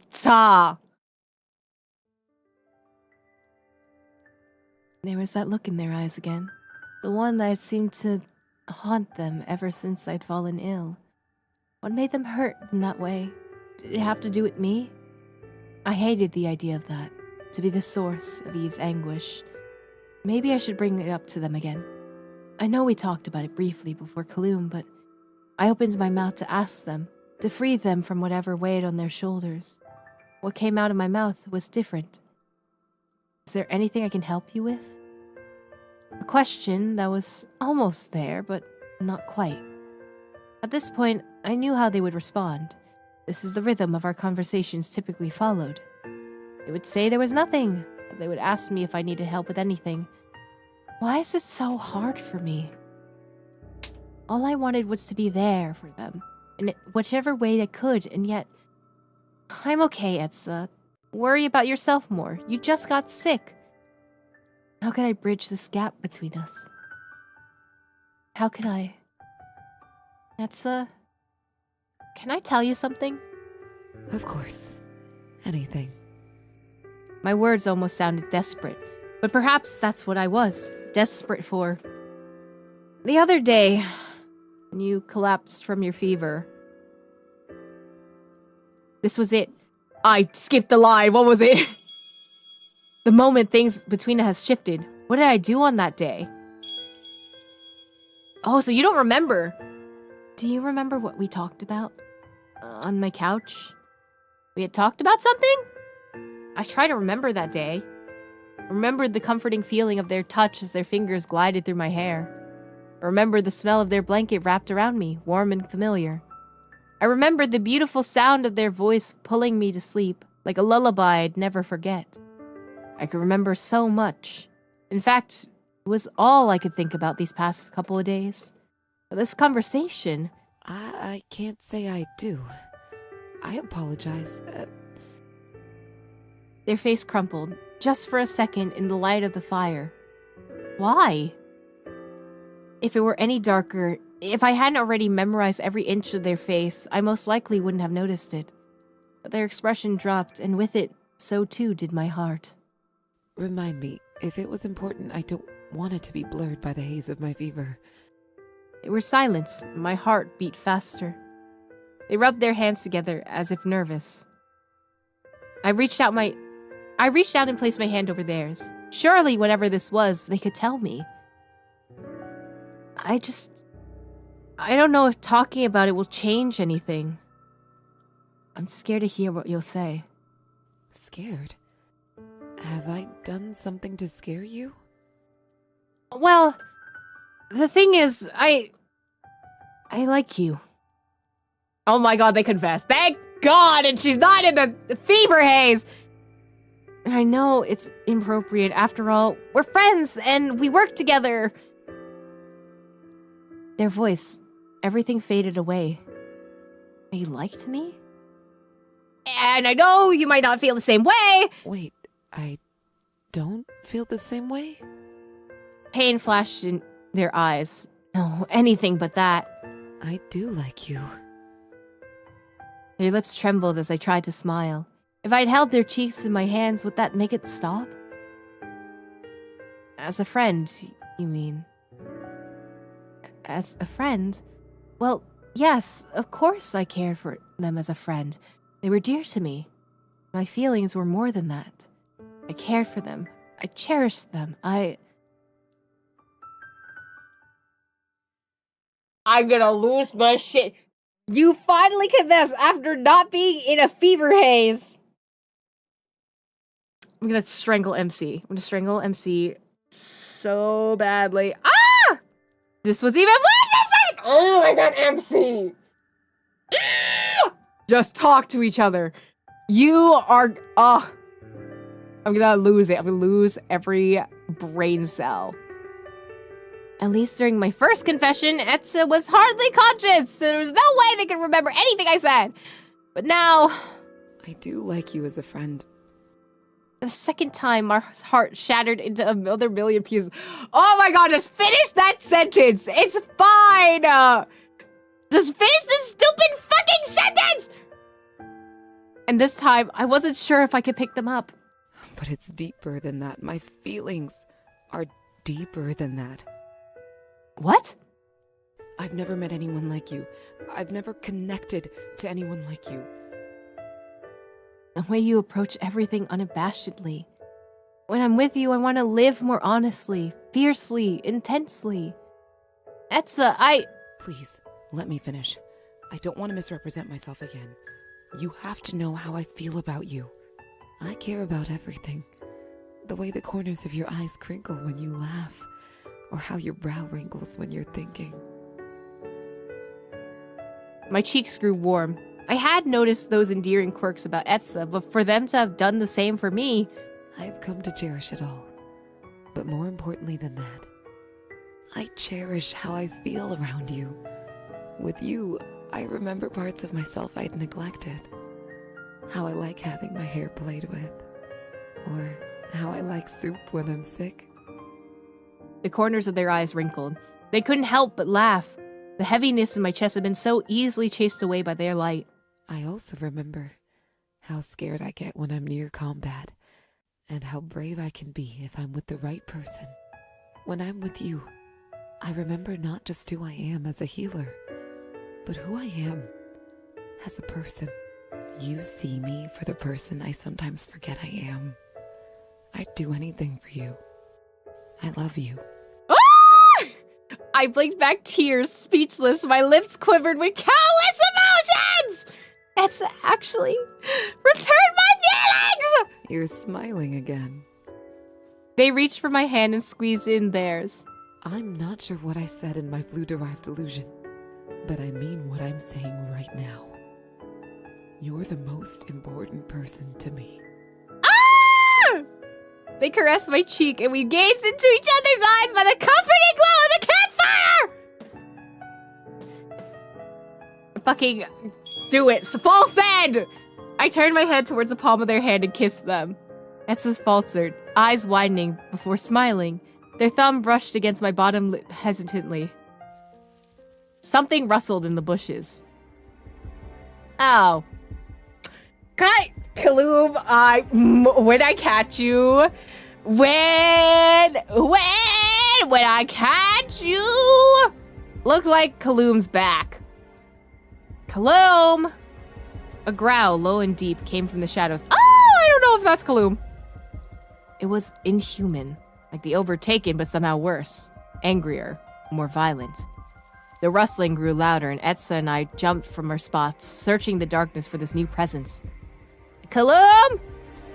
I reached for Etza's hand without realizing it. The growling stopped, replaced by the sound of slow, heavy steps.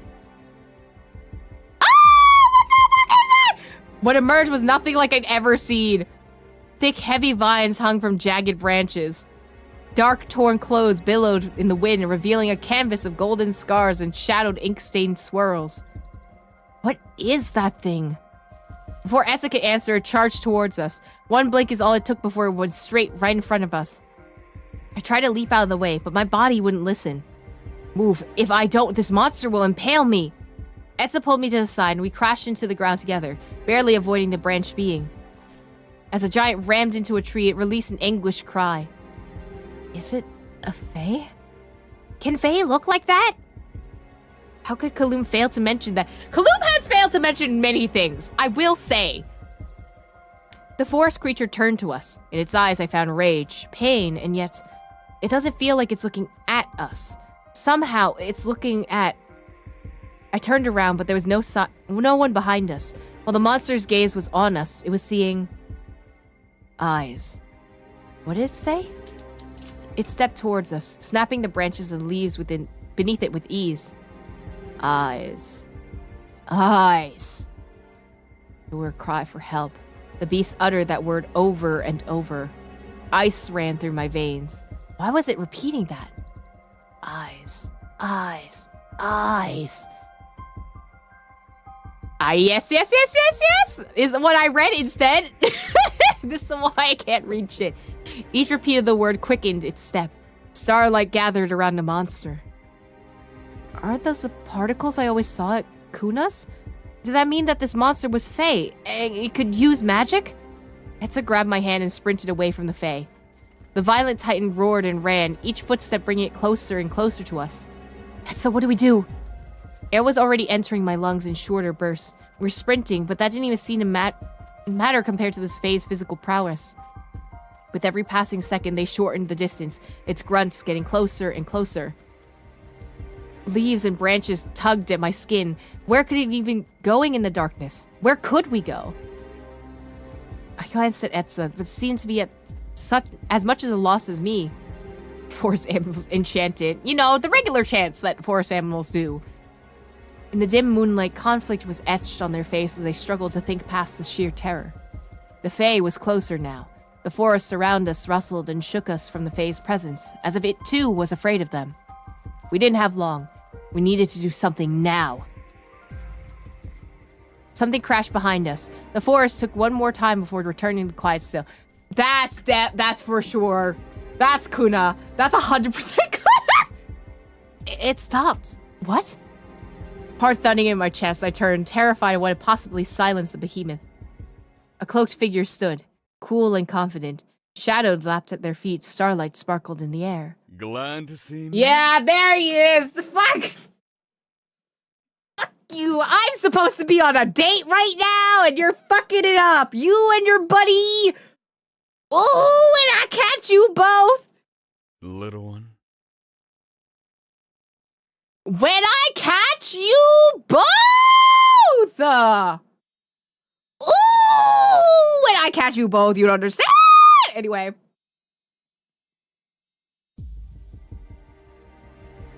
The hair on the back of my neck stood up.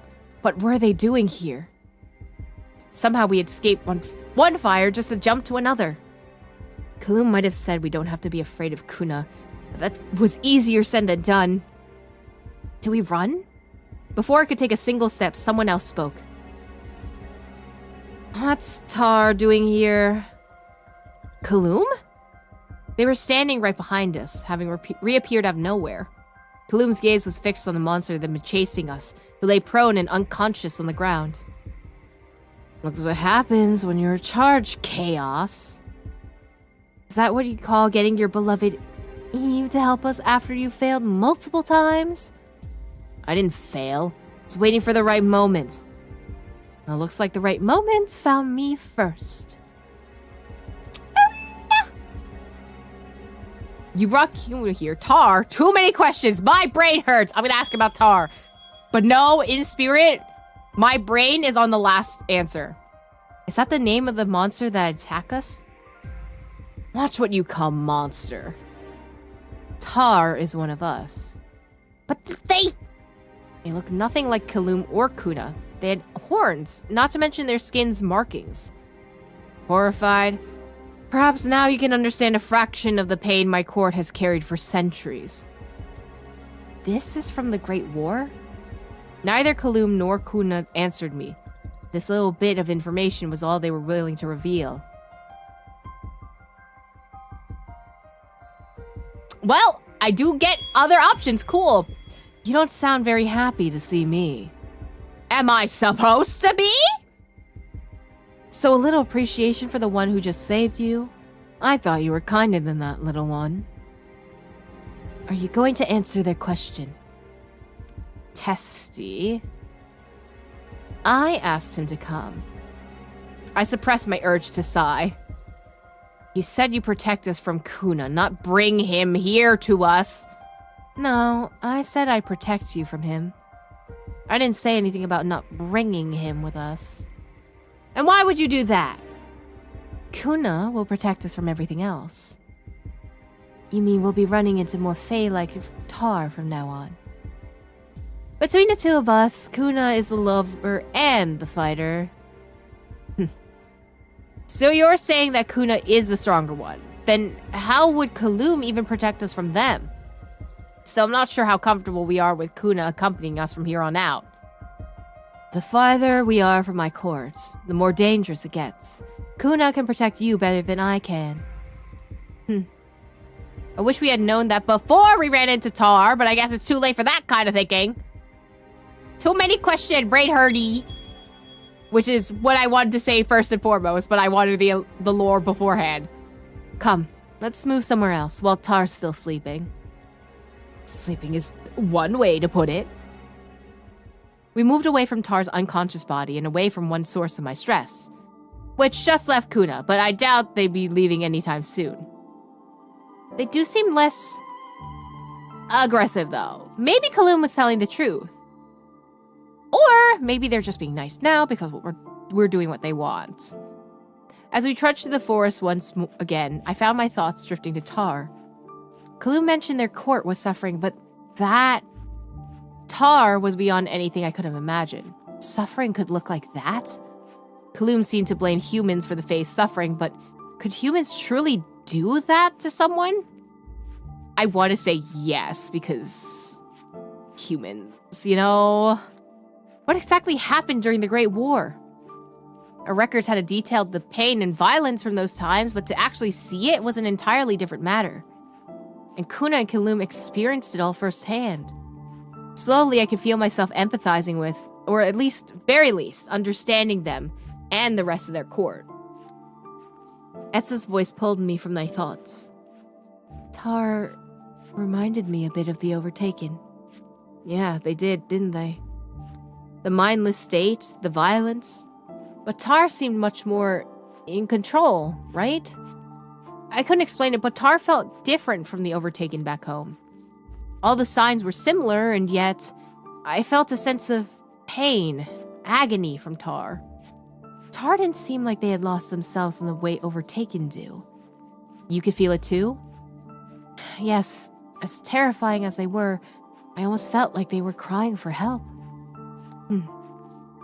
If Tar is similar to the Overtaken, I wonder if I could heal them too. Seeing your capabilities so far, I wouldn't be surprised if you could. But I'd rather not risk your life to find out. Etza smiled at me with the softness in their eyes. It was different from the usual kindness they had held. How they looked at me now was deeper.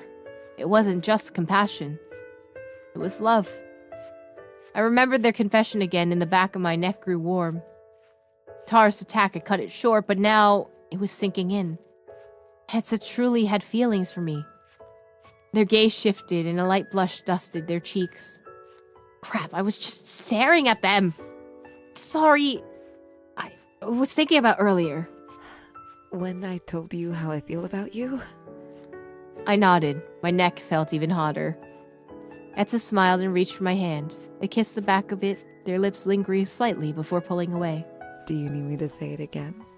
I know our moment got interrupted. Again! Oh, I know personally my heart would be able to handle it, but I love that again is in all caps. They shyly tucked a strand of hair behind their ear, releasing a breathy chuckle that made my heart flutter. Well, I have feelings for you.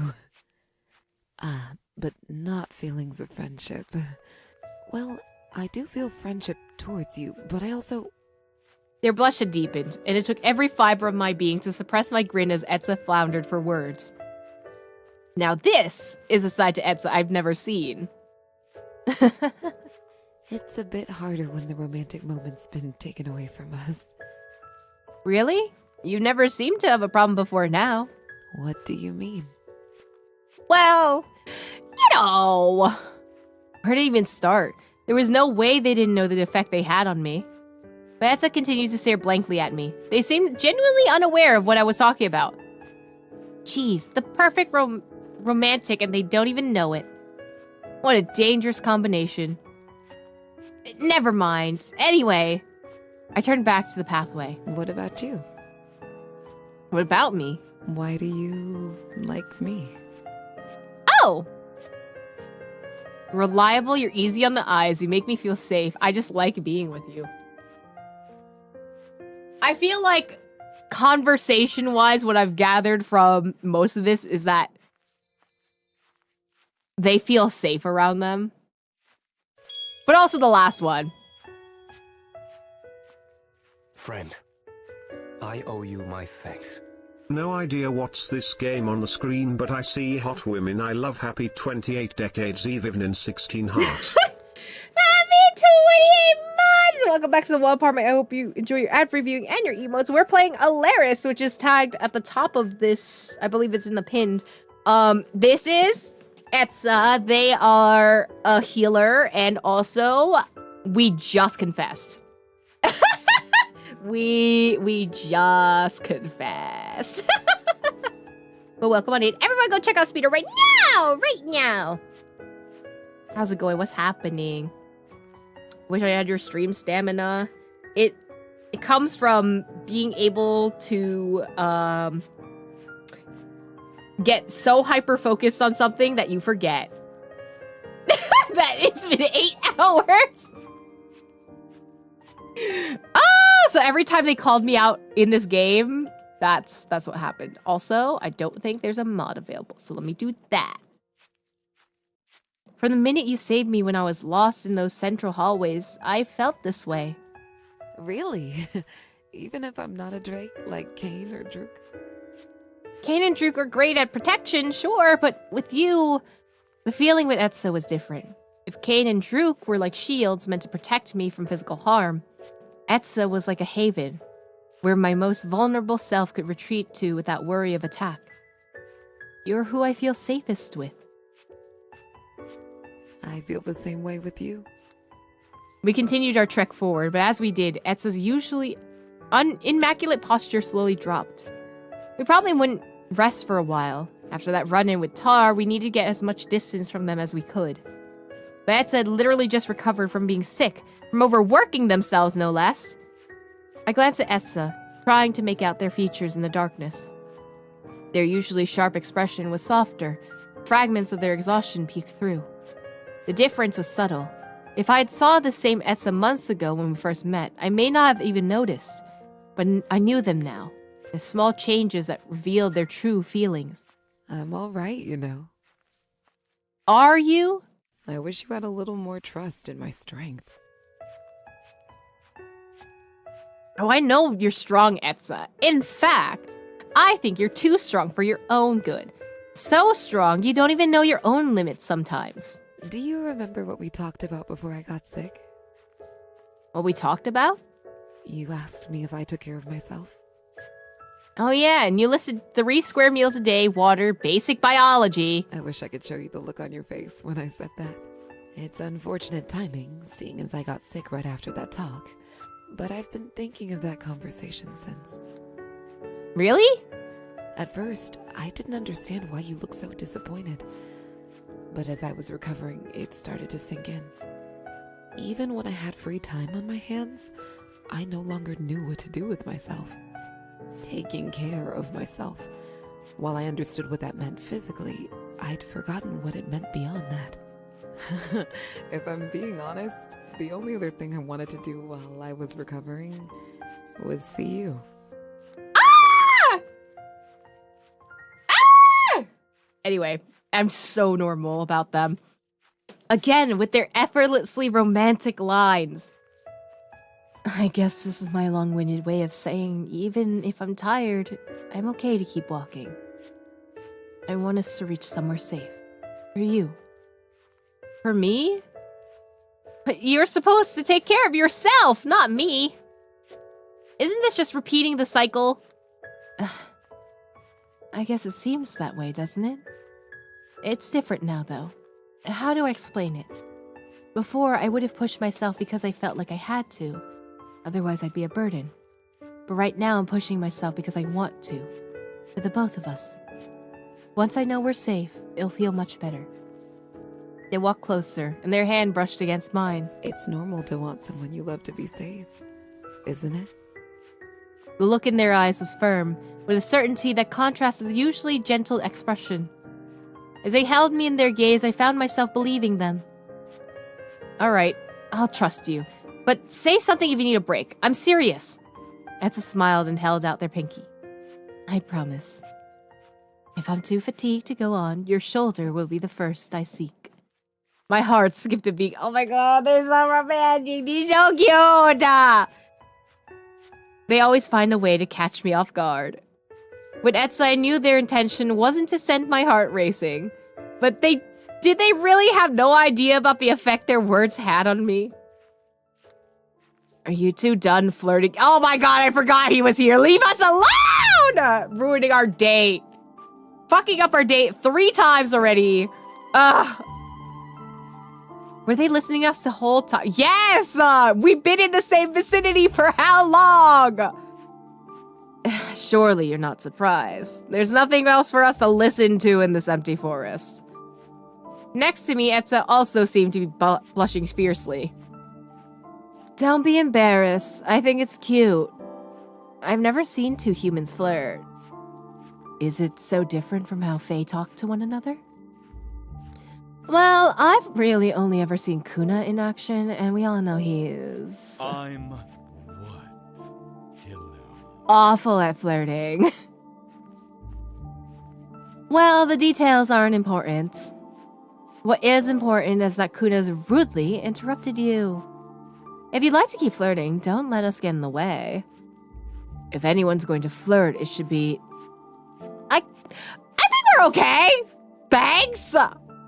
Yes, we weren't aware we were disturbing you so greatly. You're done? Killam wore a disappointed expression, one that a child might have been when they've been denied a toy. For someone who had been alive for so long, Killam acted relatively young. Younger than Kuna acts, at least. I wonder how old Kuna is. So, when you left us earlier, Kilum, was it to retrieve Kuna? Ah, yes. When you asked for a break, I realized how fragile humans can be. It'd be dangerous for you two as we approach the string. We can't have you dying before we get to the spring now, right? So, I thought we could bring Kuna along. Yes. Aren't you glad I'm here? No. Little one, such hurtful words. I saved you from Tar, and you haven't even thanked me once. Shouldn't humans have better manners than that? Well, I'm grateful for that. You fucked up the rest of everything. It doesn't outweigh everything else you've done to me. Are you talking about when I tried to kidnap you?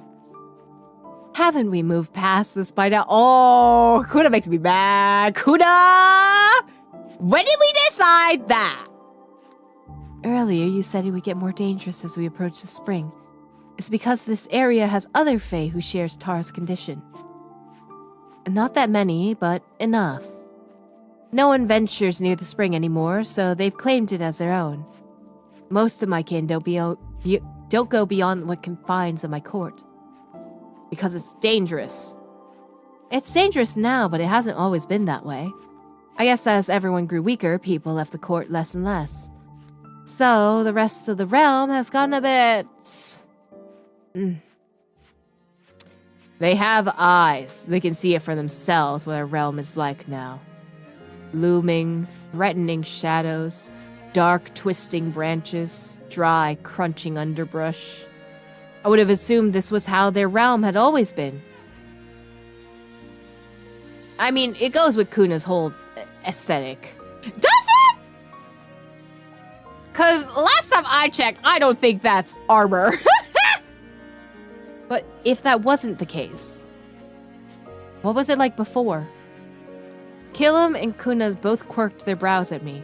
It seemed neither of them had been expecting that question.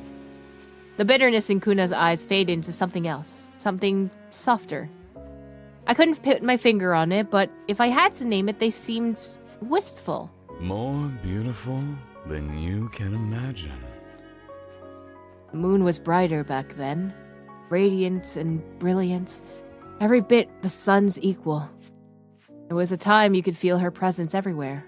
Now, that wistfulness in his eyes had evolved into yearning. I felt like I was seeing a new side to Kuna, a side that Kilum had been trying to tell us about. He really did love his court. It should be far enough now. This area will be fine to rest for the night. We set up camp, which we went by faster now that we had an extra pair of hands. Gathered around the campfire, our eclectic team sat in silence. Such a random group of people. I didn't even know Killam before today and just be sitting here with Kuna. But they were our guides for now. With my newfound knowledge of the horrors that lay in this forest, I had to admit, I was grateful these two Fae were here. Oh, where's Aisa? Aisa? Who cares where Aisa is? Well, if we're in the Fae realm, we're in my realm. Aisa lives in the Dawn Court. Ah! Everyone lives separately then. Even the Fae can exist in different realms from one another. It seemed isolating. Kuna stretched, apparently finished with the conversation before flinching. Are you hurt? None of your business. Tilting their head, Kilum hummed before poking Kuna's right shoulder, which Kuna showed a great appreciation for with a hiss and a glare. You look hurt to me. It's none of your business either. If you're hurt, one of us could heal you. It may be different from healing a human, but I'm sure between me and Eve... Kuna cast their gaze over us before smirking. Alright, Let's have the pretty one go first. So, not me. We're talking about Etza, right? I turned to Etza. I think he's talking to you! Etza and I stared at one another, our surprise mirrored in each other's faces. Oh my god, we're embarrassing. We are so embarrassing. Cute. I was talking to the silver-haired one. Surprised, Etza stepped closer to Kuna and examined him. Their fingers lightly brushed against Kuna's shoulder. Oh, it's dislocated. I'll try to heal it. Tell me if this hurts. What's our safe word? Not in front of my girlfriend! My partner! Etza ignored him and their eyes glowed with the sapphire hues of their energy. But their brows drew down as their hand lingered over Kuna's shoulder. It still hurts. Yes, this is proving far harder than what I thought it would. Without any energy, you're quite difficult to heal. Magic doesn't need to be so methodical. Just do what naturally comes to mind. Etza thought to themselves before returning to their healing. Their eyes glowed once again. But after a few moments passed, their shoulders slumped in defeat. No, I think the issue extends beyond that. Perhaps my healing isn't compatible with a face anatomy. My anatomy, It's alright. I thought something like this would happen. Don't take it too hard, beautiful. Little one, your turn. Who do you think they are? A king summoning his servant and also flirting with my partner? Anyway. No. Say please. Oh! Okay, MC. Okay, talk your shit. You're serious. Bark for heels. I stayed silent, steadfast on my mission to fish out a please from His Highness. Fine, if my begging pleases you so. Pretty please, little one. I wish that line was voiced! As Etza moved away, I hesitantly placed my hands on Kuna's shoulder. Kuna wanted me here to heal Faye, right? They've been relatively cooperative so far, but if I failed to meet their expectations, was this all a test? To see if we were worthy to stay in their company? Remember to not overthink it. My brows drew down. I didn't even know what that advice meant. I focused on their shoulder, determined to pass this test, even if it was that. But as I tried healing Kuna, I approached the same hurdle that Etza lightly faced. How do I heal him if he has no energy? I said, Yeah, don't overthink it. My, touchy, aren't we? If you listened, I wouldn't have to repeat myself. Who said I wasn't listening? As I stared at their shoulder, frustration boiled inside me. With a huff, I closed my eyes. Seeing no energies was throwing me off. I focused on the sensation of Kuna's skin beneath my fingertips, my desire to heal this patient. Kuna twitched. Was it working? I pushed those questions away, so only thoughts of Kuna's healing remained. Wow. Looks like you can follow directions after all. I felt Kuna shift away from me. When I opened my eyes, they were moving with ease, rotating and testing their shoulder. Seems I was right about the little one being special. Shall we ditch the spring and just take you back to my court? Kuna tipped my chin towards him, approval in his eyes. But his touch disappeared as quickly as it had come. Etza stepped between us, pushing Kuna's hand away. Yes, Etza! Jealous? You can come too. We agreed to check on the springs and then go home. And if I force you to come to my court instead? Kuna leaned close to Etza, enjoying the tension a little too much. What exactly will you do? Their voice dripped with danger. But Etza didn't back down. They simply continued to glower at Kuna. Don't pay attention to him. He's just saying things. I'm not just saying things. Well, we're going to the spring. I told you, didn't I? This is faster. It's riskier. You worry about the details too much. Besides, I made them a promise. And if the springs doesn't work out? Perhaps they can go home for a bit and then come back to do things your way. What? That's not what we agreed to. It's fine. I'm sure it won't be necessary. You'll be able to heal the spring, right? Are they saying if I can't heal their spring, Kuna will come and kidnap me all over again? Etza placed their hand on my back and leaned towards me, their mouth mere inches away from my ear. Whatever happens, I'm with you. We'll figure this out together. I chewed on my lip. I didn't like how things were escalating, but for now, all I can do was hold Etza's encouragement close and trust that we would find a way out of this. I think it's time we retire for the night. It's been a long day. I'm sure you can imagine. Of course! We have big plans tomorrow, don't we? Rest up, little ones. Etza guided me away from the two Fae, and we made ourselves comfortable in our own little corner of the camp. Now that we had some privacy, the panic I had tried to hide from them was blooming once again. I released a shaky breath and tried to still my trembling hands. Etza intertwined our hands, and I tried to ground myself in their steadiness. We can talk about it, if you like. What is there to talk about? This ended in one of two ways. Heal the Dust Spring, or fail and trap Central in an endless battle against Kuna for the rest of our days. The pressure of it all suffocated me. To think I had brought us here too, forsaken us to this. Etza squeezed my hand, and it brought me back to the campsite. Then we can talk about whatever would help. I kind of want to talk about the spring, but also... They might just say stuff about the spring. I'm just going to talk about something else. Can we talk about something else? Of course, whatever you need. Maybe we can pick up from our date earlier, before we were interrupted. Oh, that's right. You were telling me about how hopeless you were in the kitchen. You remember that? Remember it? I'll never forget it. I want to know about all your secret weaknesses. You'd said you'd help me with it, not tease me for it. Etza hid their face from view, which only made me want to tease them more. But between the smile tugging at the corner of their lips and the endearing blush coloring their cheeks, I decided to have some mercy. You're right. We're going to learn all about cooking together.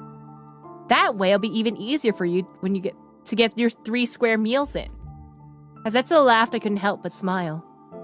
Their conversation may have been short, but somehow it gave me the strength to talk about more important matters. Say, Etza, why do you think I was the only one who could heal Kuna's earlier? I've been wondering about that too. Usually I'd assume it has to do with your vision, but in this case, Kuna doesn't have any energy. Exactly. There's something special about you. I felt it since the moment we met. You're radiant. No one else compares. As to why that is or what that means, I'm not sure. I pondered Etza's words. Was it that it made me able to heal Fae? It couldn't be a skill. The idea I was the only person skilled enough to heal them was absurd. But if it's not a skill and it's not my vision, what could it be? I cast a glance towards Kuna, who was already staring at us. He waved teasingly at us when our eyes met. Have they been watching us this entire time? Yes! We're not that far away from the other camp! I stared at Etza instead. Was shocked to see them glaring at Kuna with disdain. Never seen Etza wear an expression like that, and without meaning to, I laughed. Sorry, I just never seen you glare at someone before. Was I glaring? I hadn't realized. I didn't even know you could glare at people. I can't say I've had those kinds of feelings towards anyone. Considering that they were kind of flirting with me while you were standing right there, I'm not surprised. It seems being with you has me experiencing many firsts. The back of my neck grew hot at their confession, and I simply stared back at them, speechless. Come, shall we get some rest? We've certainly earned it. Technically, you don't need to earn rest.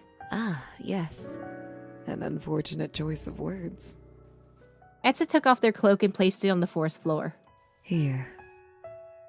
I've already had such a tiring day, and they're still thinking about my comfort. Thanks, Etza. We made ourselves comfortable, as best as we could on the ground. Oh! As I laid on the forest floor, the solid edge of a box pressed into my side. I can't believe I almost forgot about this. I pulled out the culprit, the ornate gilded music box Etza had gifted to me. The proposal box! Carefully, I set it next to us. The corner of Etza's eyes crinkled as they watched my every movement. I just gave that to you, but somehow that moment feels like so long ago. You're telling me. At least we ate before we left, am I right? My fingers grazed over the edges of the music box as I admired every detail of my gift.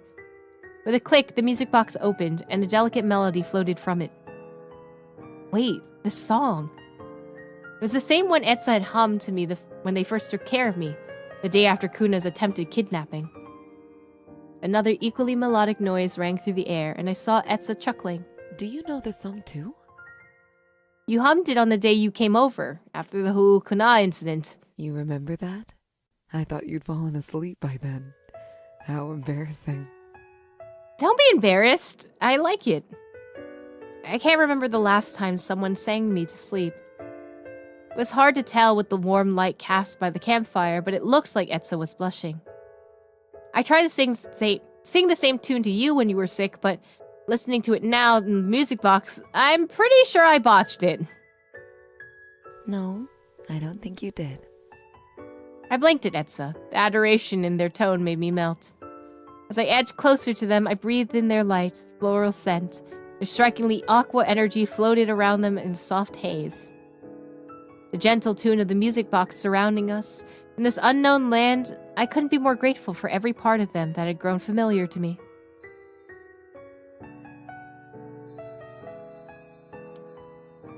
Yeah, you're gonna do date shit. I'm sending in MC to do date shift, otherwise. I couldn't get enough of it. I wanted to be closer. As I shifted towards them, they stiffened. Sorry, is this okay? They relaxed at the sound of my voice before pulling me into their chest.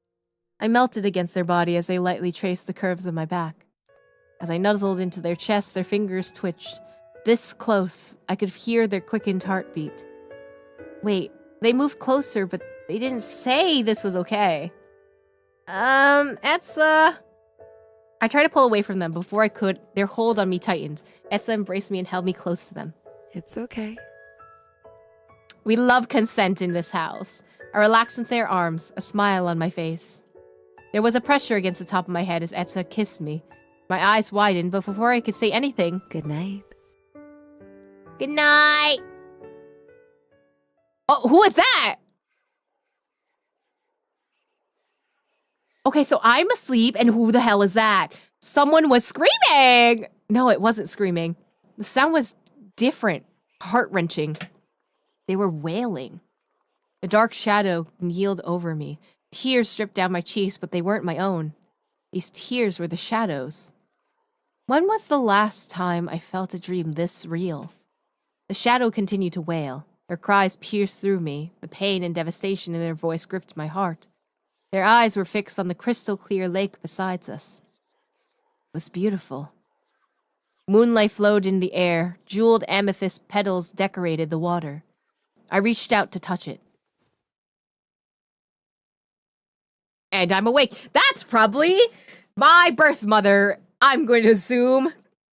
Sunlight streamed into my eyes, so different from the darkness that had clouded my dreams. Memories of our adventures into the dusk realm came flooding back. As my heart thudded in my chest, I realized Etza was holding me.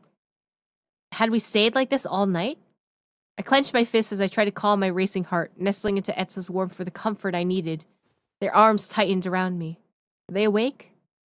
When I glanced at them, their eyes were still closed, breath still even. They were asleep. I squeezed my eyes shut out all the visions of the dusk realm. Thinking about our situation, about the pressures of today, was the last thing I wanted to do. Why did I have to dream like that today, out of all days? Eve? Are you okay? I kept my eyes shut, choosing to nuzzle further into Etza's arms. They didn't say anything, choosing instead to trace circles along my back. Their touch was magic. My body immediately relaxed under their fingers. I had a bad dream. What can I do to make it better? Nothing, I was already scared for today, and now that I had that dream, my brows furrowed. This was starting to feel overwhelming all over again. What was your dream about? I know it can be hard to talk about things, but sometimes that's what we need most. My dream... The details were hazy, but I remember this body of water, and someone... Maybe it was me. They were crying over it. I felt panicked, heartbroken. It was like nothing I've ever experienced. I don't remember how it ended, but there was a lot of crying and screaming. Saying the dream out loud made it seem less scary than I'd imagined it in my head. We're so worried today will end in tragedy as well. Wordlessly, I nodded. I'm not sure what the future holds for us, but I'm certain of your abilities and your strength. But what if I fail? What if my abilities aren't enough? Your abilities as a healer are certainly exemplary, but I mean your abilities to move forward. Another night one.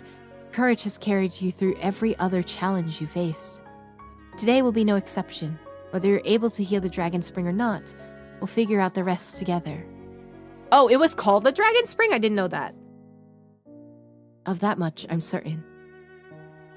Are the lovers done yet, or am I gonna have to come over there? We're done! I try to play cool, knowing that Kuna and Kilum probably heard our entire conversation. But as I stared at the blush blooming on Etza's cheeks, I felt a similar heat rising to my own face. Etza took my hand in theirs and we joined Kuna and Kilum. In that moment, with Etza's hand wrapped around mine, I could feel the weight of their faith. And that moment, I believed that perhaps I did have the strength to face what was to come. Should we go?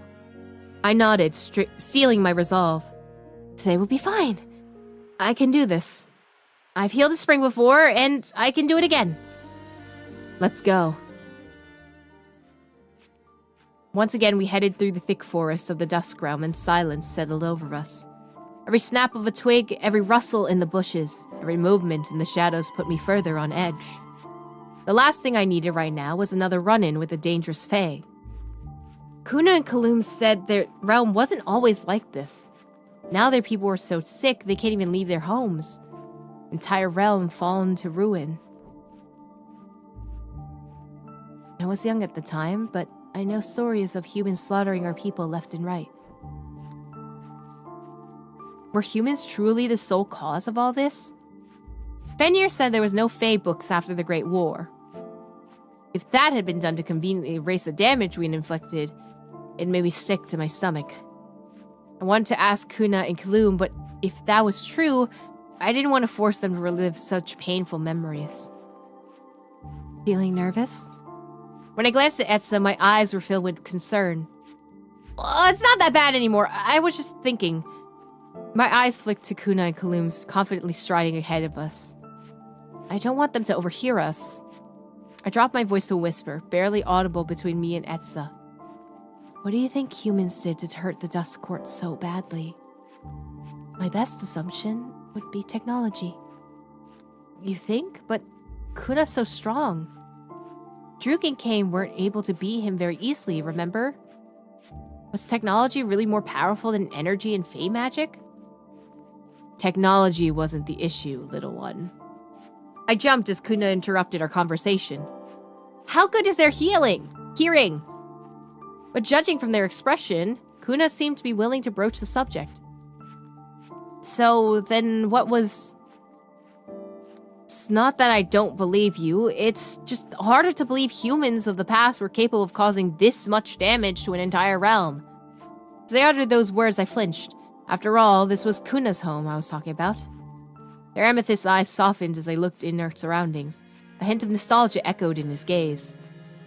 Well, what caused the most damage were their lies. Sorry, I was just thinking... About? I know we said Kuna might be unseelie, but I don't know if he hates humans. Well, if it's possible he doesn't. If all these books were written by humans and humans had bad relations with unseelie, they could be biased.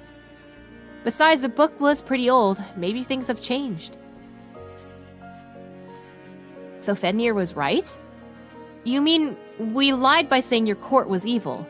Oh, So your research told you, that much at least, that I'm a big, bad fae. Kuna's teeth glinted as he smirked. We were heading towards dangerous territory. A few books mentioned the idea of different courts. They called you Unseelie, though, not Dusk Fae. You see, humans weren't even willing to learn our proper names. And yet they confidently spewed garbage about us nonetheless. And that's what harmed your people. When it spread, yes. Perhaps your kind wouldn't know, given how easily lies come to you. But they're as good as poison. They spread like wildfire, infecting the minds of any foolish enough to listen. And what do you think happens when armies and armies of humans fall victim to this propaganda? What do you think happens when these lies serve to protect some Fae but not others? Oh. What was that? What happened? Aisa's court is seen as good, while Kuna's court was villainized and hunted. The desire I'd once had to heal the Dark Spring, fueled mostly by self-preservation, shifted. I actually wanted to help Kuna, to right the wrongs of the past. Something rustled in the bushes. Before I could turn, Kuna yelled, Run! Oh! Their silhouette was a blur as they rushed at whatever was behind us. Ahead, Kaloum stared at the new presence with the wide eyes before directing their attention to me and Etza. Come, do you need to be told twice? Kaloum turned and ran. Etza grabbed my hand and we followed suit. I have a feeling this is Aisa. Branches raked against my skin. The forest turned into a jumbled blur of greens as we raced to the springs. We ran so fast I could hardly keep up. I could hardly keep myself from tripping over my own 2 feet. Was it another overtaken Fae? How close did it get to us? Had Kuna taken care of it? Endless questions tumbled through my mind, everything lost in the chaos around us. How much longer until we reached the spring? But soon I could feel it. It's close. I wasn't sure what had happened, but as soon as I was the one leading me and Etza. Even if Kaloum wasn't leading the way for us, I was certain I could find the spring on my own. Finally, that sweet presence of energy was nearby. The forest broke away to a magical haven, our only solace in this foreign realm of Fae. At least, that is what I was hoping for. The spring. It's the same artwork! It looked exactly like in my nightmare. How? Were my worst fears coming true? Was my nightmare a mere omen of the fate that awaited us? In tears and screams? It was harder to breathe now. Eve. We made it all this way, and for what? Eve. Etza shook me, forcing me to stare at them. I tore my gaze from this cursed spring, but not even the safety of their eyes could help me now. It's just like in my dream. This spring is exactly like the one from my dream. I can't do it. I'm going to fail, just like I did last... Then fail. What? I told you, didn't I? We'll figure it out together, no matter what. So don't be afraid. I love that Etza is the one telling us that we can fail. When they are kind of the type of character that would not like that. I'm right here. My face cools as their hand cupped my cheeks. As I looked into their eyes, I found my resolution. It took everything in me to rip my gaze away from theirs. The blue of their eyes was so much more appealing than the eerie glowing blue waters of the spring. Kaloum joined us, their eyes still fixed on the direction we had come from, where a mysterious attacker and Kuna battled. Remember, just like you did when the one back in your realm. I turned to the spring with clenched fists. I could do this. And if I couldn't, we'd figure it out. As I kneeled in the spring, Etza crouched with me. I focused on the waters. The energy here was even more blinding than the one in our realm. A brilliant gold like liquid sunshine floated amongst the depths in the water. Perhaps if I didn't harbor such ill feelings toward this spring, I would have thought it was beautiful. I dipped my hand into the cool spring. I can't see the imbalance. Etza's guidance from before resurfaced in my memories. Feel the energy. But I couldn't. It wasn't easy, like it was in our realm. Here, another rustle in the forest. Was it another Fae come to attack us? Kaloum's watchful gaze on my back. At what point would they give up on me and hand me over to Kuna? The echoes of my nightmare. Was it my destiny to fail here? My mind was a mess. I'd failed before I even begin to try. I opened my eyes. I needed Etza. When I turned to them... Oh! We'll figure it out together, right? Etza, I don't know if I can do this on my own, but maybe together... My voice was barely a whisper, broken by the pressure of everything. In the corner of their eyes crinkled as they searched my eyes. Their thumb brushed against my cheek as they caressed my face. The chaos in my mind calmed ever so slightly as I focused on the sensation of their loving touch. Yes, we'll do this together. They leaned close and placed a single kiss against my forehead. Their lips lingered for a moment longer before they straightened. It'll be just like the other day. Tears blurred my vision and pricked at the back of my eyes as I silently nodded.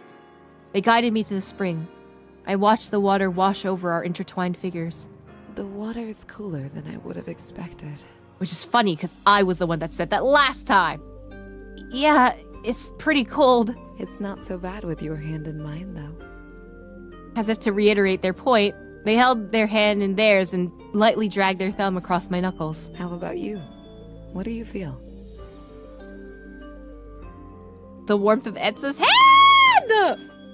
I think the heart one is the romance one. I feel your hand in mine. It feels warmer than usual. Your hands are usually kind of cold. You don't have another fever, do you? The last sentence surprised even me. Was I really making jokes right now? But Etza only chuckled lightly, squeezing my hand once. No, I feel perfect right now, actually. I smiled. The chaos in my mind started to calm. What about the spring's energy? Do you feel anything? The nerves crept back and my throat constricted as I tried to extend my senses over the water. I don't know. That's all right. Why don't you try closing your eyes? That helped last time, didn't it? I nodded, jaw clenched and obeyed. My brows drew down, and I released an unsteady breath as I struggled to keep my eyes shut. There was a gentle pressure at my back, from what I could only assume was Etza. Soon they dragged their fingers along my back in a calming motion, and relaxed into their touch. Do you feel anything now? I exhaled as I focused on the spring, the water enveloping my hand and the underlying energy running beneath. It feels strong, like a fortress sworn to protect its inhabitants. Bright like a lantern that staves off darkness. Warm like the caress of a loved one. It feels like the sun. It does a bit, doesn't it? It reminds me of you, in a way. Etza! Etza, your lines! Ah! I tried to laugh, but there was a more shaky huff, barely reminiscent of a chuckle. Yet Etza's kind words brought a smile to my face. They're more like the sun than I am. What else do you feel? Feeling the energy was easier now. My body still shook, but my mind was clear. Like the spring in our realm, the dusk spring was terribly imbalanced. It was bright and warm, to the point where it was almost painful, much like staring directly into the sun. The other spring was calm to the point of lethargy. Lethargy. This spring is bright to the point of blinding. The two springs were similarly imbalanced, and yet complete opposites. In that case, this spring had to have a different underlying energy somewhere, right? Where is it? But no matter how much I knew not to focus on the warm energy, I found myself mesmerized by it. Etza, do you feel anything different in the spring? Me? You're better at sensing it than me. I can't focus enough. If you can find the general vicinity, I'll know where to look at least. I understand. Etza grew quiet as they focused on the spring. I may not have known they were still there were it not for their hands still stroking my back. In the silence, echoes of the battle between Kuna and our sudden attacker rang through the forest. I tried my hardest to fight the distraction. Moments passed. Growing antsier by the second, I parted my lips to ask Etza, I think I found it. Really? Where? It's close by. Right over here. Etza took my hand and stood. We walked. 1, 2, 3 steps, and kneeled down again. Do you feel that? It's like a low humming. It's slight, but it feels calmer than the rest of the energy drifting in the spring. Calmer. There it was. Deeper in the spring was an energy that was still, almost peaceful.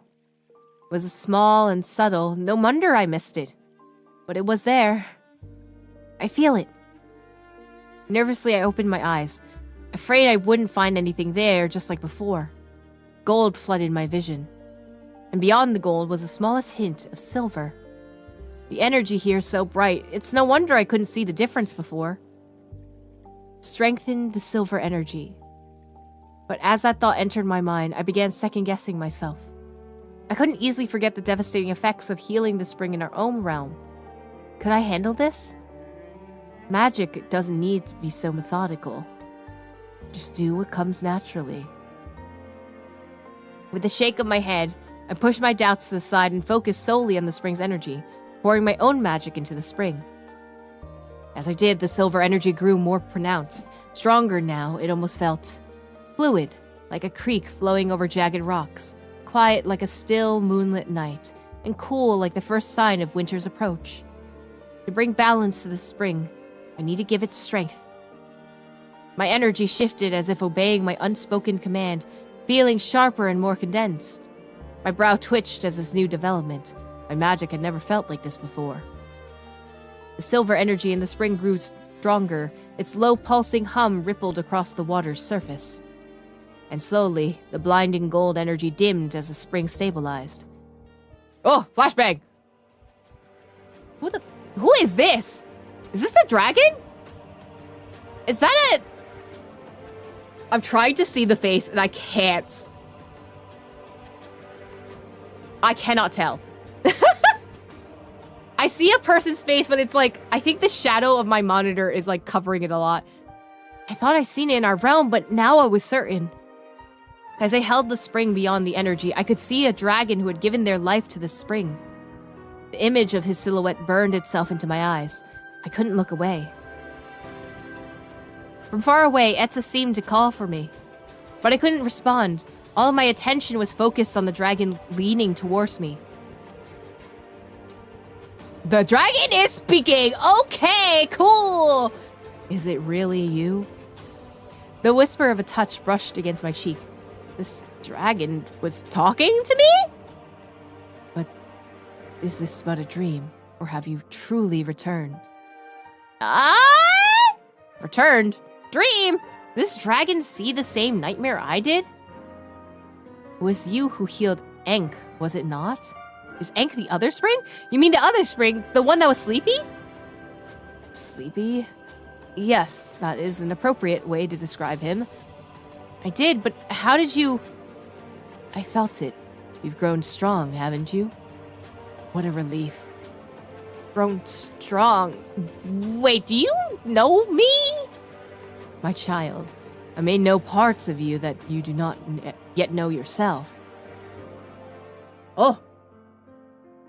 Okay, the outline's different. I apologize for what I did all those years ago. What do you mean all those years ago? See you again. It's nothing short of a blessing. Wait! Oh, flashbang. Am I from Dragon Kid? Is that what I'm getting from this story right now? I was back in the Dusk Court. The spring was still and silent. But the dragon I had once seen was nowhere to be found. What? Are you okay? Etza shifted into view.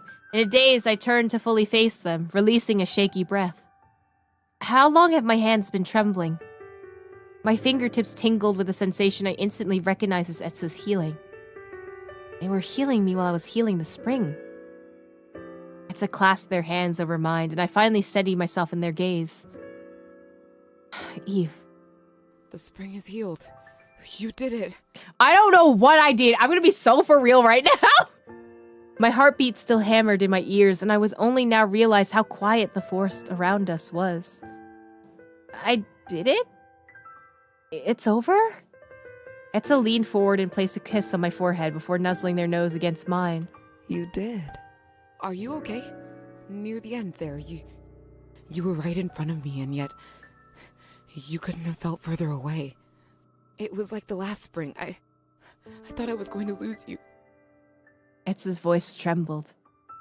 What they said wasn't far from the truth. While I was physically in the spring, I was talking to that dragon. It was like we'd entered a world of our own.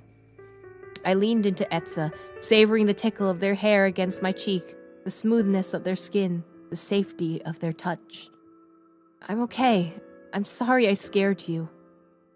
There was so much I wanted to say about what I just saw, but more importantly, I had to tell them I couldn't have done this without you. Everything came crashing down. The pressures of today and the relief of our success. Tears prickled the back of my eyes. Thank you for helping me. My voice was but a hushed whisper, and tears I tried to fight came flowing forward.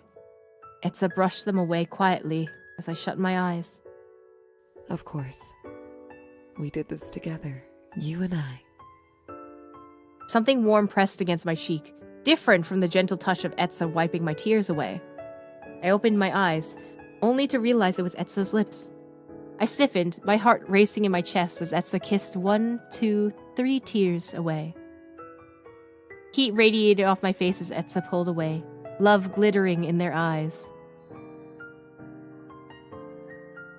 Ah! Full set, full set, full set, full set! You're not stopping there, are you? Etza's amusement quickly shifted into surprise. A pretty ruby hue dusted their cheeks as they blinked at me. Then they leaned forward, caressing my cheek with their hands until their lips hovered over mine. They stayed there. I could hardly keep still as our breaths mixed together in anticipation. Behind long lashes, Etza's crystal eyes shone with desire. My words caught in my throat. Kiss me. Their lips pressed against mine, gently at first. A light, delicate touch that left me wanting more. And as if perfectly in sync, we deepened the kiss, and I savored the sweet taste of their lips. Our mouths moved together, and Etza placed their other hand at the base of my neck, pulling me in closer. My hands clutched their robes, and I sank into them. Eventually, they pulled away, and I stared at them in a daze. That's it? Etza's eyes widened, their blush deepened. We can continue this later. Hey, yo! Did I say that out loud? I cleared my throat and absentmindedly wiped my tears before realizing there were none left. I feel like I've cried around you so many times now. At the river, at the other spring, and just now. Cry as much as you need. I'll kiss away your tears each time. Ah! I love them. Are you two done yet? Oh my god. Let us have this moment! I jumped away from Etza and stood. Kuna and Kaloum watched us expectantly. Are we just a romance show to them? Well, yes, actually. You did it. Is that all the thanks I get? For everything you put me through. Thank you. We won't forget your courage. My eyes widened, my jaw hung open. Even though I wanted the gratitude, I didn't expect Kuna, of all people, to actually acquiesce. Are you able to feel a difference then? Are your people okay? Okay, I was so curious if they had any energy after that happened. Kaloum said before that they felt it when they healed the spring in our realm. I can't know for certain until I see them for myself, but you feel it too, don't you, Kaloum? Kaloum nodded, their eyes practically sparkling. It's like the air is lighter, and time has been freed from its shackles. I couldn't even begin to understand what that meant. Maybe Faye felt some kind of sensitivity to time. You see, I told you it'd work. I don't like braggarts, Kaloum. So, can we go home now? I was almost afraid to ask the question, as if reminding them of our home would make them realize they prefer to trap us here instead. You've already forgotten all the trouble you went through to get my word? Ignore Kaloum. Good work should be rewarded with a treat. Rightfully returning me home is a treat? I just want to go home, homie, like, leave me be. But ultimately, I was too relieved to make a snarky retort. I leaned on Etza as fatigue finally hit. But on the off chance our people aren't okay, we can come and get you, right? I stiffened and I heard Kuna click his tongue. You still demand more from them? After everything they've done for you, after everything you put them through? How could she even think to whisk them away without care for their well-being? I never heard Etza chastise anyone like this. Even more incredible was the fact that they seemed to get through to Kuna and Kaloum. Tell them, anyway. So, if this was all for naught and our people are still in pain, you wish us to suffer in silence? Underneath Kuna's bitter words, I sensed something else. Genuine concern. All they wanted was their people to heal. If this didn't work and you still need my help, you could seek me out. Me? Without the kidnapping! Don't come to my house, don't creep around the shadows at night! You find me in my town while it's still light out. Literally go to my office hours. I'm usually in the central, but if you can't find me there, leave a message with them. Just tell me what's going on, I'll make sure to help. Make it in time to help you. I'll treat you and your people the same way I treat the rest of my patients. Your patients? What, so you expect me to waltz into town in pure daylight like some kind of human? As if it's that easy? Are you saying you can't? Because that's what Kaloum did. Kaloum shot Kuna a smirk, which Kuna didn't take very kindly to. Kaloum poses no threat. They're like a baby kitten. Your dogs know to be wary of me. Dogs? Is he talking about Kayn and Druk? I'll tell him it's okay. If you mean no harm, they won't have any reason to attack you. You expect me to trust you? You expected us to trust you the whole time, so... Haven't I earned it? Just walk into town and ask. If you're unable to find them, you can try looking for me instead. Usually in my office. With our communicators, it may be easier for us to get in touch than for you to wander around aimlessly. I see. Then, should I need your services, I will seek you out. Their brow twitched. They clearly weren't familiar with being obedient. I fought every instinct to praise them, certain they wouldn't respond positively to it. Great, huh? I tilted my head towards Etza, still leaning comfortably against them. Dirt was smeared across their cheek. Their hair was unbelievably tangled, and their usual pristine robes were a mess. I'm sure I'd be no better condition. Yet Etza still looked every bit the angel I knew them to be. Let's go home, then? Let's. Oh, I got the good end! Yay! Everything worked out. Perfect. That means there's a bad end to this. Oh, no. Well, I get my happy ending with Etza. That's what matters. Whoa! Careful. Etza lent me their elbow for support, trying to help me as best they could with their own hands completely full. I caught myself before I place planted into the middle of the walkway. Ugh, that could have been bad. I hugged the grocery bags close to my chest. Are you sure you don't want me to carry those? Etza, you're holding most of the grocery bags already. They let out a bashful chuckle, scanning me one more time to make sure I was okay before returning their attention ahead. To think, I get to witness you stock your pantry with more than just candy. They grow up so fast. If I wasn't already carrying so many bags, I would have wiped a fake tear from my eye. I have to, so I don't worry you again. We passed the riverbed where Etza had given me my music box. The wind carried the sound of couples' laughter along the street. So many memories here. Eve? Huh? Oh. I didn't realize I'd slowed down as I reminisced in the nostalgic scenery. Etza simply smiled and tilted their head towards one of the nearby benches. Why don't we sit for a bit? Together we placed our grocery bags down and made ourselves comfortable on the bench. It's been a while since we've come here together, hasn't it? Yeah, you're right. Last time we were here, Kaloum interrupted our date. That felt like a lifetime ago. We'd only seen Kuna once since then. As we instructed, they sought me out in the daytime and happened to catch me as I was heading home. To my surprise, it wasn't to ask for my help, but to thank me. While progress was slow, their people were hailing just as Kaloum had predicted. Kuna merely wanted to express their sincere gratitude one last time. Well, if anyone needs an extra push, let me know. So willingly waltz back into my realm. I feel like you made it clear multiple times I'm okay with helping you, as long as you're not forcing me, but... Whatever Kuna has going on, it was clear they struggled with asking for help. As long as you follow normal procedure and ask nicely, I'm willing to help. That means no kidnapping! In case that was clear. No kidnapping! Yes, I heard you the first time. You heard me, but are you listening? Let's just hope your aid will no longer be needed. We can agree on that much, at least. I'm glad, though, that your realm is doing better. Kuna didn't say anything. He merely dipped his head and left.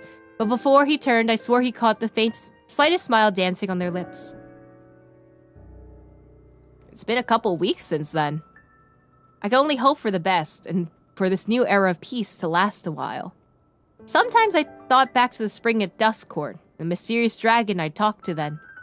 But I could never bring myself to ruminate on him for too long. Something about memory felt too bittersweet. You're getting lost in your thoughts again. Sorry, I was just thinking about the Dusk Court. I'm sure if they needed the help, we would have heard from them by now.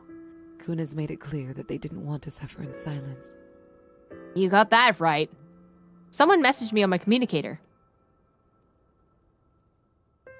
Oh, who? Kayn? Where are you? Etza's not answering their phone either. Oh, no, that was from...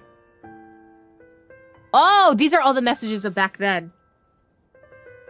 Hey, Kayn says he can't reach you. Are you and Etza okay? I do appreciate that they have all these extra messages in here that you can look at. I don't know if this will reach you. You can give us some kind of sign where you and Etza are. Anyway, I'm trying to find leads at the library. I hope you're okay wherever you are.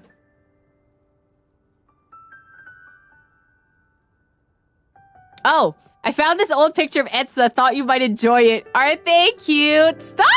Oh my god, they're so cute. Oh, that's adorable. When did you take this? It's a secret. Tell me! You wouldn't be able to handle it. Want to bet? It was the other day. When I reminded them of when you wanted to go on vacation with them. Ah, they're so cute. No! Are you okay? Yeah, Kate just reminded me of something awful. What is it? I don't want to say. I was grateful for this new picture of Etza. It was rare to see them laugh this hard.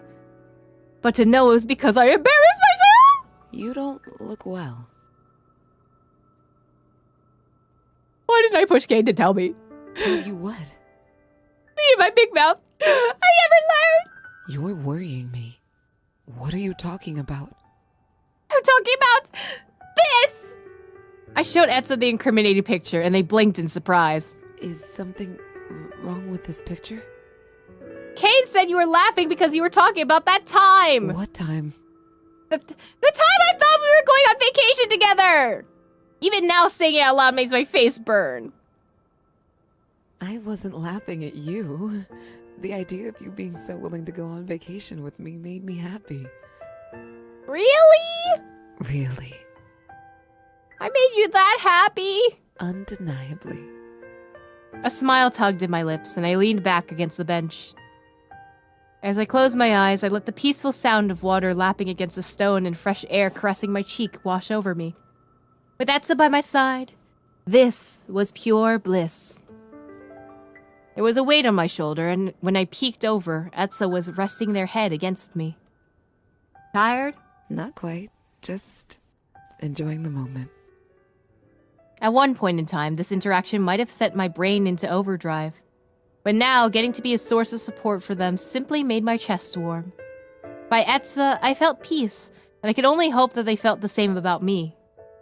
It's strange to see how so far we've come. I guess I've had a tendency to fall asleep in public lately, haven't I? Are you saying that wasn't always the case? It only started after I met you, if you'd believe it. Didn't Kayn call it a bad habit? Well, I guess I was doing it often after I met you. A bad habit, but a recent one. Unbelievable. Maybe I was stressing you out so much that you started falling asleep everywhere. That would never be the case. I smiled, absentmindedly playing with Etza's silky strands of hair. Remember that time you fell asleep on our date? At this very river? Etza chuckled as they watched the floating leaves meander the leisured river. I was horrified. But maybe it's because even back then, I'd already felt at peace in your presence. A comfortable silence settled over us, and I couldn't help but reflect on our time together.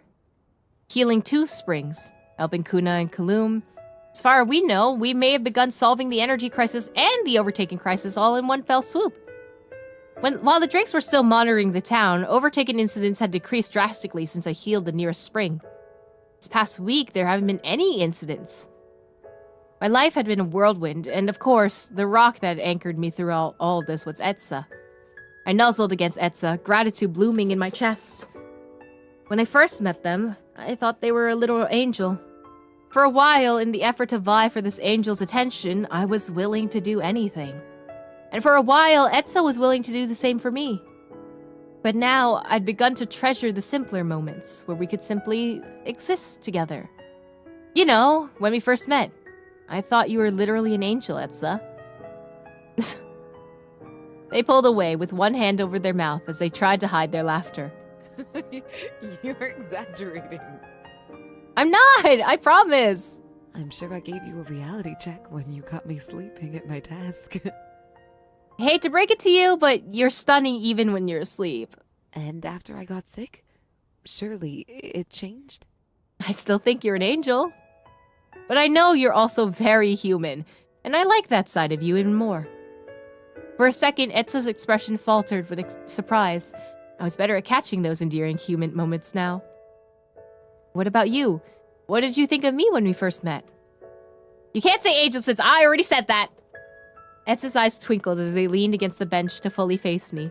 When I first met you, I thought you were breathtaking. My heart skipped a beat, and I stared wordlessly at them. From anyone else, they would have called that a cheesy line, but since it was Etza, I knew they meant every word. Etza gently held my chin towards them, capturing me in their intimate gaze. Yeah, just do it. I'm too Debbie for this, but just do it. As if they knew exactly what I wanted, Etza leaned in and pressed their lips against mine, in a kiss that was tender and sweet.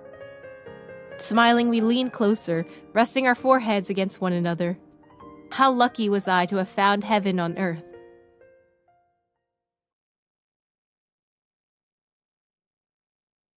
Stop, this artwork is so pretty.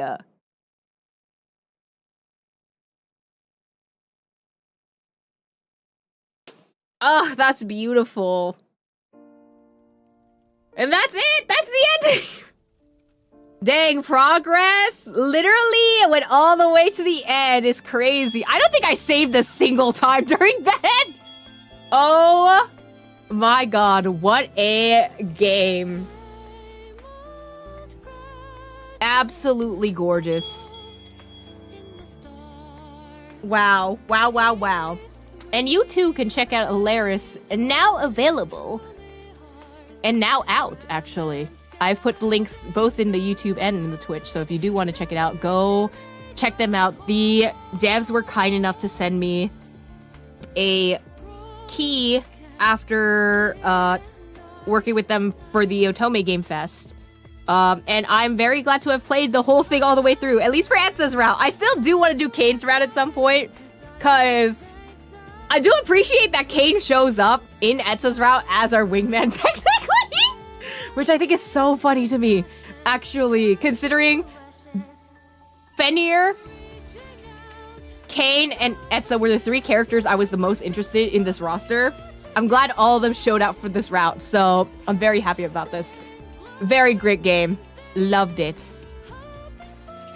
Now, heal myself. I will. This game called me out a little too much. I will go to sleep. I will heal, but thank you everyone for watching. Thank you for being here. Thank you for the follows, the bits, the subs. Thank you for the crazy hype train from before as well. But I appreciate y'all being here. We're gonna go say hi to... Let me grab someone to raid. Ba-da-ba-ba-ba-ba-ba-ba-ba.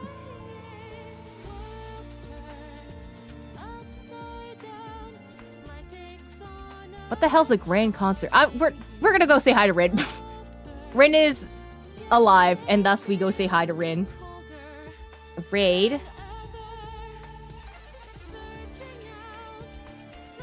Go say hi. They're also a lovely streamer, so go check them out. I will be back on Friday for Silver Palace's beta, because Silver Palace's beta is now officially out at, I believe, by tomorrow. And thus we're gonna go check them out. But anyway, thank y'all for being here. Get some water, get some food. If it's past 1 a.m. for you, please go to sleep. If you don't, I'm sending Etza towards you, incoming, and they will be very upset with you. And how dare you upset such a pretty person. Again, thank you to Crescent Studios for sending the key as well. This was a wonderful game, and I appreciate it. I work at 1 a.m. No, go to sleep! Go to sleep! But I will see you guys on Friday at our usual time, 8:30 a.m. EST. See you guys then. Bye!